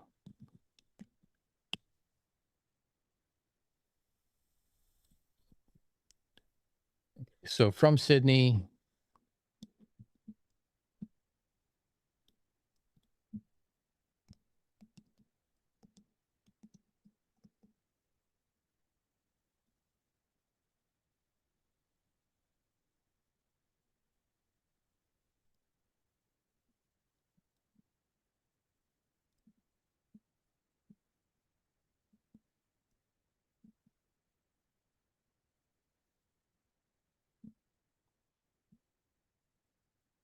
All right, I'm back. Okay, so I have this IP address, which is in Auckland, New Zealand. And if I take this and I go into a looking glass and I go from Sydney on NTT data, and I do a ping, and I put in this IP address, on a flat Earth, this would be 55 milliseconds. On a globe Earth, it would be 22 milliseconds, 23 milliseconds. And I get 29. Okay. So, I mean, so yeah, you could just work the math backwards. Yeah. And that would give you the length. And there is some overhead on this remember that- because I don't know where NTT is located. I just did a looking glass. They have a pop here in Sydney. So I'm guessing that's near the landing site, and Auckland is near the landing site, but there is some overhead that goes with the routers and stuff like that. And also when you do a ping, it's called an ICMP packet, which is low priority. So when there's times when there's lots of traffic, you're going to get higher numbers. Makes sense. That's such an interesting argument to attack flat Earth from that I would have never even thought of. Yeah, I'm putting together a video on this among other things too. So like it makes perfect sense. I just would have never even gone there. Oh okay. yeah, but is that falsifiable? Yeah, That's just cartoons, bro. no, it is falsifiable because we do this every day. I do this when I go test out with an OTDR trace and find out where a cable's ended. And where the cable ends, like there's a break, it creates a specific event on an OTDR, which sends out pulses and it measures it coming back. So it tells me how far from where I'm at, where the break is. And I'm going to be where that break is within a certain error margin. That's how I know it's a falsifiable. That's super cool. Yeah, like I said, I would have never even gone there, and that's such an interesting. I want to see Soli debunk that, quote unquote, debunk that. Because I love using undersea cables because they want to say, oh, it's proof that satellites don't exist. So like, okay, fine. Let's say satellites don't exist. Let's say you're right, 99%, because it's true. 99% of all internet traffic goes undersea cables. We won't go into why that is, but let's just say that that's fine. Great. So you recommend that undersea cables are there.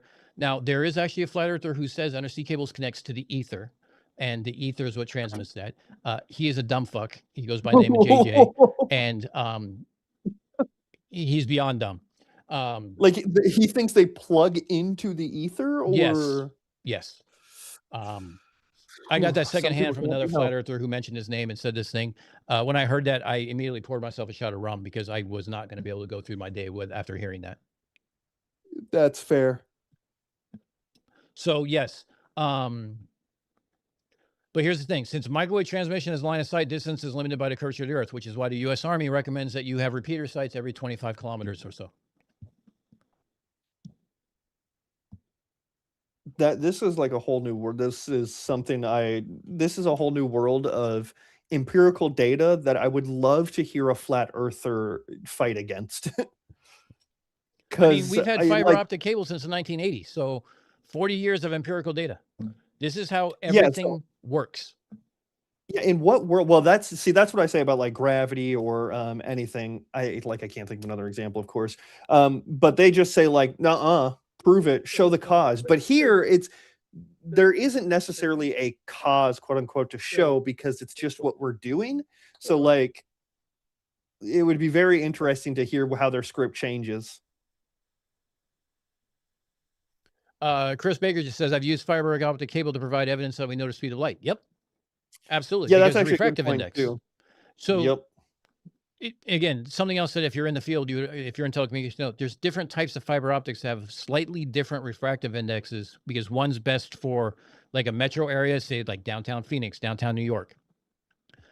And that caters specifically to certain wavelengths. And then there's long haul fiber, which is called like leaf fiber or there's other brand names for it, but it's basically specified for a longer wavelength, 1550.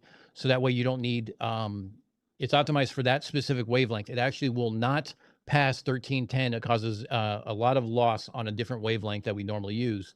It's only for long haul networks to allow you to space out your amplifiers further out so you don't have to invest so much in capital costs of equipment. Gotcha. I was about to say that just comes down to like the material in the fiber optic, right? That's slowing it down, or I guess allowing it to go faster. Well, it's not that it goes faster. It's just that it doesn't attenuate as much through it. So the refractive index is a little lower.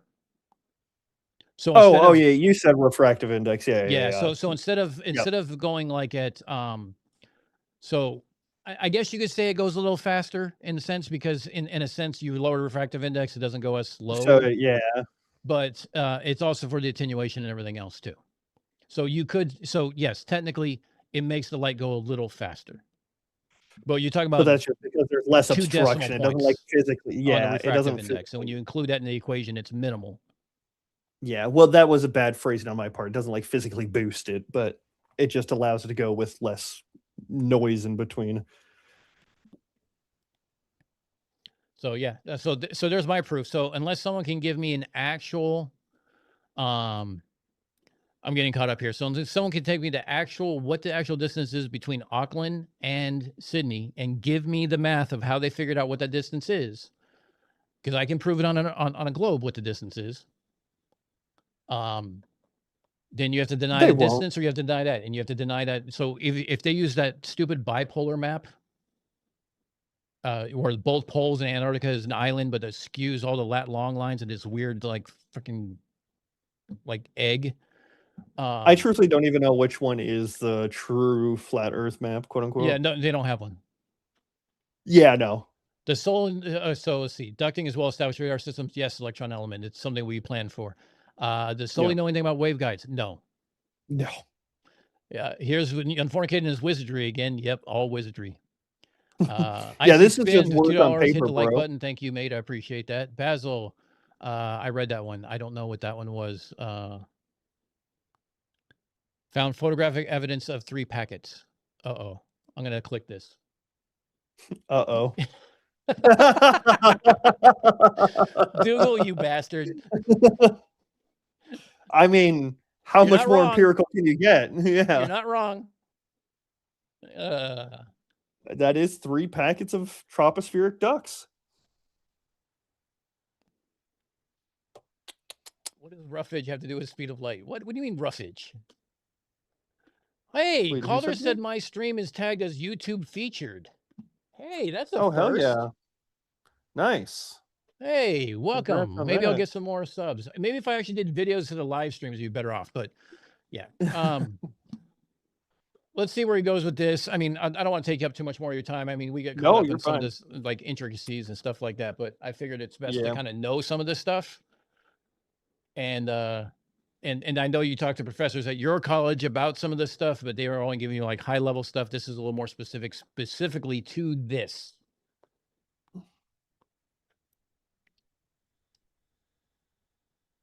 I've used fiber optic cables to evidence that we know the speed of light. Yes, you can backwards do the speed of light. You can backwards do distance. You can backwards actually do the refractive index, depending where you start from.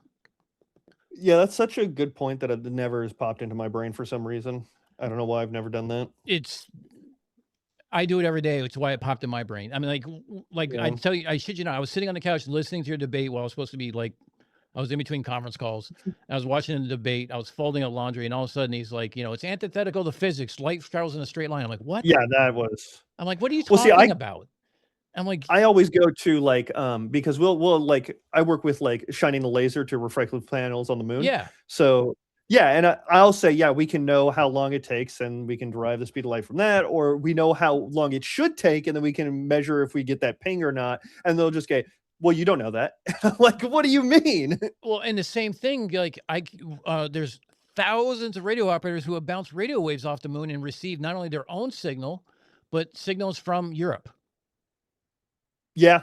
Like That's I've a done it, big received thing, my own signal Roger, because out the moon. I kind of had access to military equipment that included large, antenna arrays. So I can, I can account for Doppler shift and the 2.5 seconds it takes for the signal to get there and come back. But I can measure it and saw that was 2.56 milliseconds times speed of light. And oh, look at that. It's 300,000 miles away. Or Yep. And then they'll just say, well, you can't 240,000 miles away, 230,000 yeah, miles away. 40 on average, 239,000 miles. My on brain average. starts going sideways with miles and kilometers, and I start screwing up. That and the rum helps. That's fair. I'm already 3 in, and I've finished the bottle of rum, so my math is going to stop working. That's okay. I did one giant Dr. Pepper to diet Dr. Pepper. Jim Daniels, I did not prove that token ring is better than 10 base 5. Token ring is the key to everything in networking. That makes the world go round. I guarantee it. All right, I know he says some more dumb stuff right here, so let's go ahead. Oh yeah, he says all sorts of dumb stuff. Light, they penetrate light, haze, light rain, snow, clouds, and smoke. We share They the sound on demand Zoom. line of sight. Yes, This is for the satellite physics of light. communications, pointing up. What is Yeah, this proving about your evaporation duct over that stretch? This proves that the physics of light travels in a straight line. That was a beautiful question. I'm going to rewind it so everyone can hear it, because you asked a beautiful question right here. What is this proving about your evaporation duct over that stretch? This proves that the physics of light travels in a straight line. Did you not understand that? So what I get you're thinking is, because it can penetrate haze, light rain, and basically water vapor, you're basically asking, how does the evaporation duct do that if it can pass through that, is what you're asking. Basically. Yeah. I'm saying, like, what is this proving anything about your point that you're claiming? If it's passing through all that, how is it now being like trapped in it? Like, what are you talking about? It was a beautiful question. Yeah, and he doesn't answer. No, he doesn't, because he can't. Because and to be fair, you're wording it in a way where he has to critically think and infer what you're getting at. Yeah, well, I mean, he could have like even just taken it, like he could have just spewed something because I left it broad. Right. Like he could have just answered anything, and I don't remember if I don't think he does, but I don't remember entirely.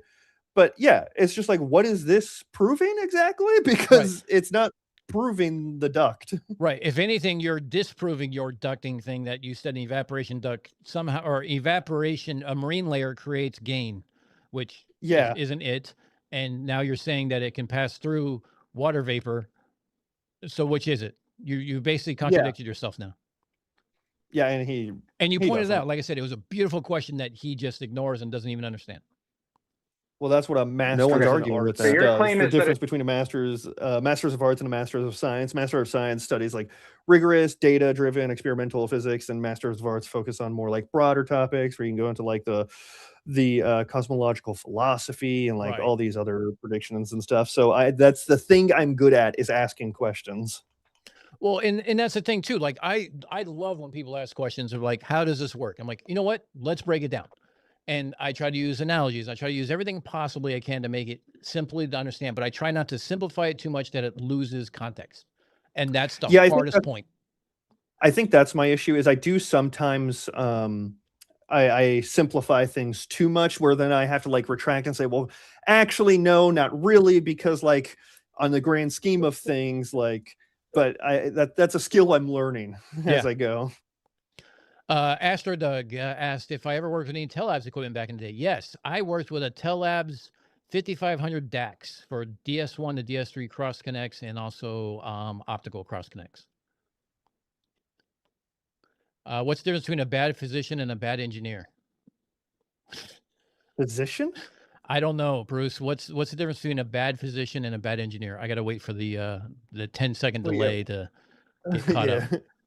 Where's that question? It's in chat from Bruce Wayne. Physician and a bad engineer. Well, a bad physician and a bad engineer. What is it? I don't know. I'm waiting to see.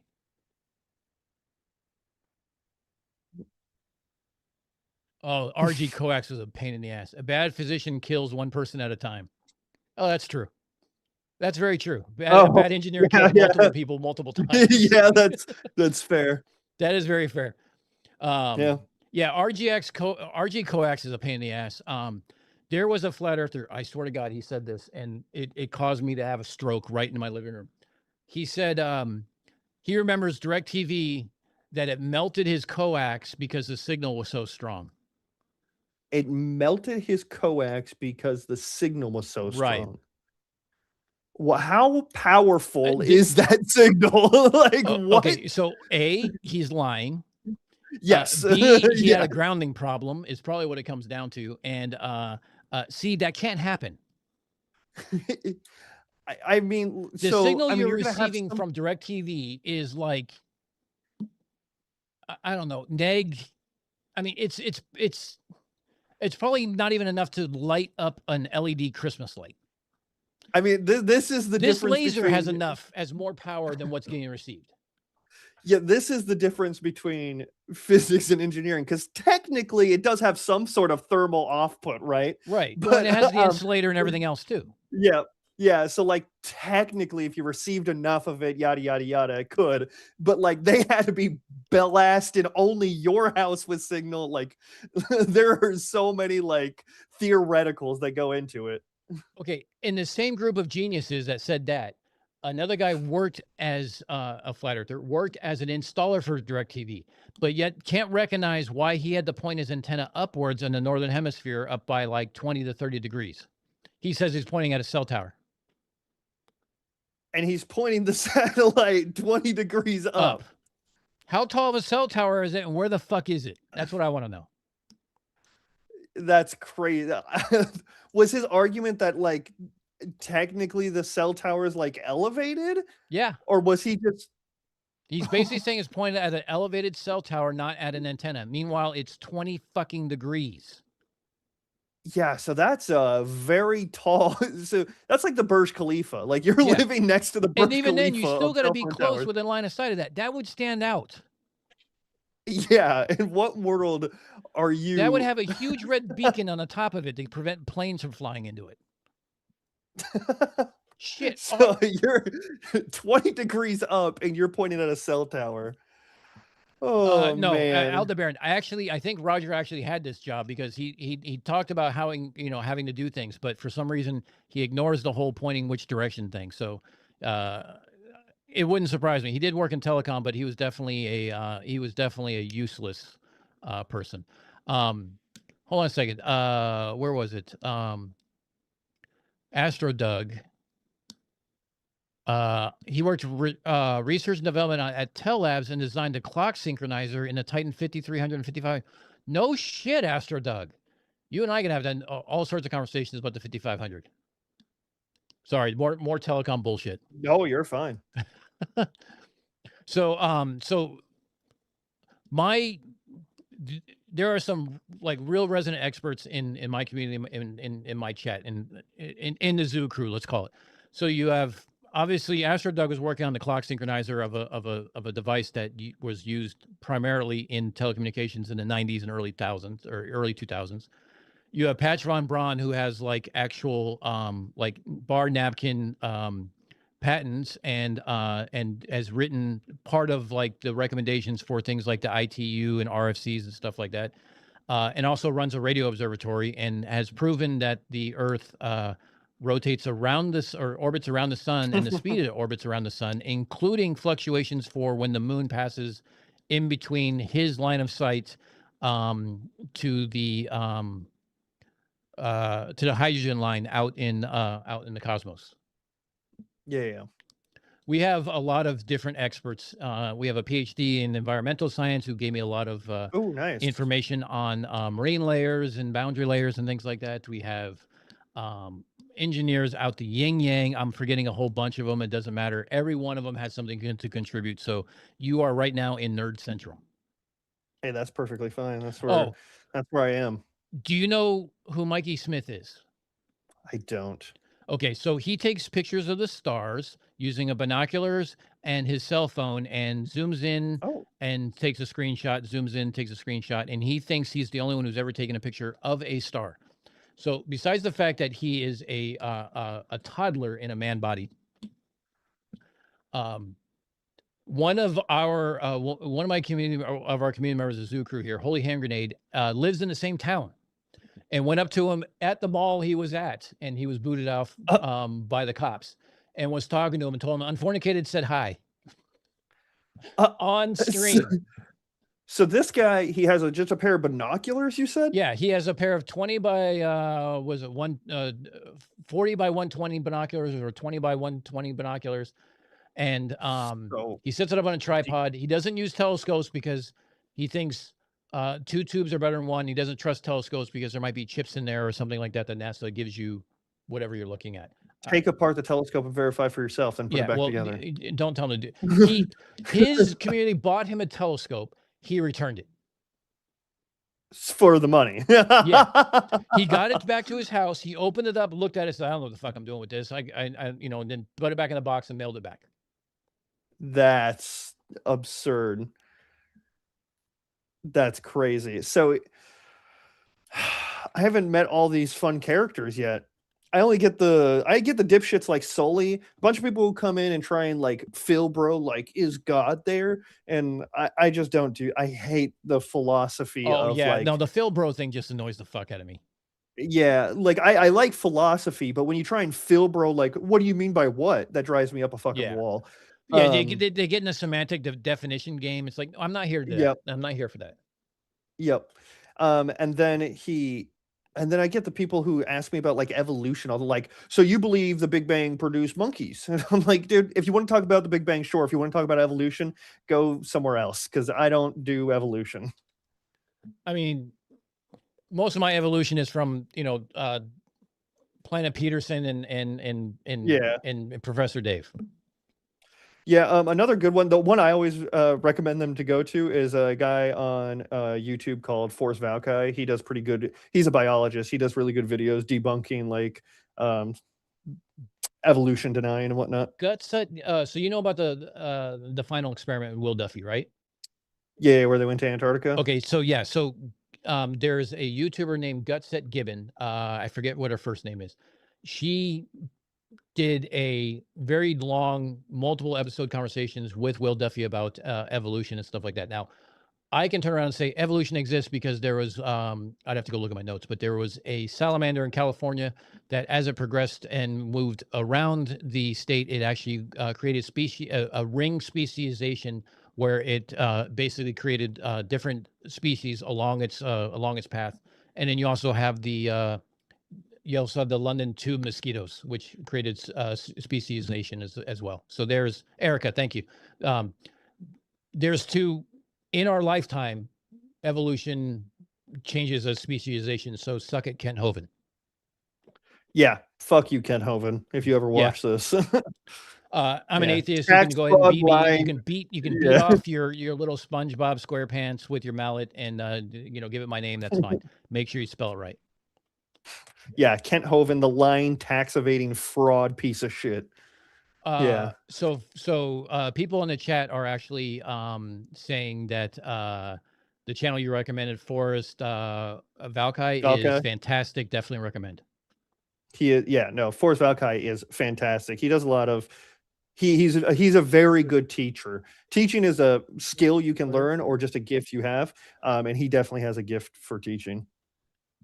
My teaching is more like if I was to train you to do OJT, that's my teaching style. It's like you take notes. If you don't take notes, I have to answer the question 3 times. I'm going to fucking start yelling at you.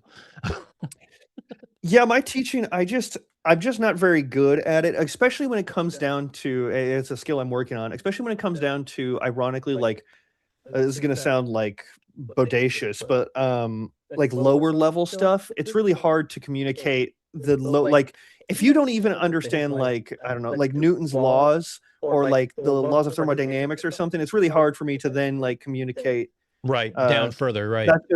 It's just that's an issue with me to communicate. Well, and Feynman was a big proponent of that, right? I mean, his thing was, Feynman was a legendary communicator as being able to break complex topics down to something that's easy to understand. Mm-hmm. But that's not that's a gift. That's not like it. I mean, that's hard to learn how to do.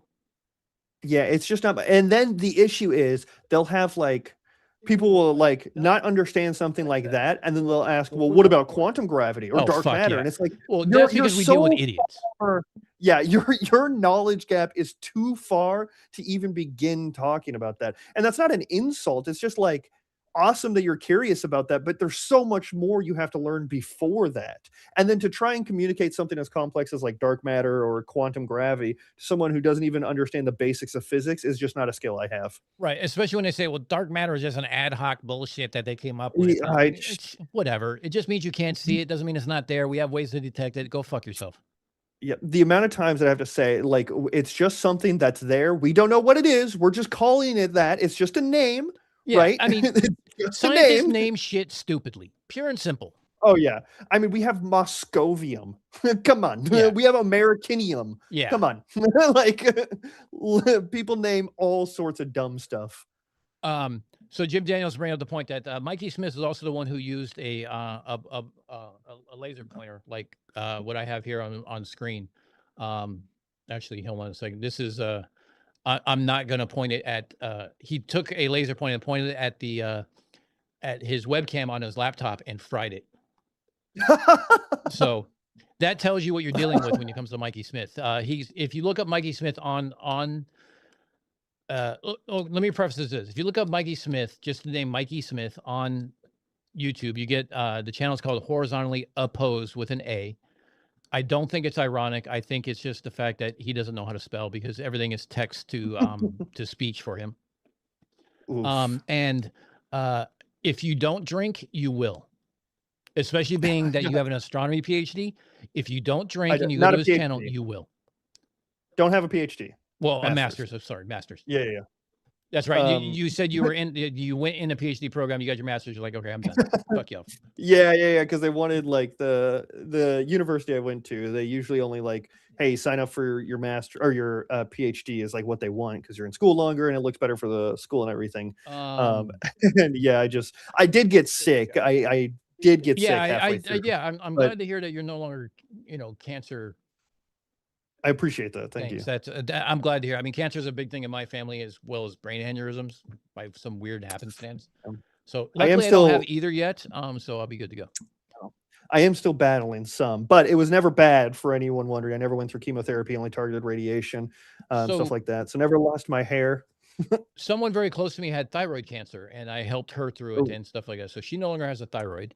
But yeah. you know, as far as she's concerned, she's like, "Oh, I had the most easiest cancer." I'm like, "It's still fucking cancer. Don't undersell the fact Yeah. that you're still a cancer survivor." My cancer was pretty easy, is pretty easy. It's renal cancer, but it's led to chronic kidney disease, Yeah. stage 2, stage 3 chronic kidney disease. So yeah, my kidneys just don't work too well, which is very good that I don't drink, although that mostly affects your liver, but it's just better to not drink. Yeah. No, I hear you. So Actually, here, here's his picture of Venus. Okay. All right, guys, we're going to look at the wonderful so this is an older gentleman. I was skeptic thinking this was a young guy. What's that? I said I was thinking this was a young guy, No. just stupid and Fun naive. fact: he and I were born in the exact same fucking year. Oof, this poor guy. And Isn't it crazy how much life can divert? yeah, it's funny because look, California public school system is not known for being turning out a bunch of like Nobel laureates by any means. I went through the California public school system, didn't go to college, and can still manage a career in telecommunications. Mikey Smith can't manage a career in anything, and basically Can't does manage a this. picture of a star. Yeah. This is Venus to him. Chromatic That's aberration. Venus? This is supposed to be Venus, what Yes. he's showing us? Yes. I can't determine anything from this. Like, there's nothing you can determine from this. Like, if I had other data, maybe, like, where were you? Where was your, I guess in this case, binoculars pointed in the sky? What month was it? What day? Like, if I had the other data, maybe, but, like, from this image alone, you could be looking at a street lamp where the, like, arm is grayed out. I don't know. It's all chromatic aberration. When he was presented with actual pictures of chromatic aberration from a point source of light, because he shows pictures of like flowers that show like double flowers. He goes, does it make the flower disappear? Does it make the flower rainbow? No, it just adds to it. It doesn't replace it. And when people are saying, well, this is a point, this is a light, a point source of light. So therefore you're starting with a point. And this is chromatic aberration, which is your sensor, which is your optics, which is there's a prism in your fucking binoculars, all this shit you need to take account for. But yet, no, he thinks he's the only, he called up, I shit you not, he called up art studios or art galleries and museums to ask them if they would put up his picture of Sirius, which looks very similar to this. Just a random picture of a star. Yeah, he was like, hey, you here's guys this want picture of this? Jupiter. You'll love this one. Oh, wow. Okay, I'm recording Jupiter. I'm trying to find. I really want to find Sirius. Hold on a second. Let's just do this. Mars seen through 20 by 80 binoculars. Oh, Oh. Sirius star frequency. Yeah. Coil Is it recording? Yeah. confirmed? Okay. Yes, coils in the firmament. Here we go, guys. We're Oh, he also is the only one who actually has recorded the firmament. Well, him and his friend in Israel, Sam, who goes by Flat Earth Reconnaissance. Coil. When he's saying there's a coil in the firmament, like just like Clip, you are thinking way too hard about this already. Okay, okay, it's sorry. a coil because it looks like a coil to him. Okay, so it's not made of any specific material. It's all frequency. It's grounded in the firmament. It's electromagnetic. I mean, fucking insert whatever word you want to at this point. Okay. My fault. Don't think too hard into this. Okay. Oh, and Deplorable brings up a good one.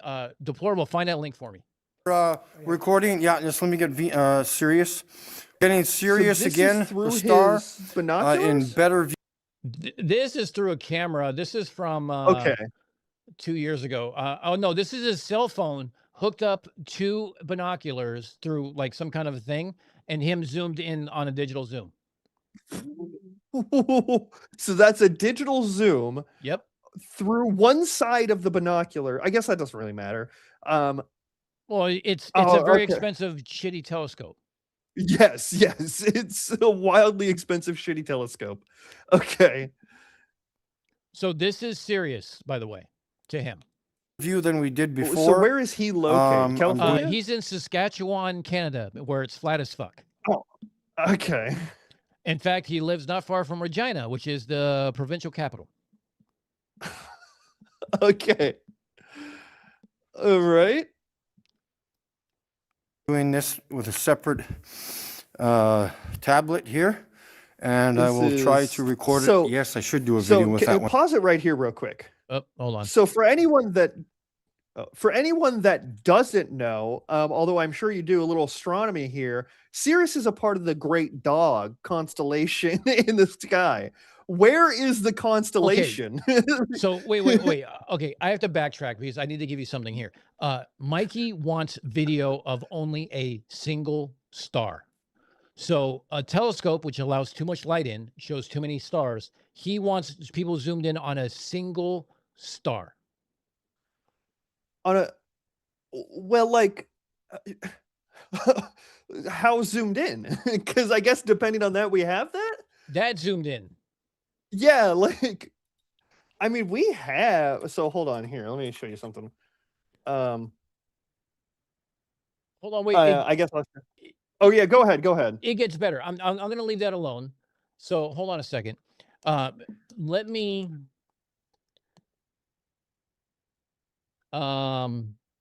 You guys have to provide videos, the links for me because I can't always find them. There's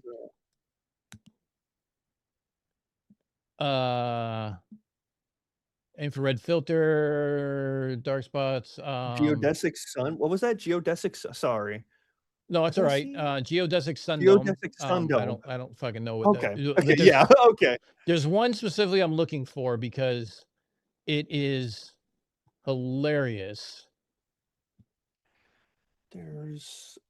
Yeah, I'm looking for something. Come on, guys, send me the links. Send me the links.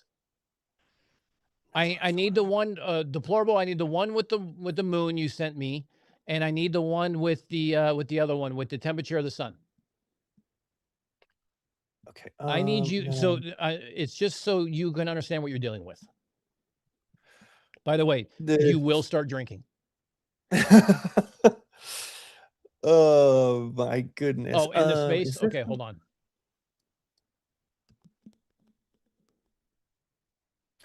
No, this isn't what I want.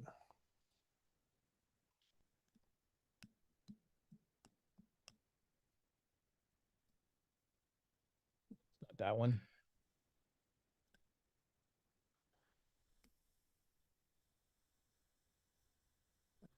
Send me the channel. That's what it's called. Oh, here it is. Here it is. Here it is. Yeah, I found it. Videos. What? Okay. So, here's all the stars they capture. You notice they all look alike. So this is all the stars he captured? Yeah, him and his friend in Israel, Sam. You're saying his friend in Israel, yes. Sam? Okay. Because that's how he introduces them. Okay. So anyway, I'm not sure I'm going to find it, but he took the temperature of the sun standing in a field with a IR temperature gun. Oh my goodness. So like he just pointed the gun up at the sun? Yes. Okay, I thought so was it like one of those thermometer? What did he use? Like for your grill, the little IR thermometers, he pointed at the sun, hit the trigger, and read off the number. What did he get out of curiosity? I don't remember what he got, but it was far less than what it was. Here, I'm going to send you here. I'll just type it in chat. So this is a close-up of a star. Sorry, I had to look for the name of it. I forgot the name of it. I'll type it in your YouTube chat. Anyone can go look at this. This is an image of a close-up star that was taken. That's the name of the picture that was taken. It's WOHG64. Okay, here we go. Right. Here we go. Mike from the Drunk Debunk Show coming in clutch.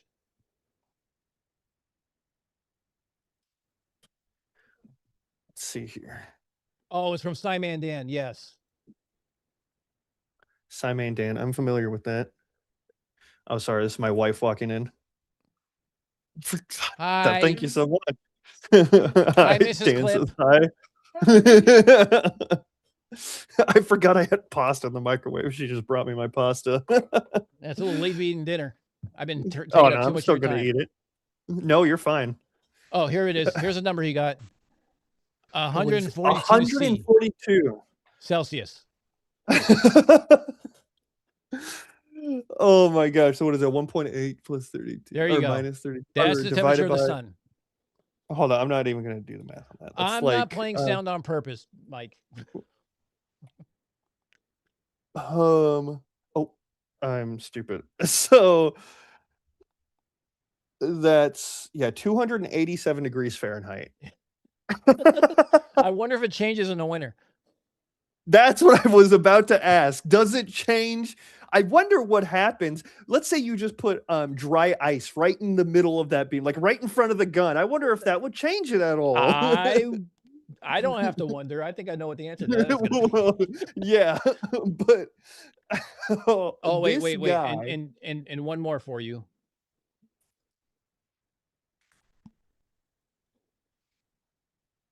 Looking at the moon. This is what we Looking at call the the moon. moon worm. The moon worm, like the creature worm. Yes. Okay. So yeah, this is the squiggly worm or whatever the heck you want to call it, Oh. an electrical Okay, discharge, so this is a static worm. discharge. It's a static discharge from the moon, is what he's calling it. Yeah, yeah. Okay, so he's okay. So he thinks that's electricity from the moon. Yes. Oh, so what is this like? Or hear me out. I mean, I'm going out on a limb. Or it could be something that is just happens to be flying by his camera lens. Yeah, I was about to ask. So what is this video? Like, where is this video from? From him? He was in Canada taking pictures of the moon, video of the moons, and he saw this worm. Okay, so immediately I'm asking how strong of a discharge and why is it like flying across, like that's not following any laws of anything. Like why I'm is telling it you, you're like... thinking way too hard on this. Just embrace My the fault. stupidity. My fault. Wrap your arms around it and just give it a big hug. Let's put it this way. He also gives himself borax and takes almost a lethal dose of vitamin D. Oh, and he has diabetes, has no feeling in his feet, and refuses to go to a doctor or take any medication. That's Mikey. That is sad. Yep. Oh my God, that's awful. So what? So you're not well versed with the YouTube collection of derp. No, I've only on TikTok. At least they have some fakery of intelligence where they AI something for 2 seconds. Okay. Do you want the most brain dead one possible? On TikTok? No. On YouTube. I'm going to give you just a quick example. I can probably find the video, but it was taken down. So there is a flat earther named Flatzoid. I know Flatzoid. Oh, you know Flatzoid. Okay, we call him Wankzoid because his family was away at his in-laws. He was home alone, and well, he had a little self-flagellation. Okay. He felt so bad about it. He got on a live stream, tears in his eyes, talking about how he sinned, everything else. Don't laugh, it gets better. He was so distraught. He said on live stream that he thought he'd go the way of Judas and go ahead and put himself up in a tree. Oh, no. Oh, my goodness. That is... I don't mean to laugh at someone like... I can't make this shit up for you, Clip. That is so bizarre. I don't even know what to... I don't know what to tell you. All right, I'm afraid to get in the realm of YouTube. We've got the T going here. Oh, here he is. Here he is there. with T. I don't want to spell it. And here he is Whenever with I the did borax. it a couple of years ago, I did a borax live stream. Drinking Flowers, borax. whatever you want to call it, anything that's white. This is borax. Drinking Whenever borax. I did it a couple How of years long has he ago, been I did doing a borax live stream. Borax is a mineral which we need Borax is a mineral that we need. Can you find borax on the periodic table for me?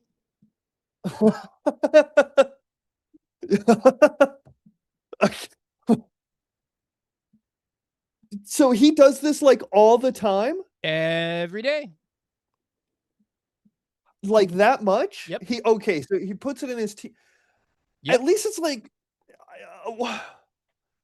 Dude, oh my, I'm come hang out with flabbergasted. me more often. We will go over YouTube and I will teach you every sort of derp that's out there. Oh my goodness, that's all you have to shoot him that way. Look up here, I'll share my screen of it. So this is, hold on, let's see. Oh, I'm gonna have to figure out how to do you this. Hold up. No, that's fine. You can just look up the star. It's called WOH, all capital, space, capital G64. Hold on, wait. It's- You had it earlier before I got flooded. Here it is. Oh yeah, I'll put it back. Here, I in got there. it. Here, I got it. Oh, you know what? While we're here, here's what I'm gonna do. No, I'm not gonna put you in timeout. You are now a standard moderator, so you can post links.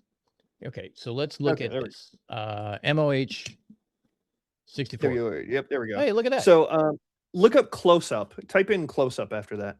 Because this is a part of, oh gosh, someone's gonna, oh my god. Oh, wow. It's part of a yeah. So that's a zoom in of what we used to think this star was the biggest red giant. It's a part of, oh my gosh, it's part of constellation. What constellation? It's because you guys can't Oh my name gosh. shit. Yeah. Oh my gosh, I'm gonna get roasted for not knowing this. Dorado, I believe. But yeah, that's a close up. It's named after the three scientists that named it. I forget exactly. It's after their last names. It's like Wasteland something something something. But yeah, they took this. This is a close up. It's like 150,000 light years away. This is a close up of a star. That doesn't look like Mikey's star. Yeah, this is a close up of a star. So yeah. And that actually, the fun fact about this, that ring around there that you're seeing was a huge debate on how stars form. This like changed what we thought we knew about stars. So wait, this was a dying star, but it still had a disk around it? No. This is what we thought to be a red giant. So before this image, it just looked like all the other red giants, just really, really, really big. Okay. And then when they took this zoomed in photo, they were like, whoa, this still has a ring around it. This is like changing what we understand about red giants in their evolutionary stage. Right. So it is a very important picture. But yeah, this is a close up of a star, 150,000, I think 150,000 light years away. Someone will have to fact check me on that, but I'm almost positive it's 150,000. Oh, and it's from Petapixel too, which is one of my favorite websites to go to. Yeah, there you go. Because it's by photographers who tell you how they did it. Yeah.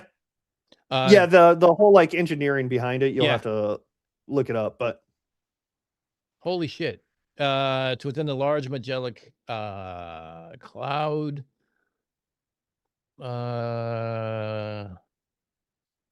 Onaka's team. Okay, so Onaka was the guy who found it or who took the picture. It was three people, and the WOH is their last name. It's supposed to represent their last name. I forget. Of all three of them? Okay. Yeah, I forget their names. It's like Wasteland. It's their last names. Wasteland. Oh man, I just remember him. But yeah, 160,000 light years from Earth. There we go. Holy shit. I was close. I was close. That was cool. That is really cool. Yeah. But that's a close up of a star. So I don't know. Hopefully we've cured him. If you ever come across him again, there you go. Unfornicated, was that a threat? Yes, holy hand grenade. It's always a threat. If it's coming from me, it's always a threat. That's Clip needs to check out my Jupiter video. I played it briefly. I showed him just a quick clip of that was Jupiter, and he just started laughing. So yeah, that's absurd. Okay. Petapixel also has one of the coolest Earthshine pictures I've ever seen. And take a bite of this food. And the guy who, oh yeah, I've never seen that before. That's super cool. Okay, well that wasn't from Petapixel. Hold on, and it does have it in Petapixel. It talks about like the whole journey of how he got there and everything else. So let me go back to this.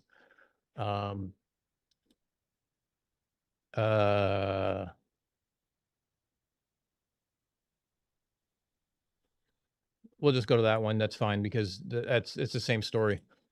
So cool story about how he got this picture. By far one of my favorite pictures of Earthshine ever. Yeah, that's super cool. I mean, you can see everything. I mean, I actually talked to the guy via email. Me and another debunker talked to the guy in email about how he went about doing this and how he composed it and everything else. And there you go. There's Earthshine. That's how we know it's the moon blocking the sun. Yeah, that's so cool. That's such a cool image. I've never seen that before. That's so awesome. That's why I love working with other debunkers, because it's like you have so much exposure to other things. Mm-hmm. Because we all That's run into so our cool. own sort of derp. And then, like, I am a telecommunications guy. Outside of that, I'll listen to it, but half the time I'm like zoning out. Yeah, that's my thing with engineering. Is it doesn't draw on my focus like anything else does, and I get so just See, between you and I, I'll take the engineering part, you take the science part. I think we'll be fine. Yeah, there we go. Also, the other thing I run into with photos, now that we're on the topic of photos, is the amount of flat earthers that say the photo of the black holes, because we have a couple of them now. Oh yeah. It's just information. It's just digital information. It's just a bunch of ones and zeros that they then make an image out of. I'm like, what do you think your digital camera on your phone's doing? Yeah, congrats. You figured out how photography works. Yeah. Well, and that's the thing too. Like Mikey swears he doesn't need to know how light works. He just needs to know how his camera works. Even though he's taking pictures of light. So just let that sink in for a minute before you say anything. So he doesn't need to know how light works, and he doesn't actually need to know how a camera works. He just needs to point and shoot. I mean, you know what? I guess he's not entirely wrong, right? But if you're going to start taking astrophotography, I'm going to say you need to know how light works. Yeah. And just like if you're going to talk about radio waves, you should probably actually man a radio besides the one in your car. Yeah. I've done a little bit. All right. In undergrad, I did a little bit. Yeah. But other than that, that's kind of where it stopped. Because you're like mandated to take some engineering classes. Because physics and like I said, this thing, you know, when I saw you, like, you know, when I saw him make that demand, I started laughing. I'm like, I can do that. Hold up, I got you, Clip. And I told Whatcast about it. He goes, no, you should pocket that and then challenge him to a debate. I'm like, my channel's got 500 people. MDD's not gonna let us on. And I'm like, but I mean, if I have Clip on, I can make a big reveal to my channel, and at the same time, give something for Clip to do, because he can clip this at his own leisure and say, hey, what about this? Yeah, that's super cool. Well, Soli won't talk to me anymore, especially after he said I'm a Jew, as if that's derogatory. And that's why I debated, is because I'm just a shill, I guess, is what he was trying to get at. Which, by the way, so I want to clarify actually something here too, by the way. I said in that debate that, you know, don't make fun of his living condition, yada, yada, yada. At the time, I didn't know he was a piece of shit, other than just being dumb, right? He's just a moron. That doesn't necessarily warrant someone being a piece of shit. But the fact that he's anti-Semitic, piece of shit, make fun of his living condition. Yes. If he wants to be anti-Semitic, fuck that homeless piece of shit. I will absolutely backtrack on that, by the way. And I'm making a video of it because I have it clipped, ironically. But yeah, fuck that guy. Yeah, so I just wanted to clarify. You're a lot nicer than I am, but I would have been like, no, fuck him. Well, so my thing is, on my lives, I'll often like, I'm big on charity, so I'll say like, hey, make sure you're always donating and stuff, or doing what you can to help your community and whatnot. So making fun of someone who's homeless is kind of counteractive to that, especially if I didn't know, no, I understand if they're just stupid, yeah. I understand where you're coming from. I just don't have that in me, because when I know someone's a piece of shit, then that's just it. That's what you get. Yep. Yeah, no, he's anti-Semitic piece of shit. Said, yeah, someone in the chat said, I bet he's a Jew. And then Soli said, and I have it clipped, Soli said, yeah, that makes sense. He has the facial structure of it. He looks like one. As if, is it just because of my big nose? I know I've got a big schnoz, but the fun fact, my dad was a black gentleman. He's dead. I'm from Africa. My mom, I never met my mom. I think she was Norwegian or something. She was super tall with red hair, is how my father described her, and super white. So I never met her, other than I was obviously born, but I didn't know her. So yeah, no idea what my mom looked like. Obviously white of skin. So how I look like a Jew, I don't know. And exactly what does a Jew look like? But yeah, that piece of shit. Yeah, I had a fuck quick change you of heart and the horse as you soon rode as in he on. said that. Yeah. Yep. So he can stay in his hotel and rot, or motel, whatever it is. I don't care. And then he was also bitching about how he he woke up one day and his K cups weren't there. He had to go down to the office to get more, and they didn't have any. Yeah, You it's poor thing.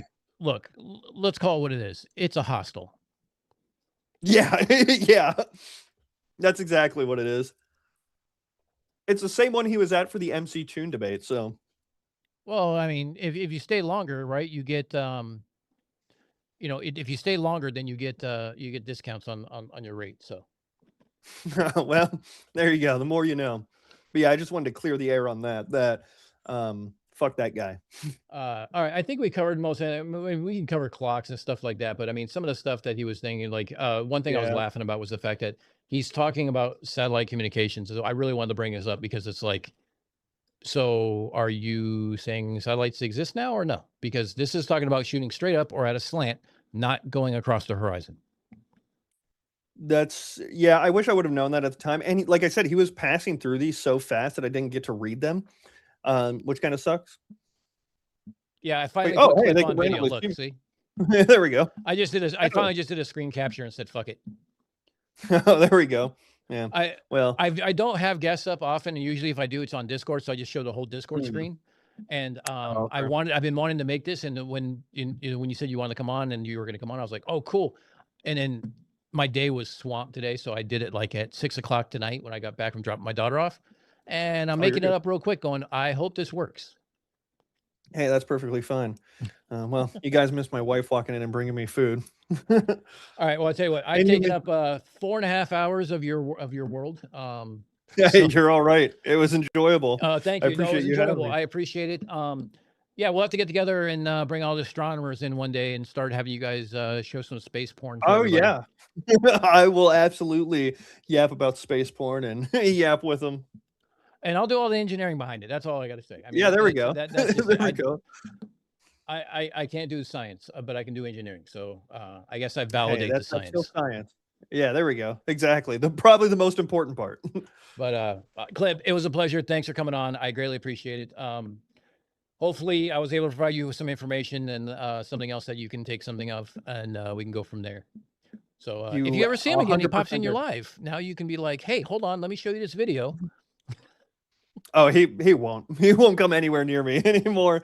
Yeah, but if he anyone does, else yeah, in the no, I'm TikTok definitely group on. that's out there. Like I said, I'm relatively new to TikTok. I haven't done any lives yet. I'm thinking about it. I was thinking about some videos because they brought across like I love when they bring military into this because it's like, dude, like this is my wheelhouse. Like I was in Whatcast and they were like, well, if you talk to someone from the military, I'm like, oh, really? I mean, I was in the military. Here's my DD-214. And I take it. Yeah. And I'm like, here you go. This says I was in the military. Here you go. Merry Christmas. And I had one. and it says, come well, up you and talk about someone who did communication. I'm like, that's what I did. See, I'll show you right here. It's right here on this page right here. And then they're like, well, and then you talk about a security clearance. Like, yep, I had one of those too. It's like, they don't know how any of this shit works. Yeah, I had a flurf come on and he said he was in the military and I said, oh, what was your MOS? And he said, I didn't get one. And I was like, oh my goodness, dude. So just as an aside, because it annoys when they say this, it's anyone who's been in the military knows what an MOS is. In the Navy, in the Coast Guard, in the Navy, we don't have MOSs. We have ratings. Oh, sorry. And it's sorry. actually part of your rank. So I was a CTO 2, which means I was an E5. So it's equivalent to, say, a sergeant. So yeah, I know. a CTO 2 means a second class petty officer, and CTO is by rating, which stands for cryptologic technician communications. That's what the O means, is communications. Don't ask. It's the Navy way of doing things. Fair enough. Because if you put a CTC, that implies that I'm a chief, and they can't have that. So they got to pick one of the other letters. Okay, and they just come across O, and they're like, Right. yeah, that seems good enough.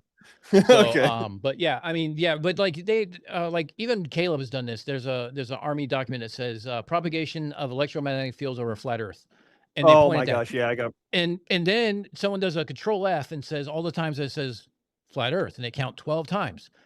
But the two of the pages that they shows flat Earth, it shows the distance, which is basically it's talking about using radio waves as an EMP for the fry some electronics is basically what it is.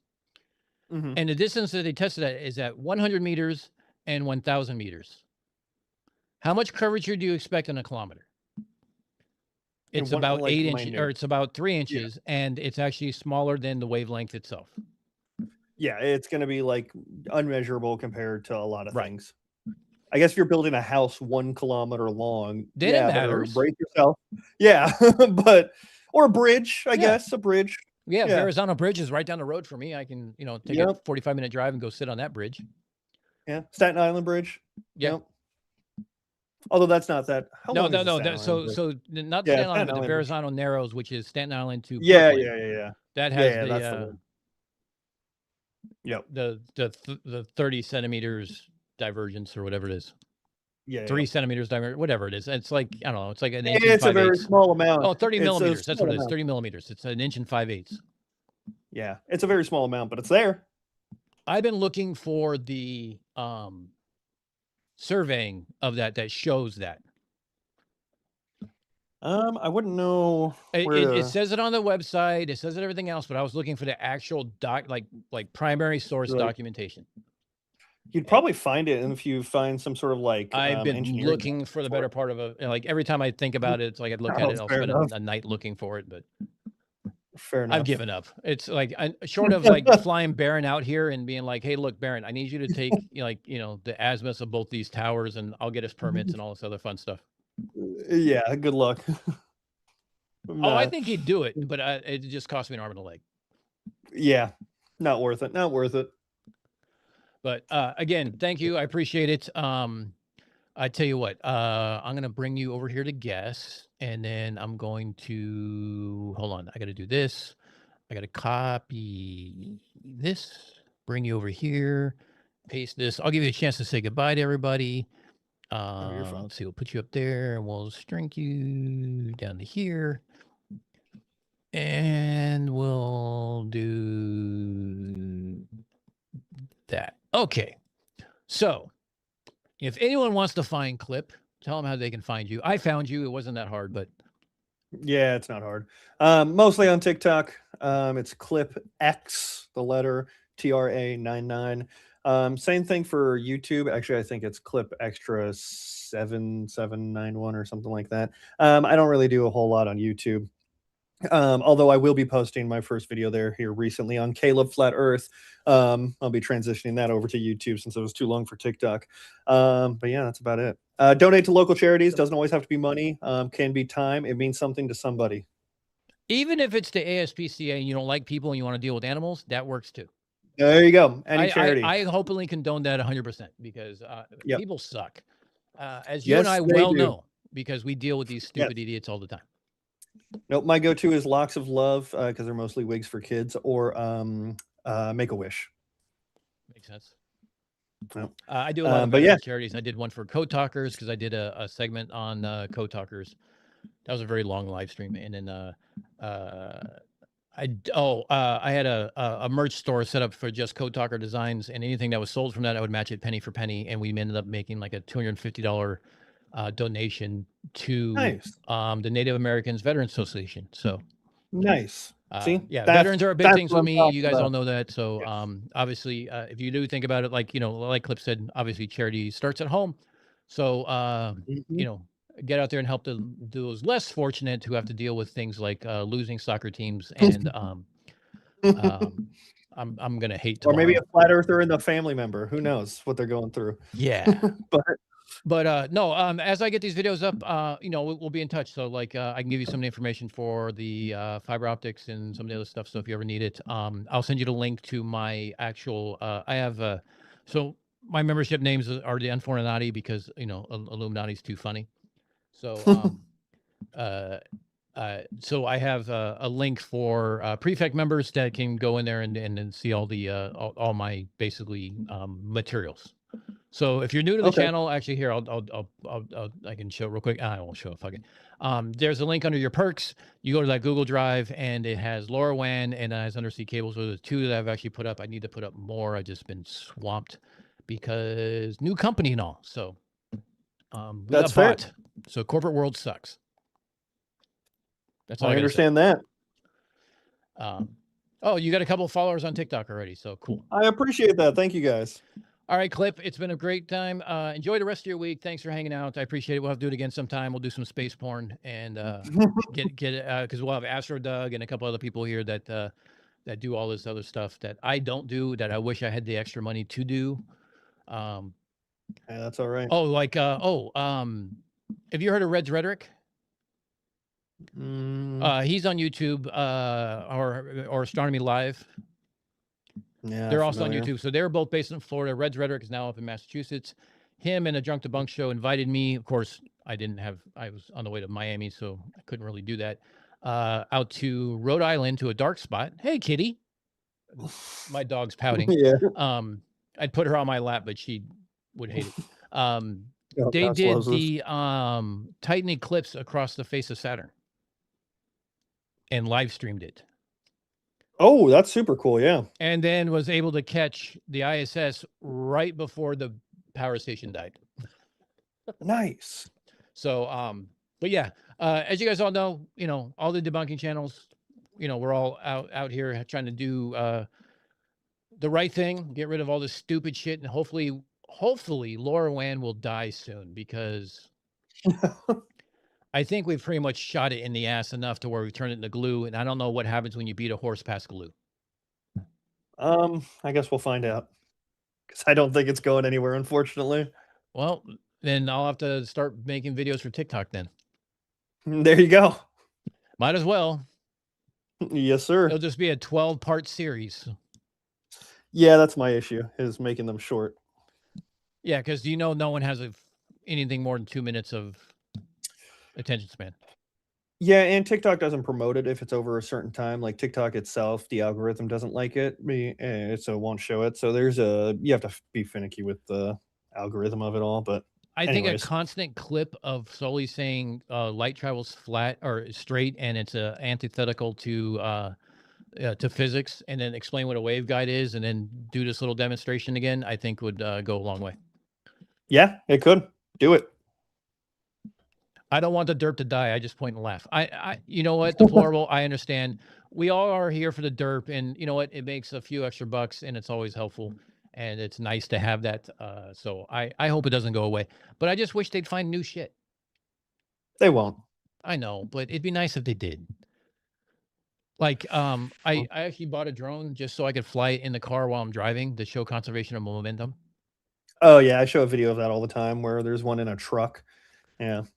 Yeah. The problem is my drones use GPS, so it's going to show that it's still flying at like 30 miles an hour, whatever I set my cruise control at. But that's actually a pretty good point, though. It's you can ask them like, "Hey, is it moving or not moving?" Yeah, well, if it didn't use GPS, it would show that its horizontal movement is 0 because it's hovering. Yeah. So you can show the the panel on the remote and be like, it shows 0. What are we doing? Yeah. I'm going 30. I know you're trying. Here's 30. Here's 0. Which is right? Which is wrong? Yeah, we keep trying to end this, and we keep getting sidetracked. I got a point though. This reminded me of Soli didn't know how to get something speed from a video. I had to explain it to him, and then he was like, "Oh yeah, that's a pretty good idea." In the debate. What do you wait, backtrack? What was it again? It was the speed of like we were talking about a rocket in the sky. Like I was like, you can calculate where it's going and how fast it's going. Yeah. He's like, how would you calculate how fast it's going? And I was like, you could just see how long it took to go across one frame, or you could put an arbitrary point in the sky and you can see how long it took. He's like, how are you going to know how long it takes? I was like, you can just get how long the rocket is, and then you can see how long it takes to go over frames. Yeah, and then he was like, oh yeah, that's a pretty good idea. You count the frames per second. I guess if it's 30 or 60 frames per second, you start from there and move on. It's the same way that they figured out that the dust from the lunar rover. Driving around. There's an actual study done of that. And also someone also did the hammer and the feather or whatever it was that they dropped. Yeah, I've done an analysis of the feather and the hammer. Yeah, they're ballistic trajectories of the moon. Yeah, I mean you can not only show it falls at the same time, so meaning no atmosphere, but you can also see that it falls at the same time and it falls at a different rate than it does on Earth. Therefore, because there's 2 different gravitational constants, it's based on mass, and therefore, hey. Yep. It was just, ridiculous that he didn't know how to do that. Typical eternal stream for Dan. Yeah. All right, Geek. Thanks. I appreciate that. All right, Clip.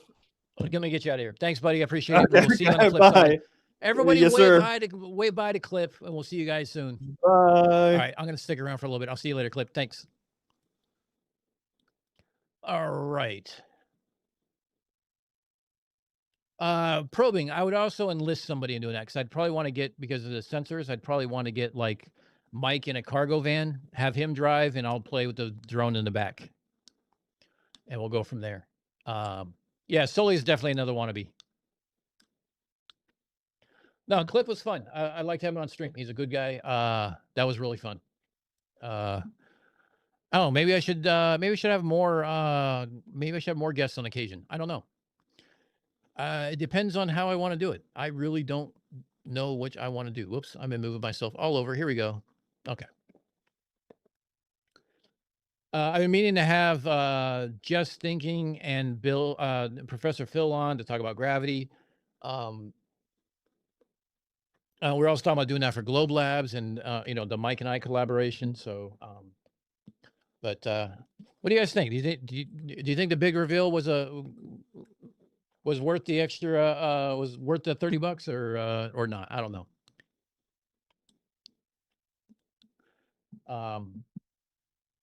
Yeah. What do we got coming up? Tomorrow. Oh, for those who don't know, tomorrow I'm going to be gaming with Cubby Cake and a few others on Twitch. I might stream it, but then I'll probably put it right to unlisted because it's not really what the channel is. But if you guys wanted to watch me play Repo and watch me fail miserably, there's a chance of doing that.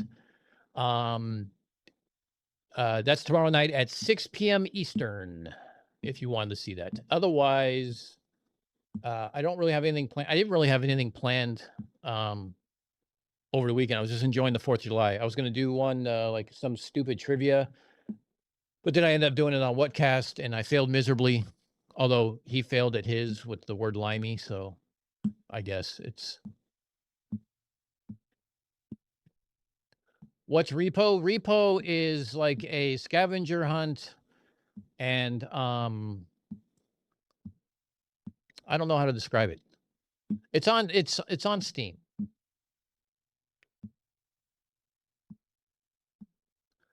It's basically a scavenger hunt, and you try not to get killed by monsters, and you're like these little robots, and you can screw with each other, cause chaos, run each other over with the cart. It's going to be stupidity because Cruz, there's another streamer named Cruz who's very similar to me in personality, so there's going to be a lot of chaos, and there will probably be quite a bit of rum tomorrow night. Not going to lie. So let me just say thank you all for the super chats. Thank you, Jim Daniels, for the memberships. Can't thank you guys all enough for hanging out and being part of this and seeing us go through. I really, really hope this is the last time we talk about LoRaWAN, but I thought it would be kind of cool to kind of have an interactive thing, so you guys just don't listen to me talk, but you can kind of see what someone else's questions, and we can kind of go back and forth on that. Rich River is the longest in North America. I still say the Mississippi, not the Missouri. It's a 1 mile difference, and it depends on who you ask. So, and to be honest, the Missouri flows into the Mississippi, so the hell with all that noise. But my daughter did correct me on which amendment abolished slavery. It was the 13th, and I will not forget that now. So go figure.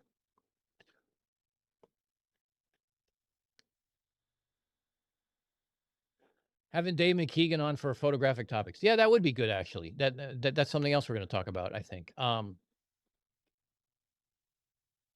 We're still really trying to figure out what to do with Globe Labs, like how we want to do it, because we're talking about doing more of a production value and like doing field experiments and then having experts on and not maybe a live stream. So it's going to be, I don't know. I got to talk to Mike about it and figure out how best we want to do this.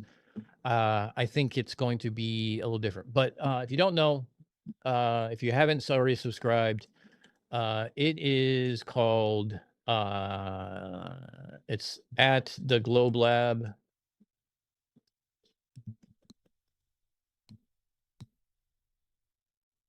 It's at the Globe Lab. We have 39 subscribers. So if you guys can, go sub to our channel and our, if you're not already there, that's the channel to subscribe to. That's for Mike and I and our little collaboration that we got going on. Do it like a smart version of Pete and repeat. Aldebaran, that's what I was actually thinking about was like when Mike and I, so one of the things we wanted to talk about, we were talking about doing was like, we find a subject and we teach the other person about it. So like if I wanted to teach Mike about undersea cables, I would say, hey, Mike, you know, split screen. What do you know about this? I don't know. What do you want to teach me? Great. How about this? And we go back and forth about various different topics and stuff like that. So it's kind of like the onus is on each one of us to come up with something to teach the other person and thus teach the audience at the same time. So that, as well as some of the experiments we want to do. I do have 2 drones now to fly. So I'm going to be getting my license so we can play around with that. We can do a lot of different things, I think. I'm looking forward to it. We have a countdown of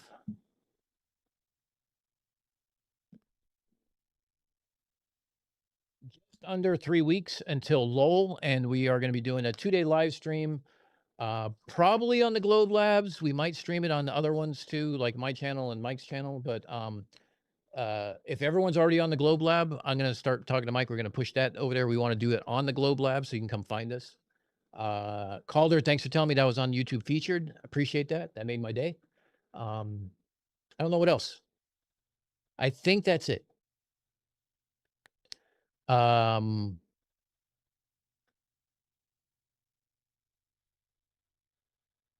had fun tonight. I was glad I was able to do a couple demonstrations and play with some things. I don't know, maybe I should fry my webcam and see what happens.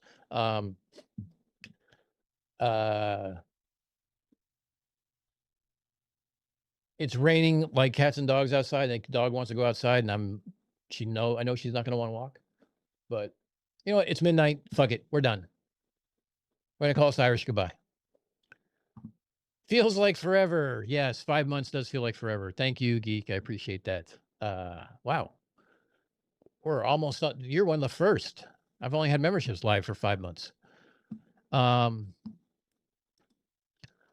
do you guys want to listen to? I haven't played a lot of different songs lately. I've only been playing the parody.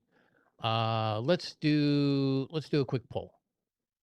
What outro song tonight? Let's see. Major Dumb and Flurf Control.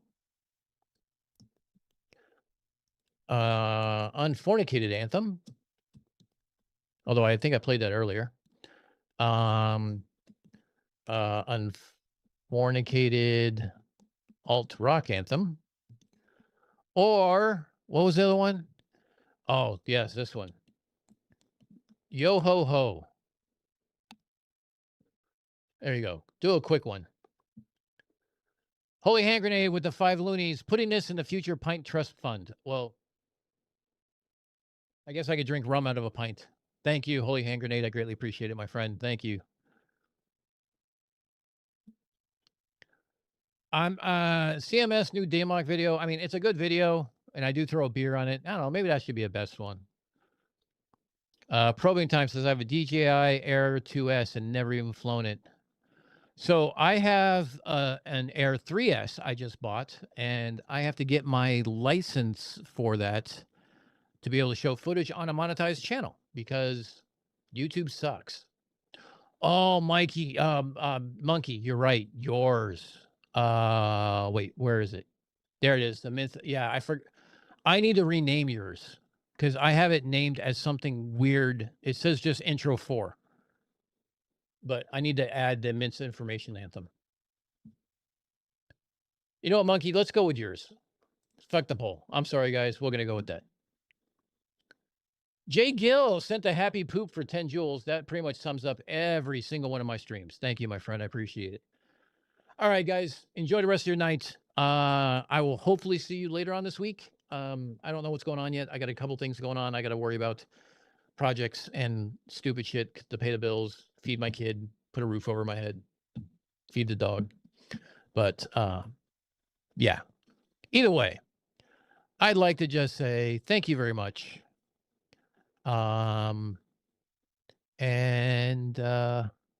thanks for being here.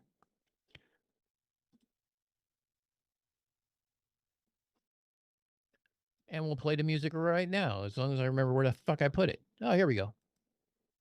Click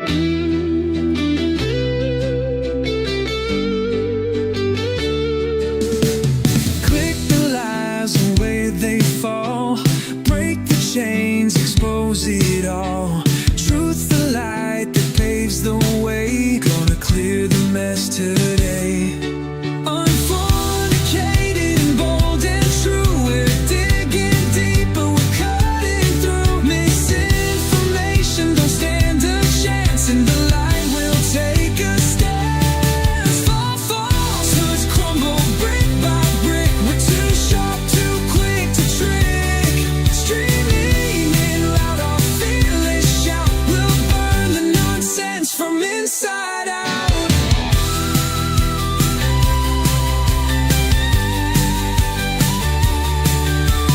Echo chambers can't confine. We're the seekers drawing lines, flipping stories one by one. Battle's hard, but we've begun. Unfornicated and bold and true. We're digging deeper, we're cutting through. Misinformation don't stand a chance, and the light will take a stance. Light it up, let the truth ignite. In the dark, we'll spark the fight. Unfornicated, keep on strong. Debunk the myths where they don't belong. Falsehoods crumble brick by brick. We're too sharp, too quick to trick. Streaming in loud, our fearless shout will burn the nonsense from inside out.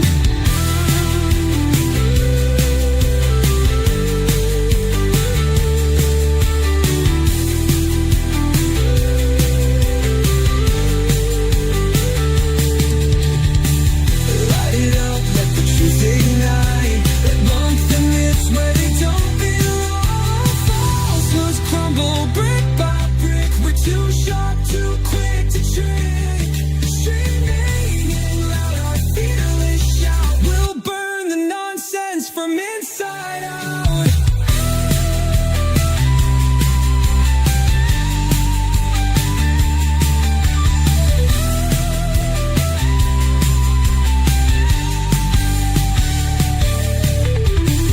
Light it up, let the truth ignite.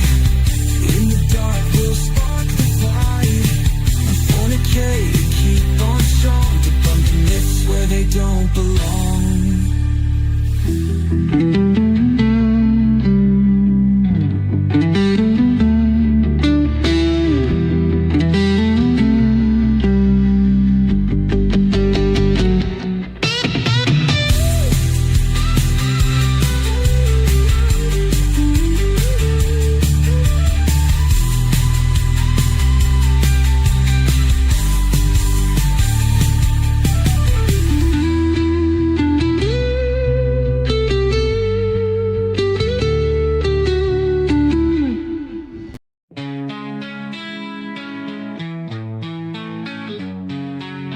Ironclad lies slip through screens.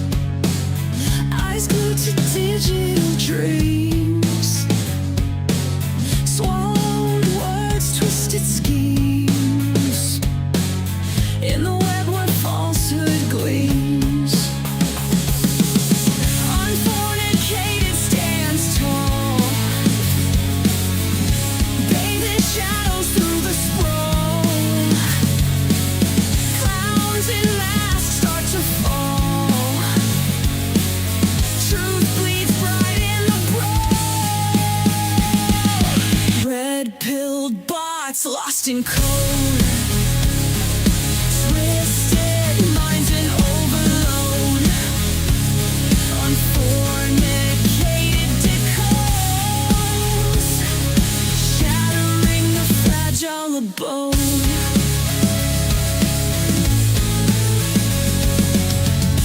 Whispers in the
ho, a pirate type bully.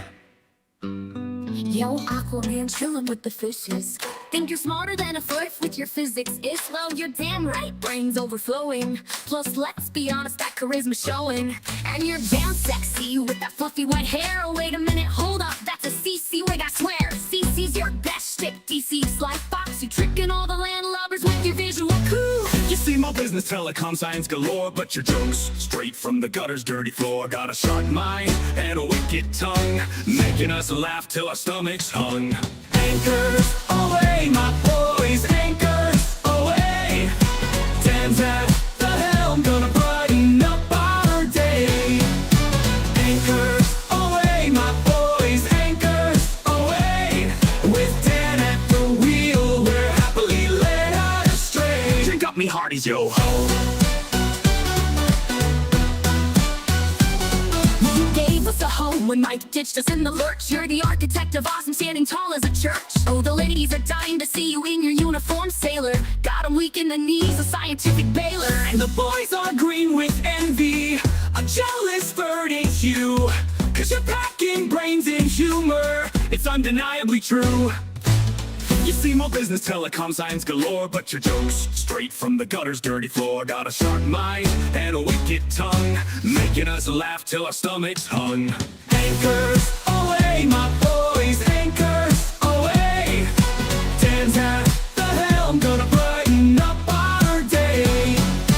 Anchors away, my boys, anchors away. With Dan at the wheel, we're happily led astray. Drink up me hearties, yo ho. You coined our name, Zoo Crew, a motley, horny team. With you as our captain, we're weathering every stream. From understanding radio waves to sinking pints of beer, You're the best damn zookeeper, and crazy as fuck, oh dear. Oh! anchors away, my boys, anchors away. Dan's at the helm, gonna brighten up our day. Anchors away, my boys, anchors away. With Dan at the wheel, we're happily led astray. Drink up me hearties, yo ho.